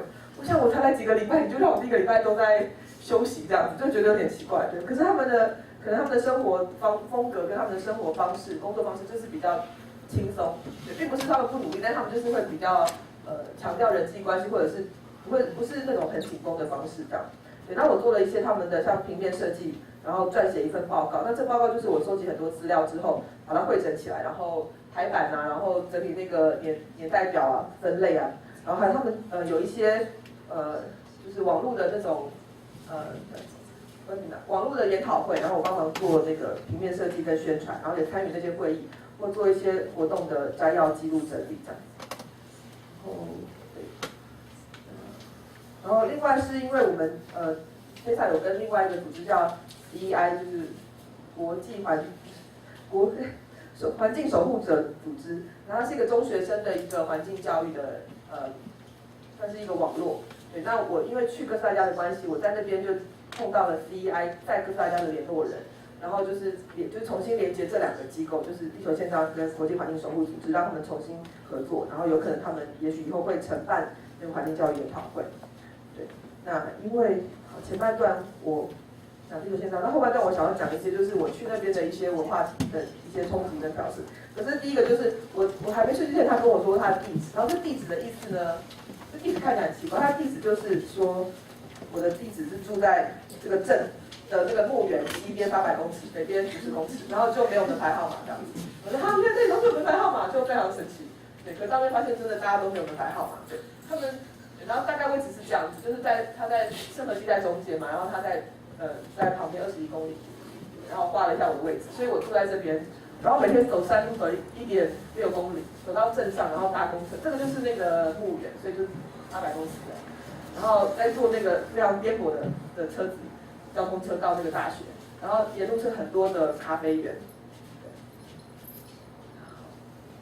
这是我住的地方，然后它其实是一个他们的家庭就是很多代同堂，我们那一户应该有4代同堂，也是一个就是阿公阿嬷，然后5个兄弟姐妹，他们都各有自己的房子，然后其中已经有的还有孙子了这样，然后他们就把一些房间就是改建，然后租给学生。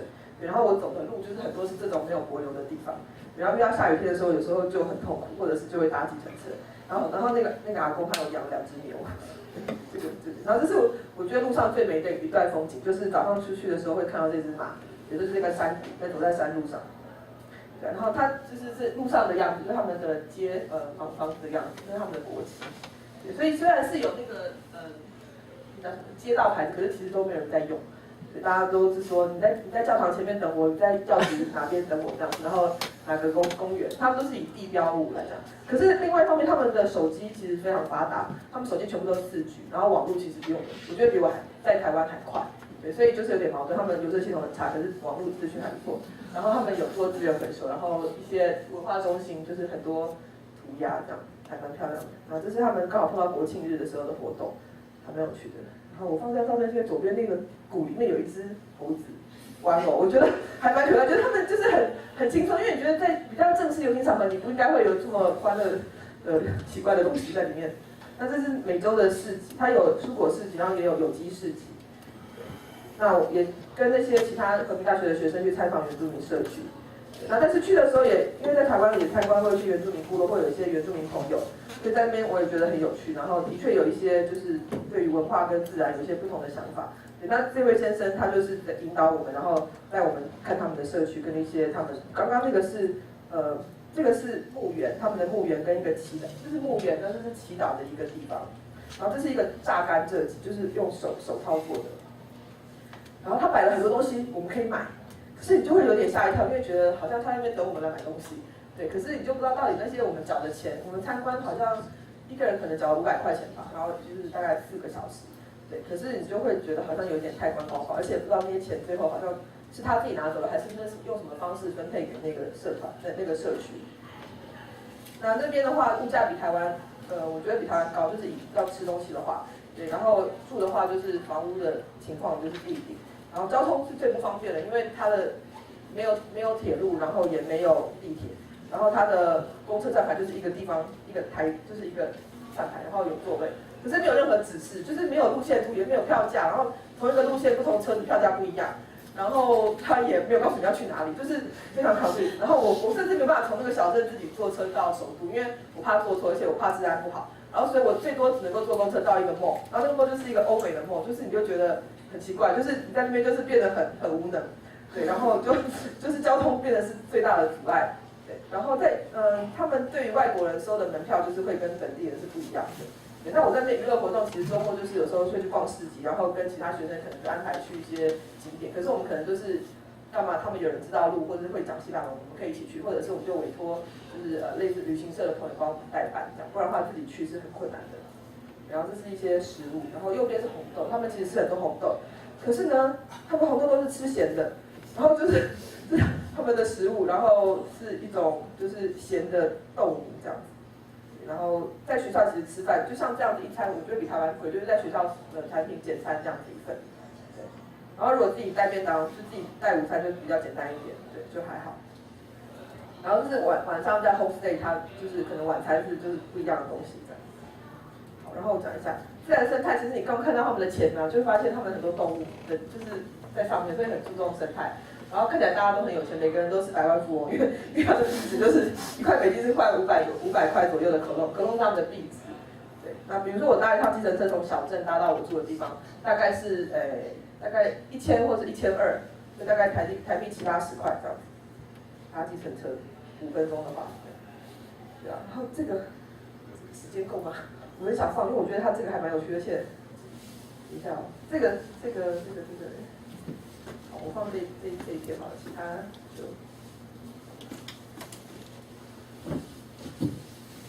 这篇会这个是哥斯达黎加的观光局的一个广告，可是它的名字很有趣，它的名字叫做“救救美国人”。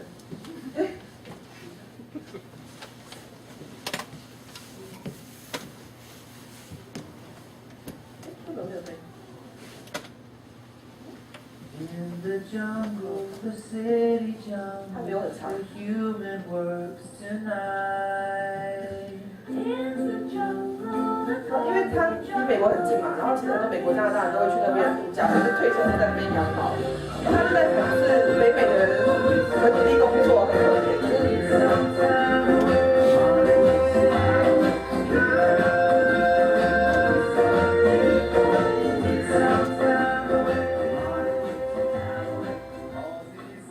可是跟大家人就是都很开心，然后就很多动物这样就过得很快乐。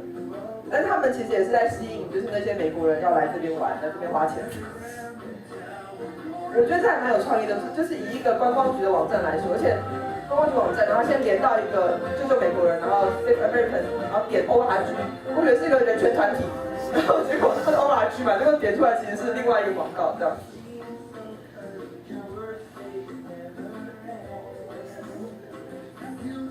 我在那边工作的时间是每天早上8点到4点半，因为4点半就要坐车下山，不然的话就没有交通工具，他只能够依赖那个交通车。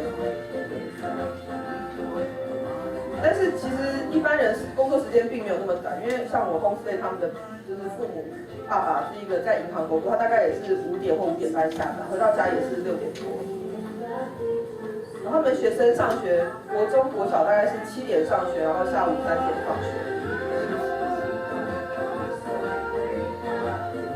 因为相比之下，他们真的跟其他附近的邻居国家比起来，他们真的是生活比较富裕、比较悠闲。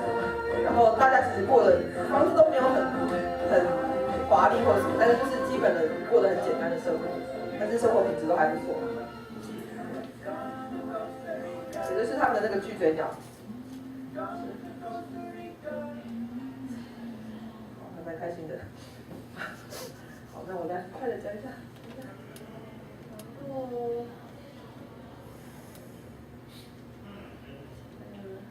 然后这就是我住的地方，它在一个山坡上，院子就有很多猴子会跑来。然后这是附近我们去践行的一个山丘。然后我们去火山。这是我的寄宿家庭，他们就是左右这两个。为什么音乐又出现了？等一下。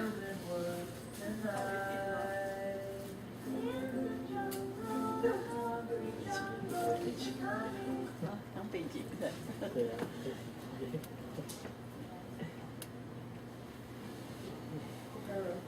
然后后来我去另外一个海龟国家公园，这个我觉得蛮有趣的，所以我去了3天2夜。它其实不是很容易到达，因为要先坐船，然后坐这个小船之后大概坐半个小时，然后才会到。然后那时候我去是跟就总共8个人，8个不同的国家，这也是一个文化上面还蛮有趣的地方。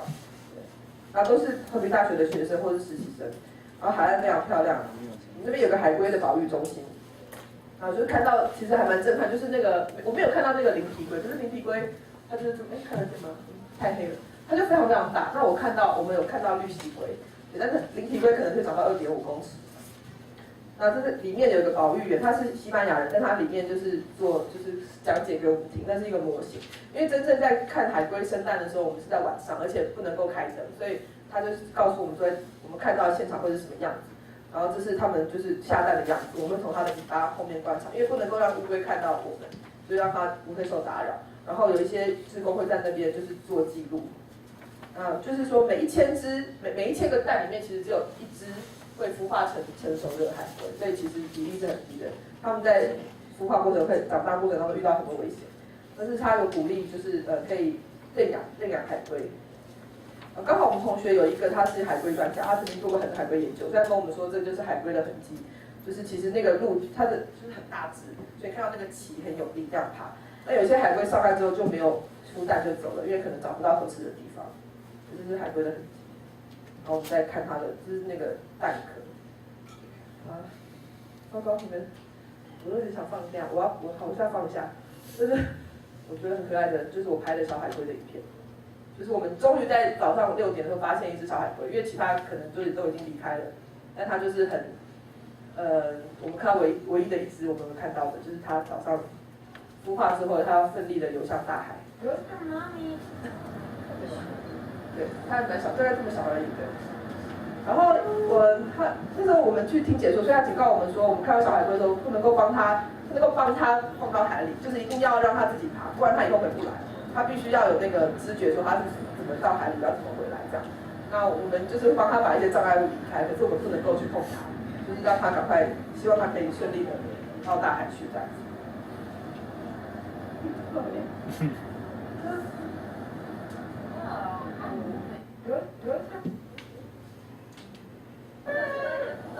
然后看到他到海边的时候，就觉得还蛮感动的，就觉得那天早起是有人代价的，就是很高兴。因为在加勒比海海岸，所以就是非常的闷热潮湿，整个气候跟我们原本住在这个山区里面就很不一样。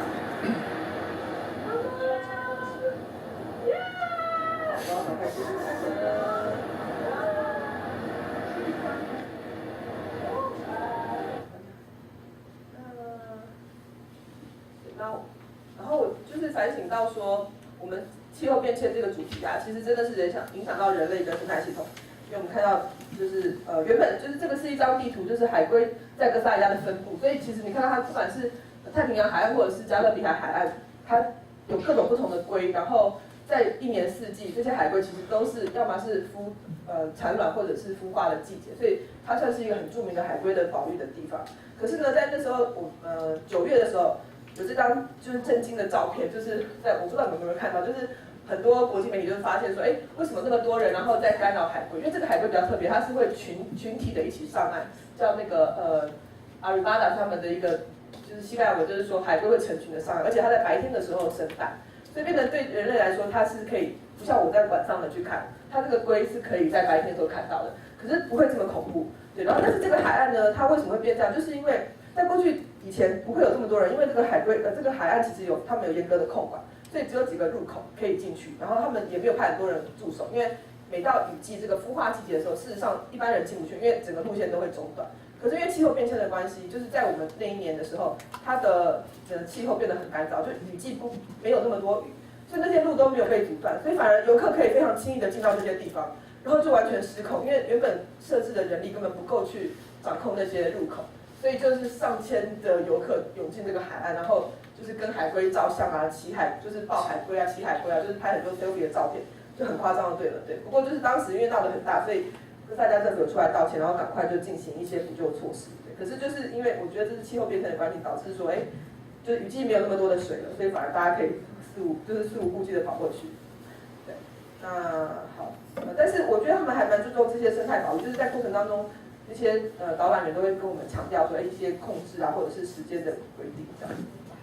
然后这张是我们夜游的时候，我们在想要找的是树蛙，我们看到树蛙，可是看到之后其实后来结果就是我们看到这样的，然后大家都很想要拍照，然后因为比较大只，然后那个引导员说我们可以用闪光灯拍，所以我们就想象说我们可能可以拍到这么好的照片，这是假的，这是我在网络上面抓的，因为它很有名，就是他们的红眼树啊。可最后呢，我拍到这张照片，就很可怜，因为我觉得他已经就是可能被那个闪光灯受不了，他就已经闭起来了。然后我就拍了之后，我们大家都觉得非常的内疚，就觉得很难过，因为好像是我们干扰了他原本的生活这样。好，然后我们最后讲一下，就是这些过程，就是其实整个在那边他们是很利用社群媒体的，在那个组织里面，然后还有各种包含音乐啊、影像啊、网络甚至戏剧表演，他们有很多不同的训练方式。然后它比较不是说像我们可能办很多研讨会或者是办很多直接的培训，它比较是一个倡议型的组织，所以有时候还有点抽象。比如说讲地球宪章，大家可能现在知道了，可是你可能不知道到底他们在干嘛。然后所以他们要去募款的时候其实蛮困难，因为大家会觉得不知道你到底在干嘛，然后这很难有具体量化的成果。哎，我做了什么事情，然后我影响多少人？对，但是他们就是还是很努力在做，然后他们就比较强调，因为也是这个理念嘛，比较和平啊，人际关系的重要，他不会就是很多比较大的 NGO 非常的官僚。对，那大概有机会就是让我刚刚提到，就是有2个组织，又因为我去的关系，他们再次的可能有合作的机会，然后有持续保持联络这样。对，然后另外我觉得对我个人来说，我觉得在工作上成就感真的比较低，因为就是觉得自己有点无能。可是在那边生活就真的还蛮特别，因为我觉得是跟台湾完全不一样的地方。那也看到，因为刚刚讲到就是签证的关系呢，我没有办法在那边待90天，所以我被迫要出境2次，就30天的签证而已，他只给我30天签证，因为我们没有邦交，所以我们被列为比较第3等国家或者第三类国家，所以我去了尼加拉瓜，然后也去了哥伦比亚。对，可是尼加拉瓜就还好，就待了4、5天这样子，然后知道说尼加拉瓜跟哥斯达黎加两边有蛮多的紧张的关系在这样子，然后当时遇到古巴难民要过境哥斯达黎加的时候，尼加拉瓜不让他们进去。对，那这就跟他们的那个跟美国的关系跟古巴的关系有点就是政治复杂的问题这样子。